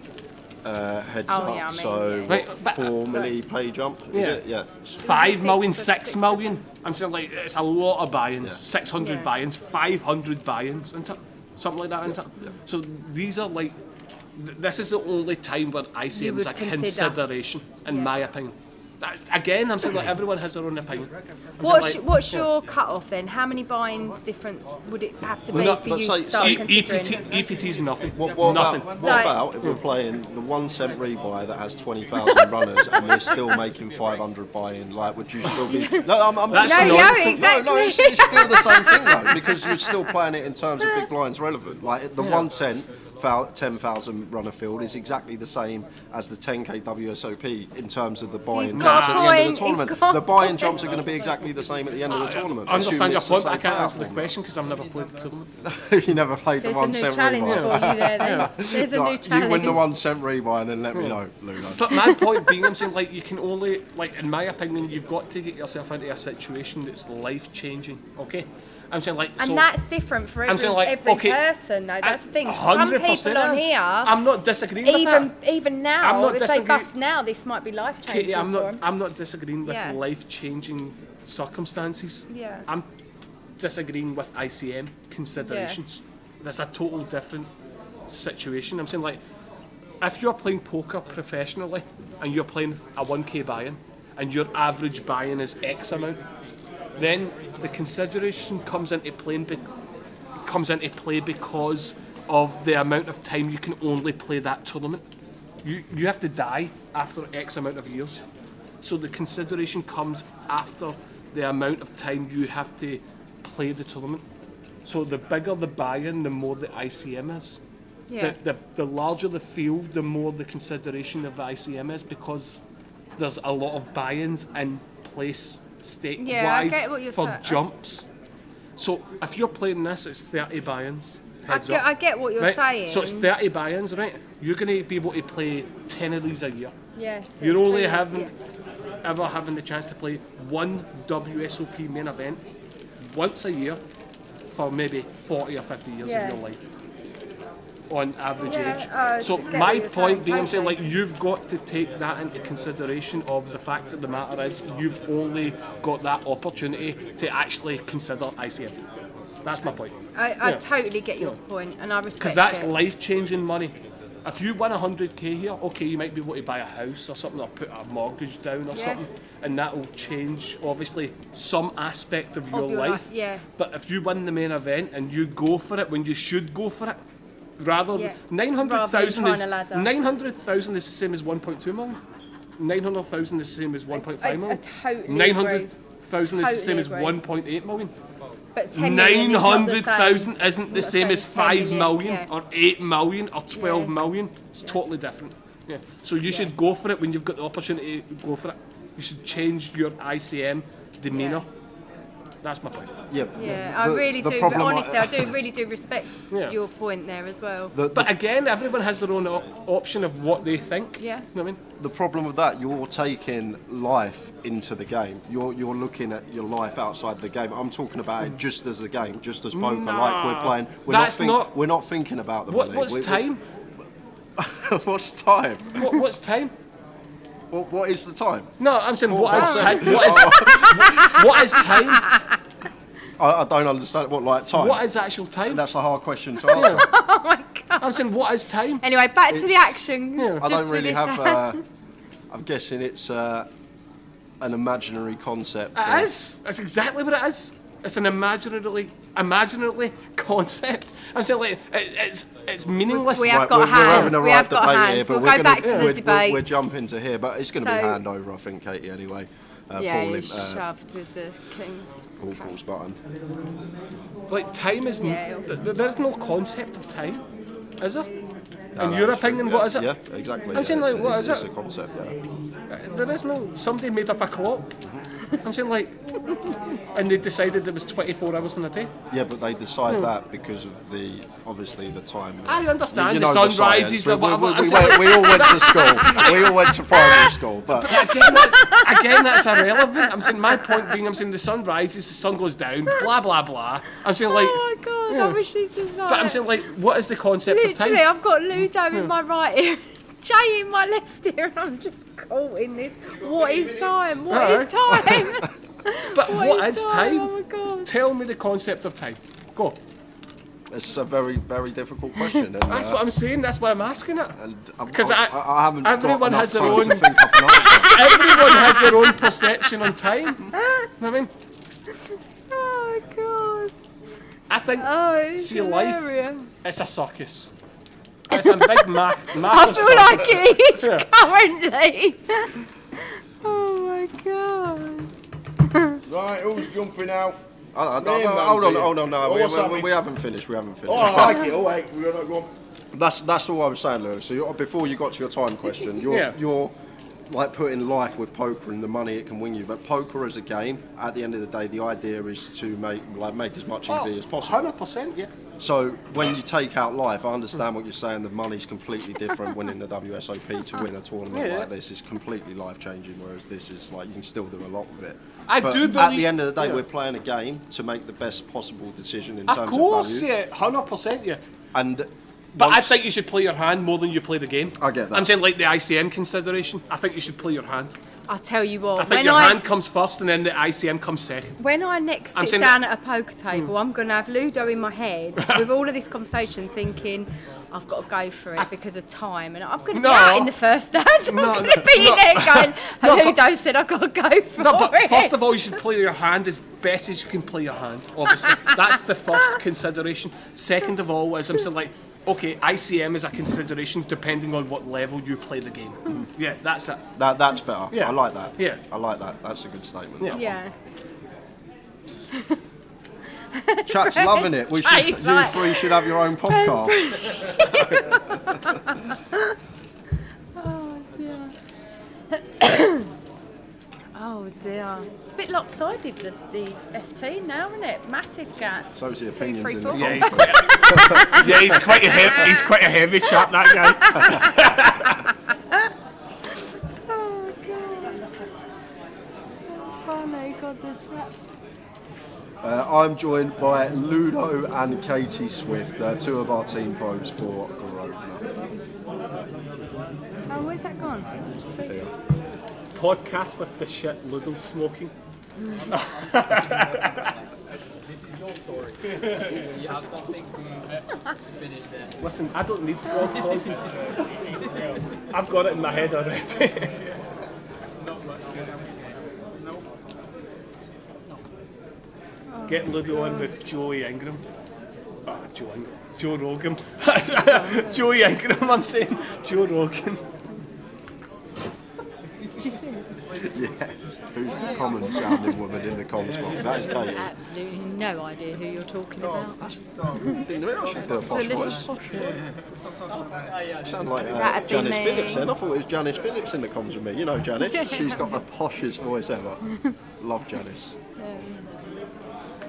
So we'll try and concentrate on some hands. To be fair, not much has been happening. We haven't been going post. There's been some all-ins pre. But Yeah, we always- haven't been missing any action, to be honest with you. We've been jumping back to it. I've been very surprised at Vinny boy. I'm saying like he's played very snug. He has. Like he's not even opened 8-6. Do you know what? Earlier on, when it was 2 tables and we were 6-handed, he had 2 million and handcuffed the rest of us. Yeah. He had a stranglehold on it then, and he was really dominant. And I would have liked to have seen him continue that now, because he's still got the chip lead. I think. I think he is, yeah. And but the thing is the others are going to start creeping up on his stack if he's not careful. Look at and, Tom. Yeah, exactly. Jamie could have jammed here, I think, with 10 suited. Been with 15. And the thing is, whilst you've still got the shorter stacks at the table, that's the time for him to assert the aggression, to, you know, force Tom to not be in the hand. And, you know. I like this. So I'm surprised. I don't like the jam. I like the 2.5, 3x, whatever. I've been going for the Yeah, I mean, raise look, with he's the got 10 off. 900k on Tom's stack. So this, and Jamie and Tom being at the same, Paul's similar. With those two shorty stacks in there, that's when he could be opening. I think Vinny's just sitting back saying, I'm going to be heads up.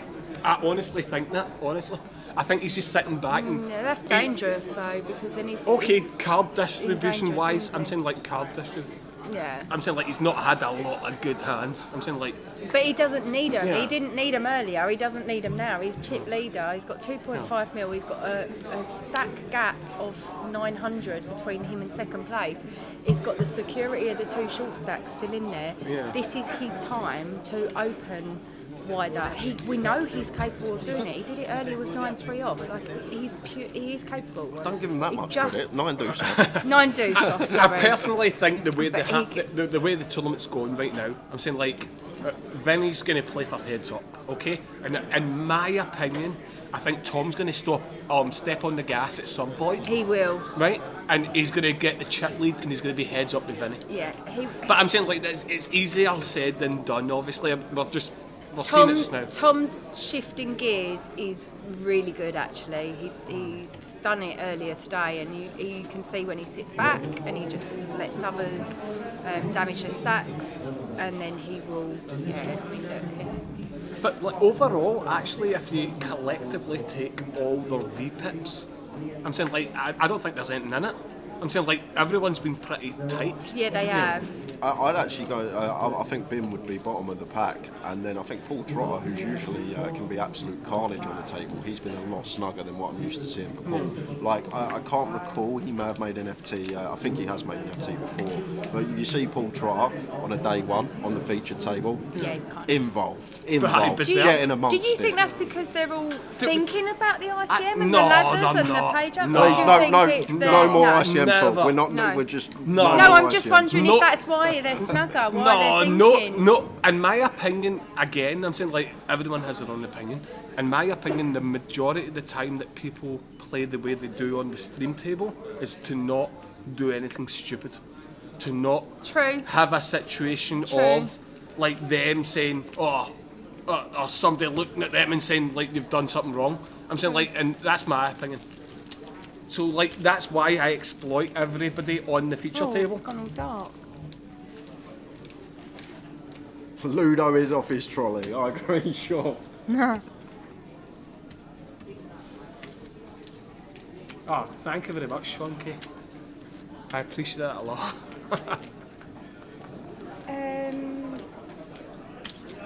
Yeah. What's the average bullets for a person in GUKPT, guys? I'd say about 2.5. I'd say 2.4, I was thinking. I thought 2. Yeah.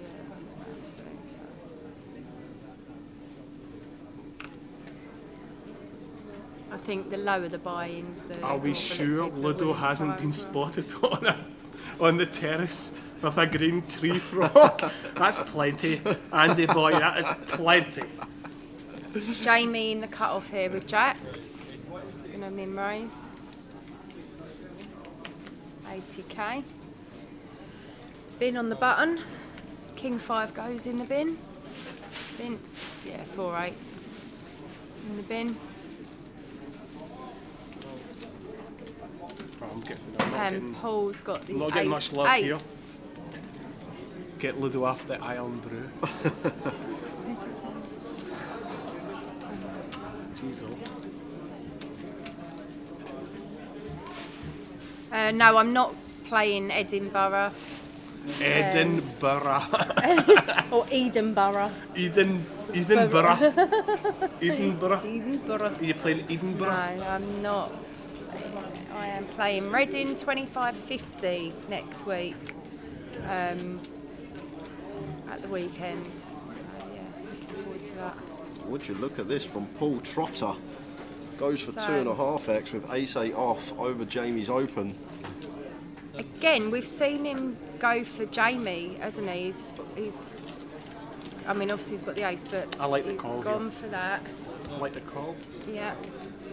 With these stacks as well.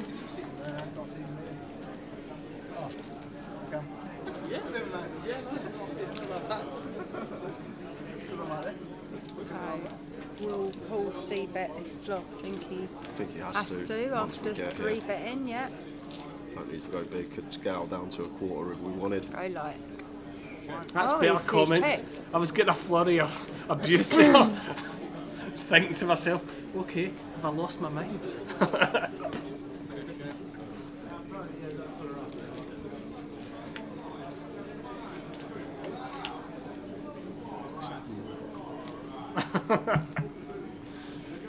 Ten of hearts on turn after the check flop.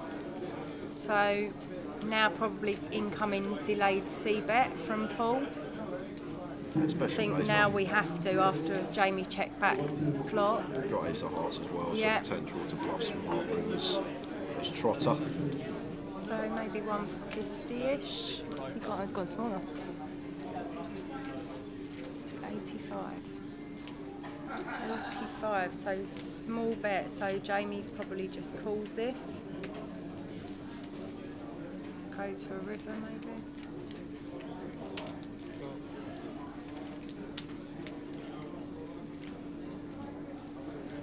Love to see a heart. Like 8 of hearts. See what he does. Oh no, 8 of hearts gives poor pair. 7 of hearts.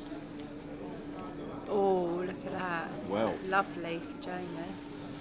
Well, well, well, Mr. Trotter. But I think, wasn't it the river last time with the nine? Oh, it was against Lee actually, wasn't it, with the nines? That Paul would bet small on the turn then and bet river, but I think he has to go big here to rep. Yeah, 350. How worried are we of ace queen here, Ludo? As Jamie. It's just a call. It's just cool, yeah. If you jam, what you try to get called off? Yeah, exactly. Exactly. Just, yeah, sorry. Turn set of tens, Exactly. that's about it. Paul shows the bluff, like the heart. Yeah.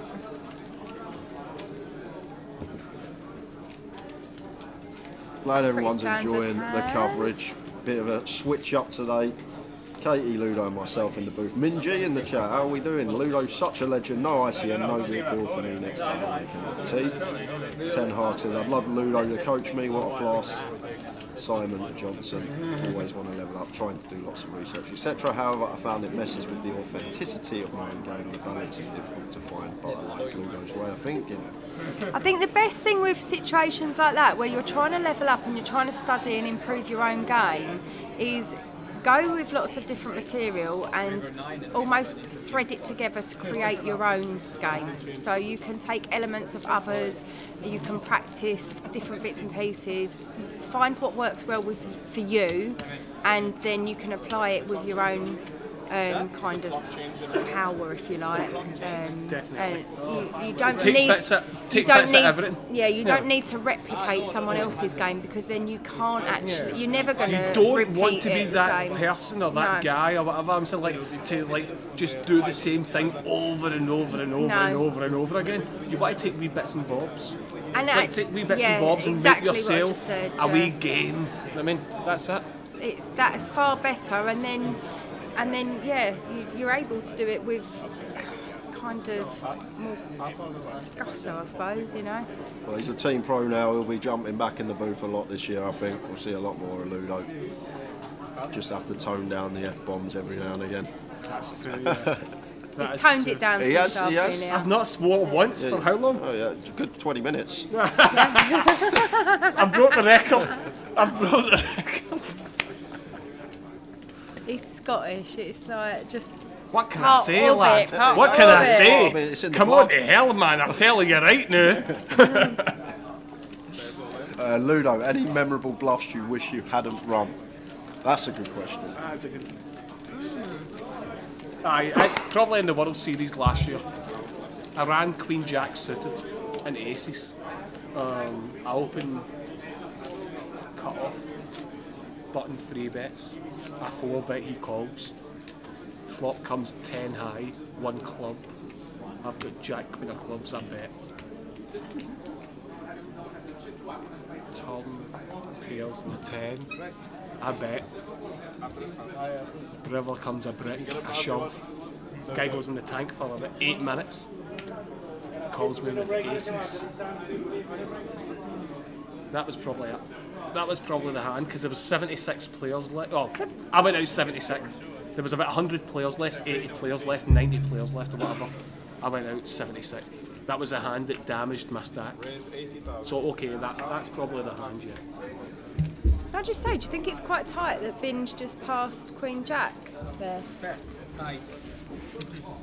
So, I'm putting it on because where are the players going, Katie? Oh, sorry. What do you think that means? Just I asked a question. It's like, oh, Do you know what? It's flown so quick. I've enjoyed it so much with you two that apparently we're on a break. It's been 2 hours already. You're more than welcome to pop back in. Madri. Hope everyone has enjoyed the session. You're on that, and I'm on my protein shake. Brilliant. Some good That's conversations. my protein shake.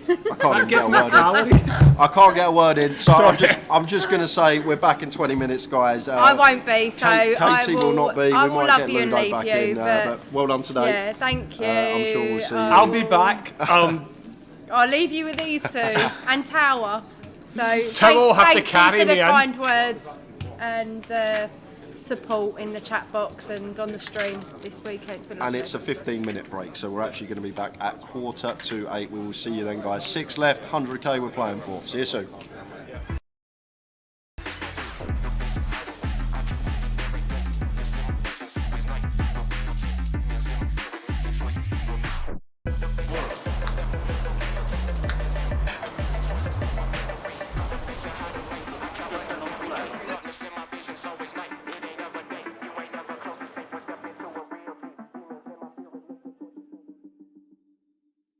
Ladies and gentlemen, on Wednesday we announced £1 million prize pool for the second year running at Goliath. We can now announce that there are 10,585 runners currently, meaning it's the biggest tournament we have ever held in Great Britain and anywhere else outside of Las Vegas. Ladies and gentlemen, you are now part of history! The Goliath is the biggest it has ever been, and people are still buying it.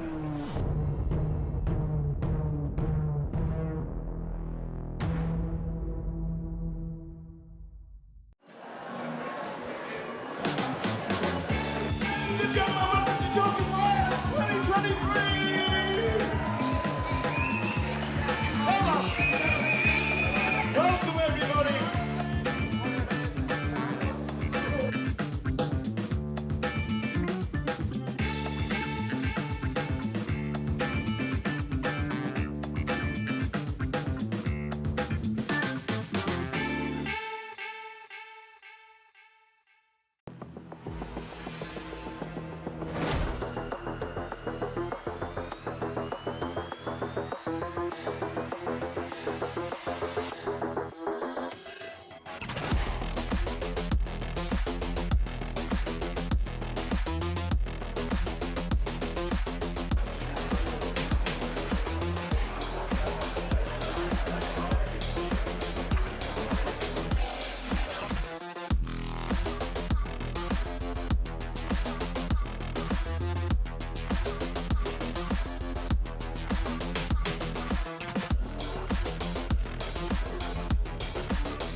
ace, kings and clubs, and queens fall on the end.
Oh, there's the shout in the stream.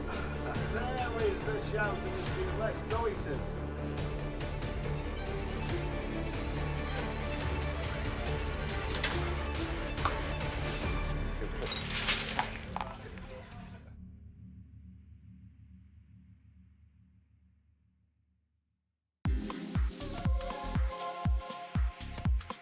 To 44 players as it speaks, and there's 24 million going into one bag.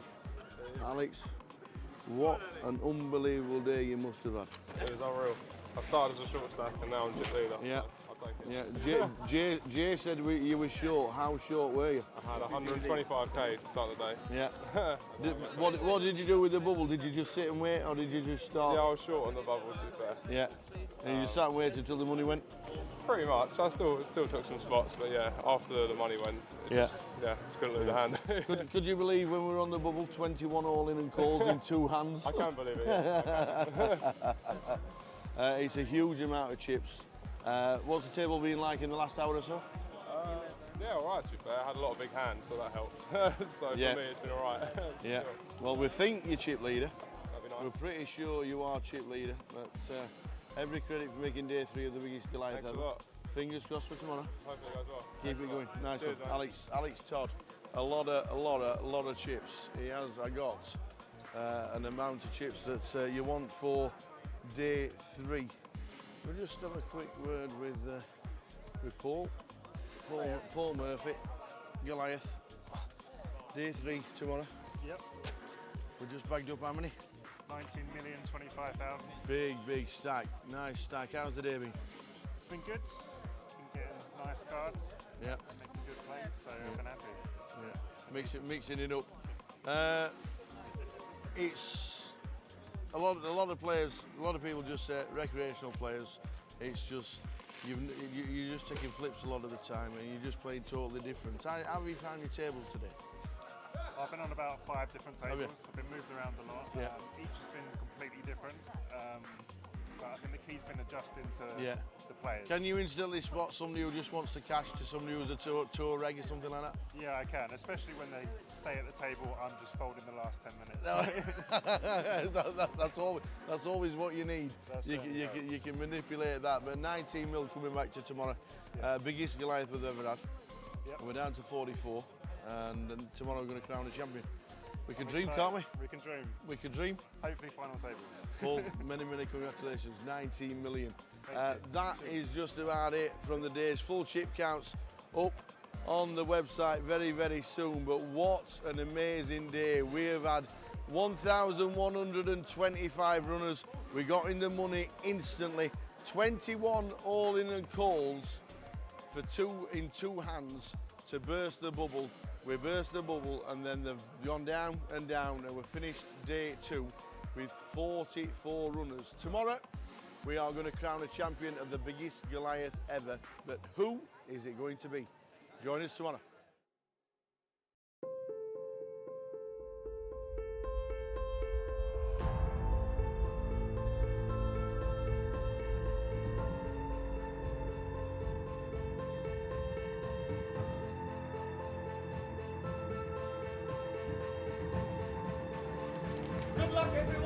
Dealers.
And there is the call from Ariel. Yeah, And can't bad really news. fault him for it, Tower. I think we knew on the turn it was only going to be a few rivers that.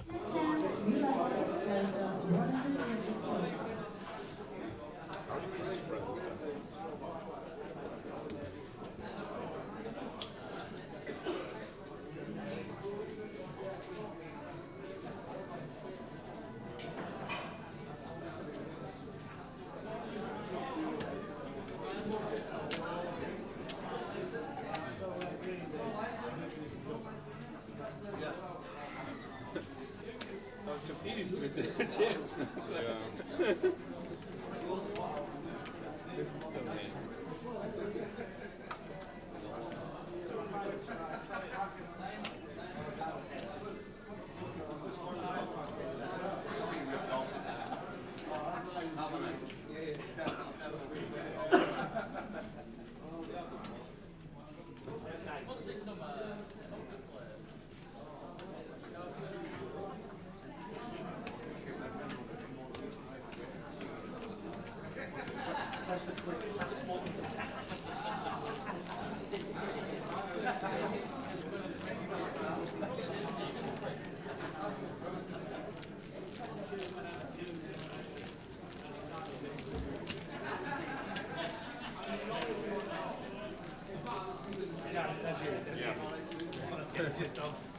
I was confused as well. What did I do? I don't remember. I was like, it's sad at the end. Did you not say that last time? Yeah. Did you not say that?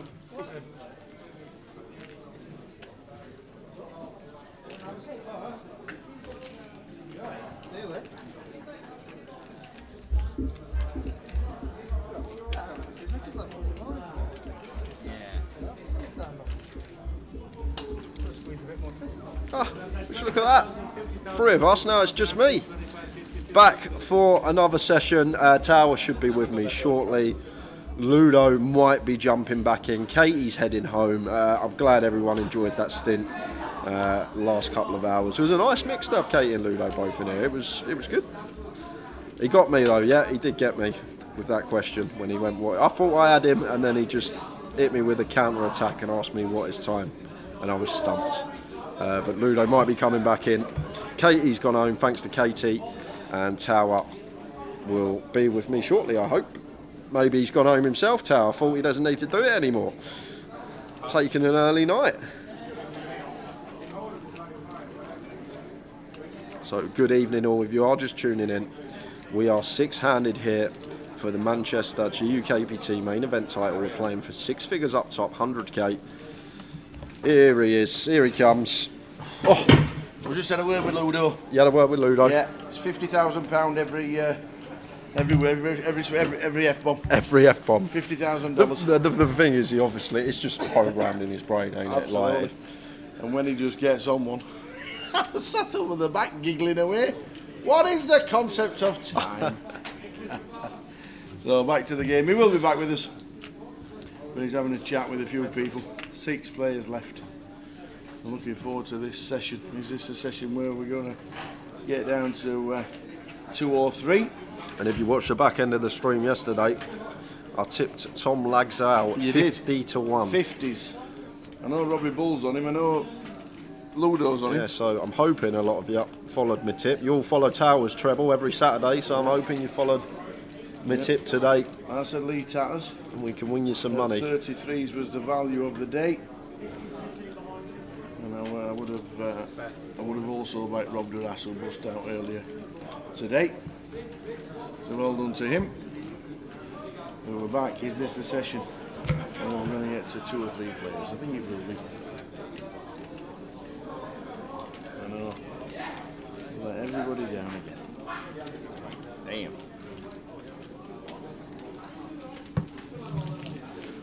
And yes, we will, Mel, because we still need to give that closer ticket away. We'll do a Ludo fix for it. All right.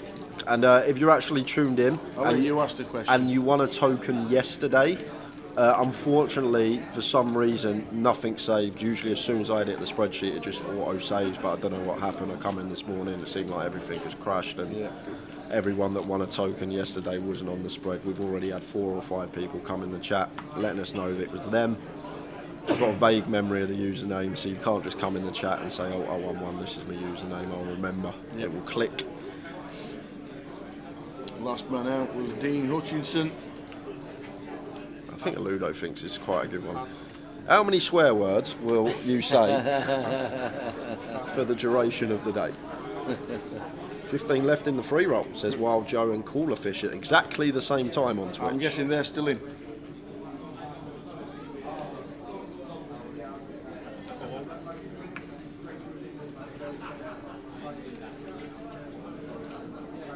Bin.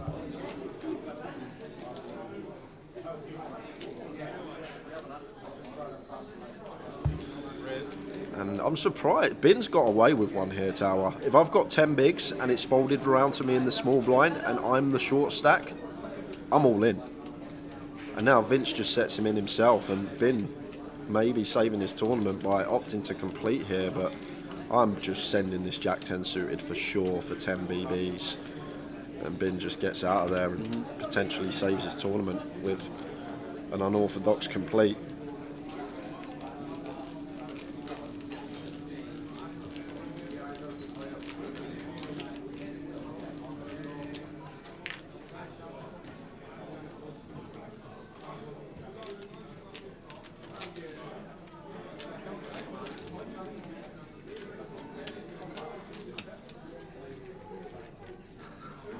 So we're on 6. Vince Melly in C number 1. Paul Trotter in 2. Tom Lags out.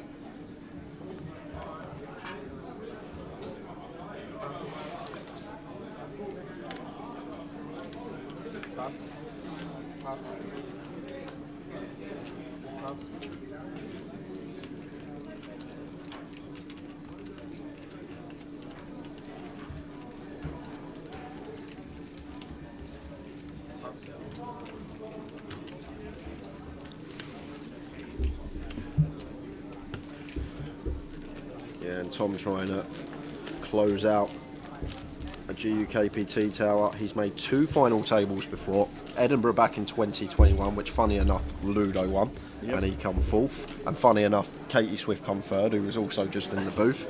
So Tom coming fourth in that, and then in 2022 he lost heads up in Leeds versus the Macapac Chris Johnson for £67,000 after a deal, but Chris Johnson took the trophy. So Tom lags out with a fourth and a second on GUKPT final tables.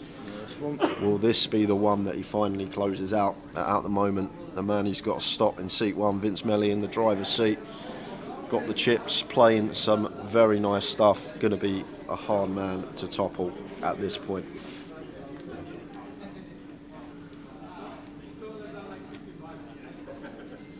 Raise 100,000. Pass. Queen 10 suited for Jamie, opens to 100. Pass. And Paul here, pocket eights, just going to be a send here, tower for 15 bigs, facing the late position open.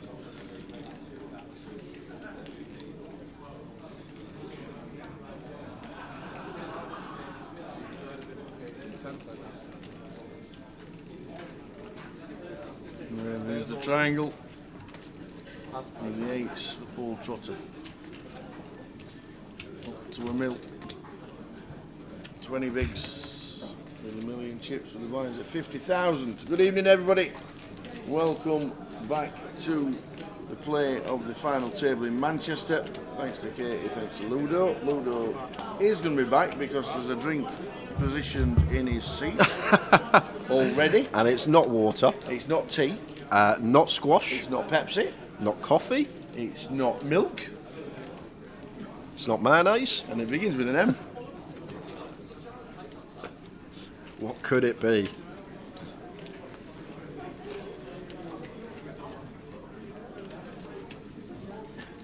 Oh, thanks, Kev. Good to have you back, he says. Yeah, someone had the cheek to actually put in the chat when it was me, Ludo and Katie. Nice to actually hear an intellectual conversation. How dare they? I can't believe it. The cheek of some people.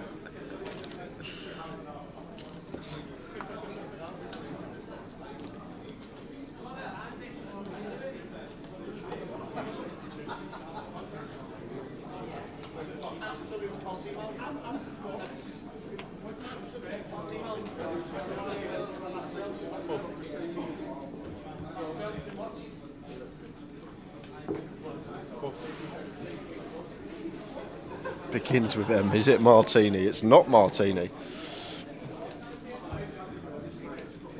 And it's not my iron brew.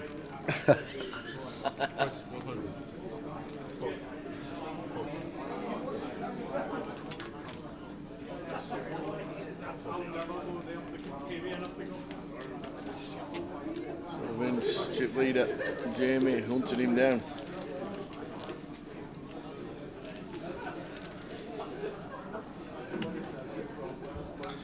Chris Ted Rogers has got it spot on.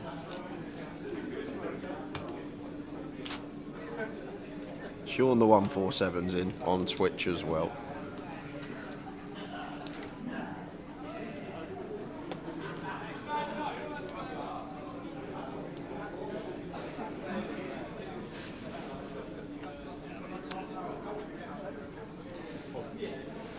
Sorry, Madge. Madge won. Yeah, I know. You're down as a non, obviously. I think that's why. Ludo obviously come second. He won it the following year. He won it last year, didn't he? Yep. Ludo won it last year. Madge got himself the victory. I like the conversation when Ludo came in and said, "We've just been to the garage."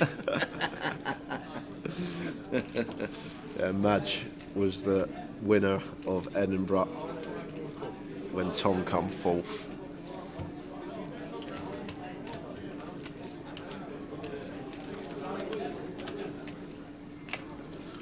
I remember doing that final table as well, the one Madge won when he lost, when Ludo lost heads up to him. We had, I think, like 2,000 people watching that FT because we had Nixon on it, we had Katie, Ludo was there. Local players, local winners. It was like the most insane viewed FT.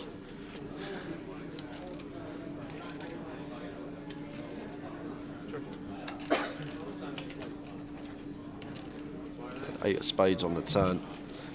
Nice one to see for Tom. And could do some leading here as Jamie for sure, with this 7 in hand and just 9 high, fold out like all the queen highs through ace highs. Still with equity to get there potentially on river. I think I like a lead here, although we can see it's not going to be working.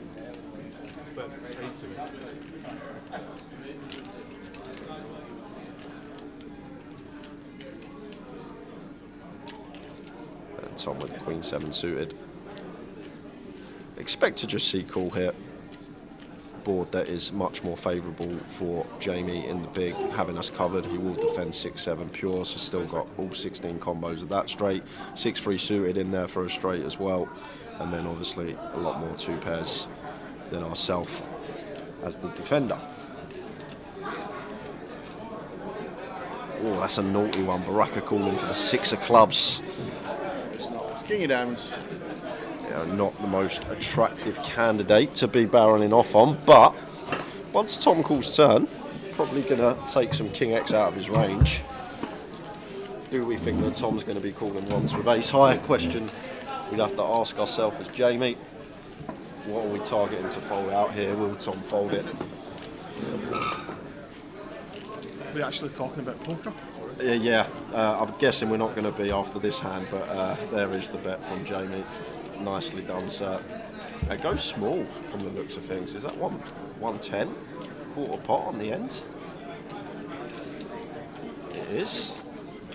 So it goes for quarter. It's going to get it through. Well, Tom's not insta-folded, which is quite interesting here. So maybe reading into this sizing that it's never more than 1 pair. Maybe thinking about getting jiggy, but does just let it go. Is Jamie's board. The thing is, like Tom on the button there, he can have 6-7. Yeah, can. So he can do what he wants, but he did fold, which I expected him to do. 6 players left, main event, Manchester. It's actually funny because it went check, check, flop, and then the turn brought flush draw and gut shot for Tom. And you weren't in the booth, but Jamie led. And if you was in the booth, I was going to say we should technically raise it now because we've never got a bluff, and we've got actually we've got a really good hand to actually use. But he would bet that. He knows deep down he would bet that. But I'd actually talked to Tom about this spot, like obviously because I got his hand, King 7 of clubs, on that hand where it was Queen, Deuce, Ace, all clubs, and I actually talked about the fact it's a mistake. Anyway, I talked about the fact that like nobody bluffs here, so he's as again like you were saying, like he should probably just turn that into a bluff on the tongue. Even though he's got the best hand, he should just raise the tongue. Again, I'm surprised he never bet the flop. There was 1 spade there, wasn't there? 5-4 deuce 1 spade, yeah, 8 of spades on the turn. You should never bet the flop. I think he's just taking a lower variance approach by the looks of it. That I've seen so far. Letting people make mistakes rather than him forcing the action. That's why he's a good bet. I'm saying like he's a good player. That's first of all the fact of the matter. I'm saying, like, it's very frustrating on 5-4 boost with that particular hand when we get check raised, just because of the equity of 2 clean open cards plus the back doors with the Queen 7 suit. It's like it's an annoying one. But if there's a deuce on the flop, I'm saying like you should always continue. I feel weird when I tell that. How often does somebody defend a deuce? Yeah, only suited, isn't it? So you're only actually competing against 2 cards on the flop. I'm saying like. Do globally pros get approached by like the pros so they take to play at their platform? I don't know. I'm guessing not. Some do, yeah. I've heard some ludicrous stupidity deals that's been offered to certain players that have a big influence in poker.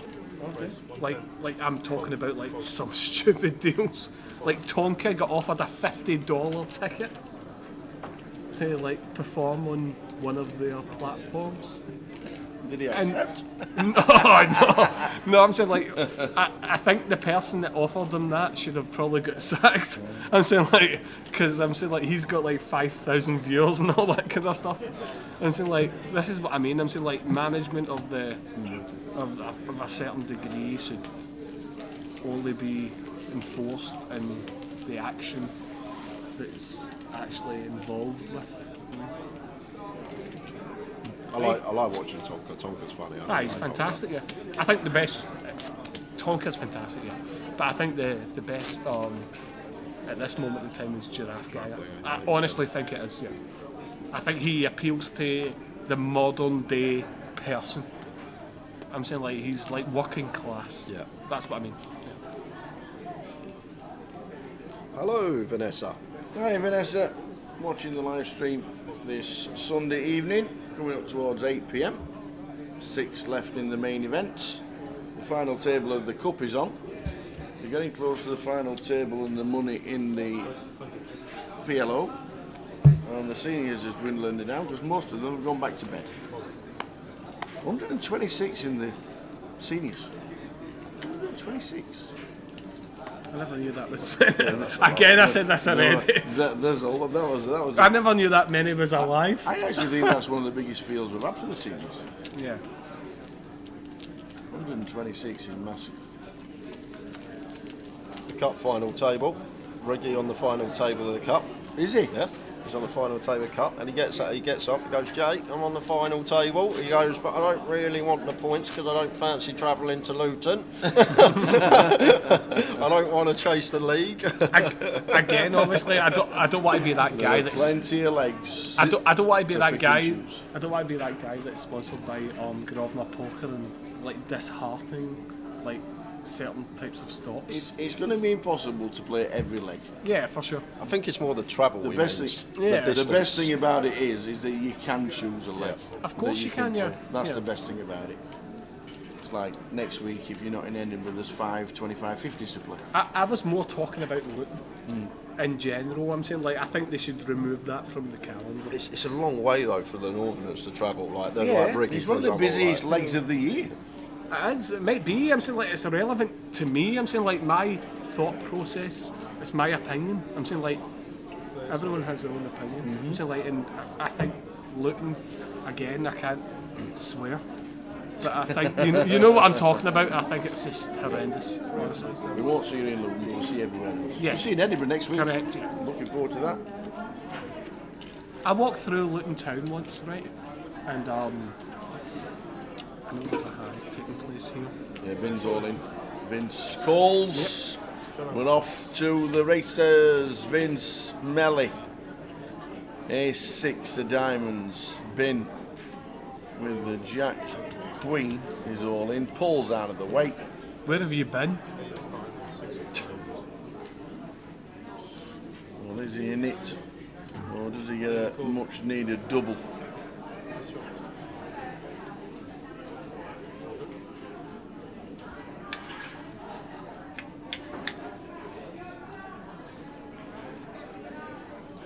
Six doesn't change anything, still the same. Come on, an 8, a 9, a king, or an ace, or something. You love the pain. The sweats. Yeah. 8 or 9. That's good. King. That's one of the best. That is one of the best. That increases his odds massively. A 9, a Jack, a Queen, and Ace. And it's not, it pairs as 6. Bin Foo. An upside down 6 would have been good. It certainly would. He's never going to win. Bin Foo eliminated. Well played, sir. Out in 6 for £15,000. Good evening to Dave McConaughey. Evening, chaps. Loving the coverage tonight. Really good content from the comms booth. Thanks very much, Dave. Cheers, Dave, because I wasn't here. Cheers, Dave. Hope to see you soon, my friend.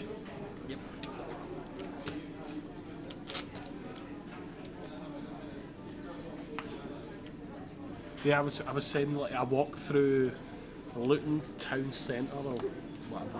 I'm saying like city centre or whatever. And there was a guy and he had pigeons on his shoulders. He was feeding pigeons. He was like you ever seen Home Alone? With I was the just woman? about to say that. I was just sure you weren't watching Home Alone. Yeah, Home Alone, like the woman in the park she's got all the pigeons on her. It was exactly the same as that. I was like, what is going on here? So then it was a dinner break, obviously, like, and I just walked back, and then there was armed police outside like a chicken kebab place. And I was like, this is quite good, isn't it? I was like, this is entertaining. And I was walking by, and there was armed police outside, and a guy was on the ground, obviously, he'd been stabbed or something. Like, I was like, this is fantastic. I was like, I can't wait to come back to Luton. So, please, for the sake of it, remove Luton from the calendar. and just put 2 Manchester stops on. It has been a busy stop, Manchester. It has been really, really good. It's annoying because like the casino itself is lovely. It's a great casino. Yeah, it's there. Like it's big. It's 100%. Massive, Yeah, like, it's totally stage, fine. Yeah. Like, really good casino. It's just not much to do there. And Yeah, there's not much at all. It is slap bang in the city centre, in the town centre, when you actually walk through or whatever. But I'm saying, like, if you want to go and see Pigeon Man, and you want to go and see... Does he know Keith Johnson by any chance? The silver pigeon. The silver pigeon. If you want to go and see Pigeon Man, it's fine. If you want to go and see armed guards. Vince, chip leader 3.1 mil, 62 bigs. Jamie 46. To be honest, after hearing that story, Ludo, it sounds like you actually went on a good week. One of the better weeks.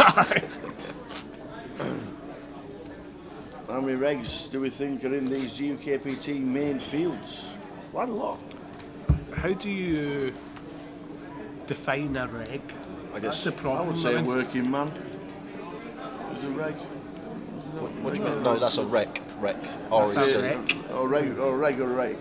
How do you define a reg? I guess it's someone that is travelling to every stop. I guess that's probably how I'd define it for like the GUKPT. Like, like Paul Trotter's a reg. Paul Trotter's a regular. He'll play every. Vince is a reg. He'll play most stops. Yeah. See, when I see the term reg these days, I'm saying like I define it in a way that it's a person that plays the game for a living. You know what I mean? Yeah. I'm saying like the wins money. Yeah. You know what I mean? I'm saying like, in my opinion, like the majority of the time that you watch these streams, you always see 1 or 2 people. Yeah. And he's always there. He's always there. You know what I mean? Yeah.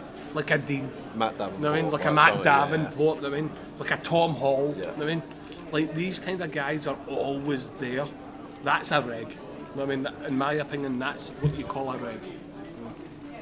Now, again, I would probably say 15-20% of the field. I would say.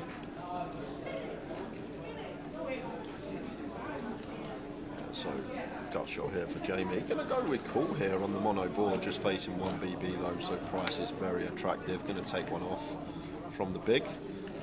70 diamonds on the turn, and Tom probably just going to be going for another street here now. Still with his top pair, top kick up, flush out some bare heart hands, still get some value from some worse jack X.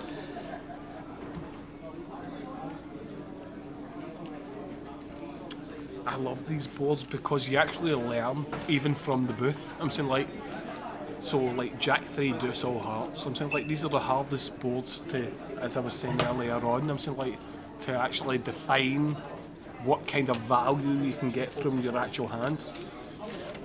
So Tom does go for the second street, quick fold.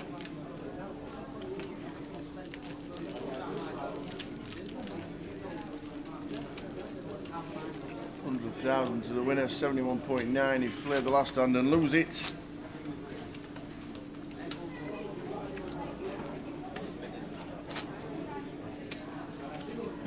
Brad in the chat saying how percentage of regs is higher than the percentage of people that make money, so how are the rest funding it? But I think a lot of it with people that are playing for a living, Brad, there's so much swapping going on nowadays. People have like a group of 5-6 of them, everyone's got 5% like switched around with each other, and like if someone's on a bad run, the others are getting the job done for them. It's like that. It's a game. You're lowering your variance. Yep.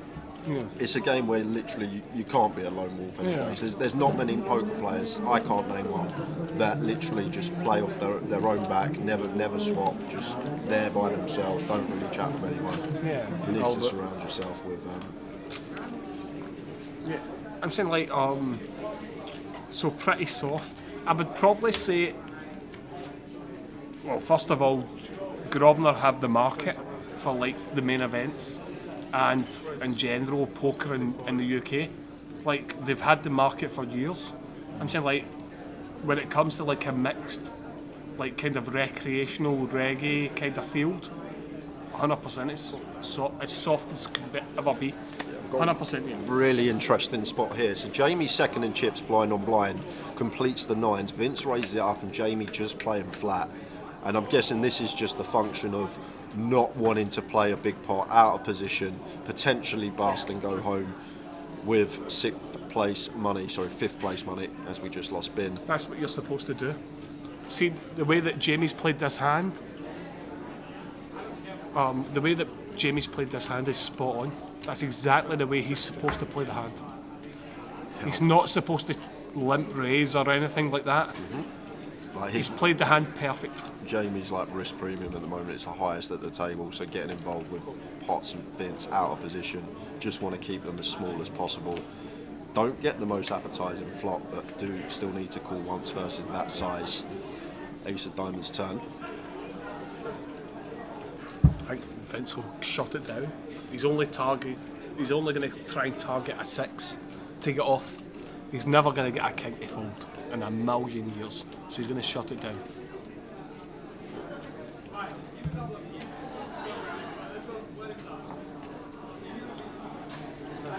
Well, I'm surprised. It has to go really small then, because if we're only targeting a 6, we don't really need to go big Ludo. Yeah. We can go very small, I guess. He's one hand. One's. Is it 160 into what? 4 something. So Evening, lads. Just quickly onto the chat. Is Lindsay Kenny still in the cup? No, Lindsay finished 8th. Paul Rigg finished 9th. Oh, he finished 9th. There you go. I told you. I bet he busted himself out. He didn't want them points. Andy.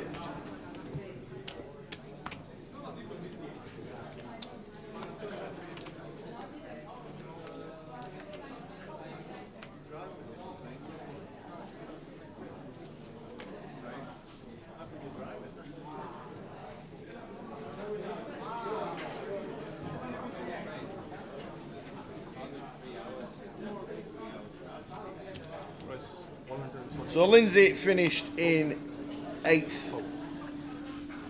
Riggy finished in 9th. That is that.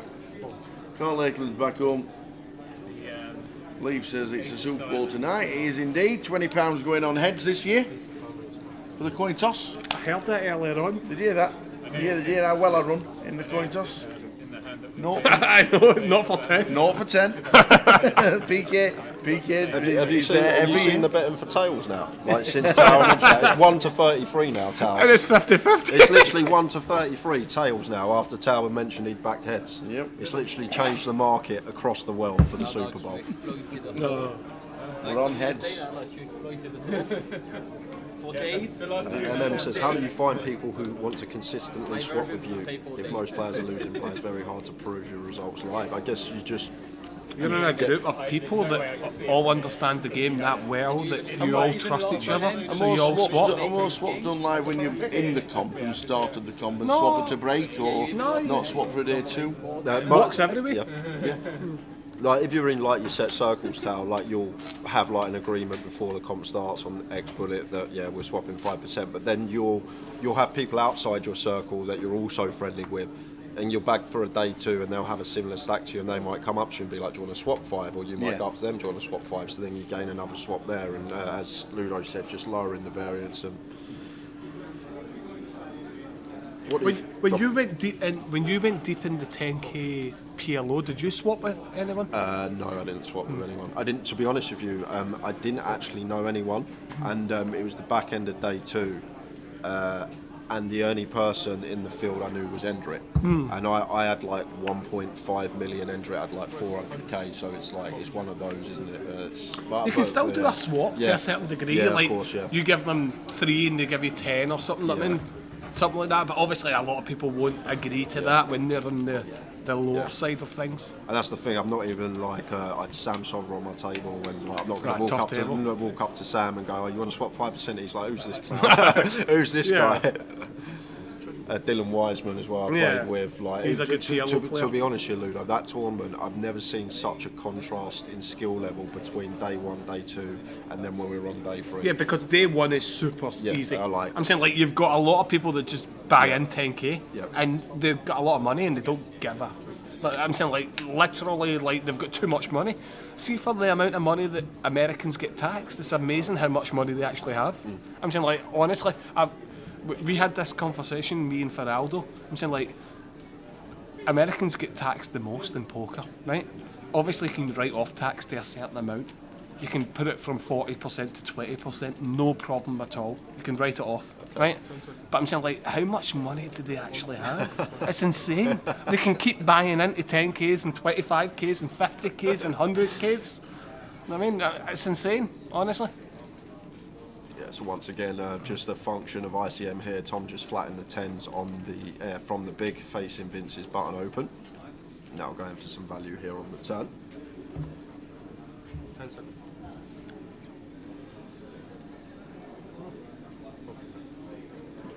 Do you know, great story, it's actually a great story, right? So I get there for the start of the 10k PLO, like my table, I sit down, and there's like a group, I'm not sure if they're Chinese, Vietnamese, but like an Asian family walking in, and an old guy, he must have, I'm not even being horrible, he must have been about 100, he must have been an old Asian lad, and he's got his whole family with him, and they're like all walking over to the table, and he sat down at my table, and he's on my table, and they've stood on the rail, well to be honest, there was about 30 of them to start, like all his family behind him, and they've stood on the rail and watched him for like the first 30 minutes an hour, and I think they've realised how boring it is to just stand behind someone. And slowly as the day goes on, like more and more of the family are disappearing, and like he's aging a year by a day. Yeah, but it was great because I'm guessing they like brought him in for his birthday or something, and like they were just there rooting for him. Every time he won a pot, it must have been his son, but his son looked about 70 as well. Every time he won a pot, his son was over the rail, like go on, like it was great. It's actually great. I think there was a guy that did shuffle up and deal on day 2, wasn't he? With exactly 100. Was he 200? It was 100. It was his 100th birthday.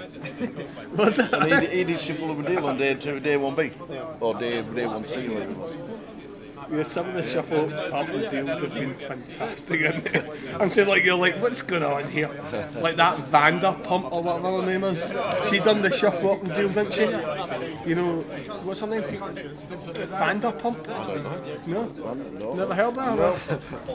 What do we think the numbers will be like in Edinburgh next week? Lots going on the same week. Mel, it's going to be busy. It's your birthday on Wednesday. I hope somebody in the group chat actually knows what I'm talking about, so that I'm not here all by myself. Say to myself, am I making this up? That Vanderpump thing? I mean, was it Vanderpump? She done the shuffle up and deal. They must have paid her 50 grand or something, appearance fee or something.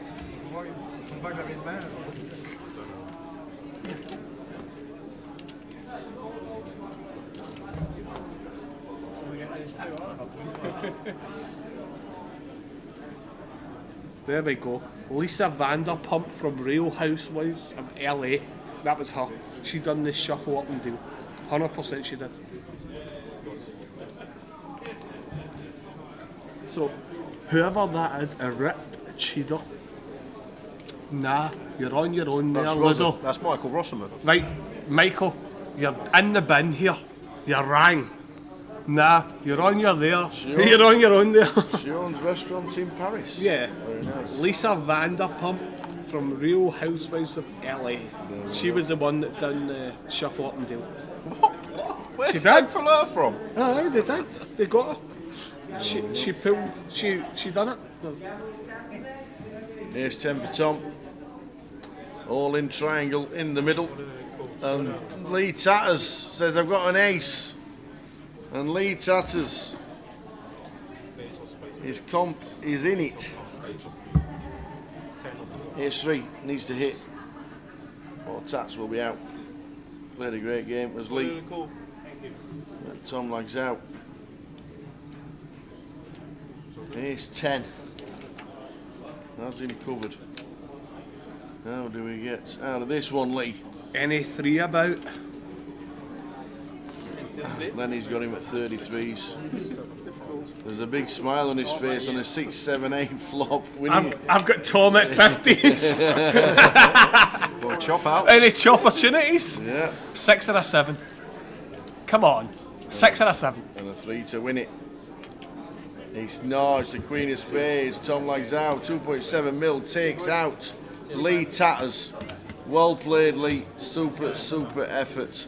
And GUKPT Manchester over 400 runners and 5th for £21,300, which means we're down a 4. For anybody that's listening just now, from now on, when there's a betting market on the day 3 buy-ins or day 3 amount of players, always bet the outsider at 40s or 50s. If they've got 10 big blinds or above, it doesn't matter who it is, just bet them. I'm saying like, because the majority of the time, I'm saying like, there's usually about 20 players left. So like, somebody has to win it. So it's either 18 to 1 or 19 to 1, considering like the amount of players left. So just bet them. Doesn't matter about their chip stack. Anything can happen. I don't know.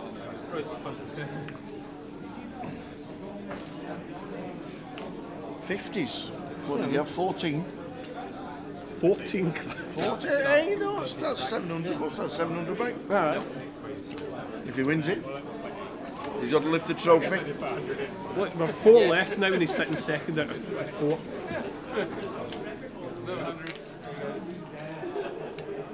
I think you got 2.7. That would make sense. I read. Okay, yeah. Thank you. Just 150. Thank you. Very messy. No, but it's 40 buys. It's not that bad.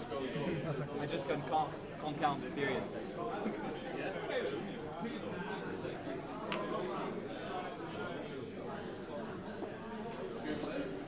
So well played, Lee. We're down to super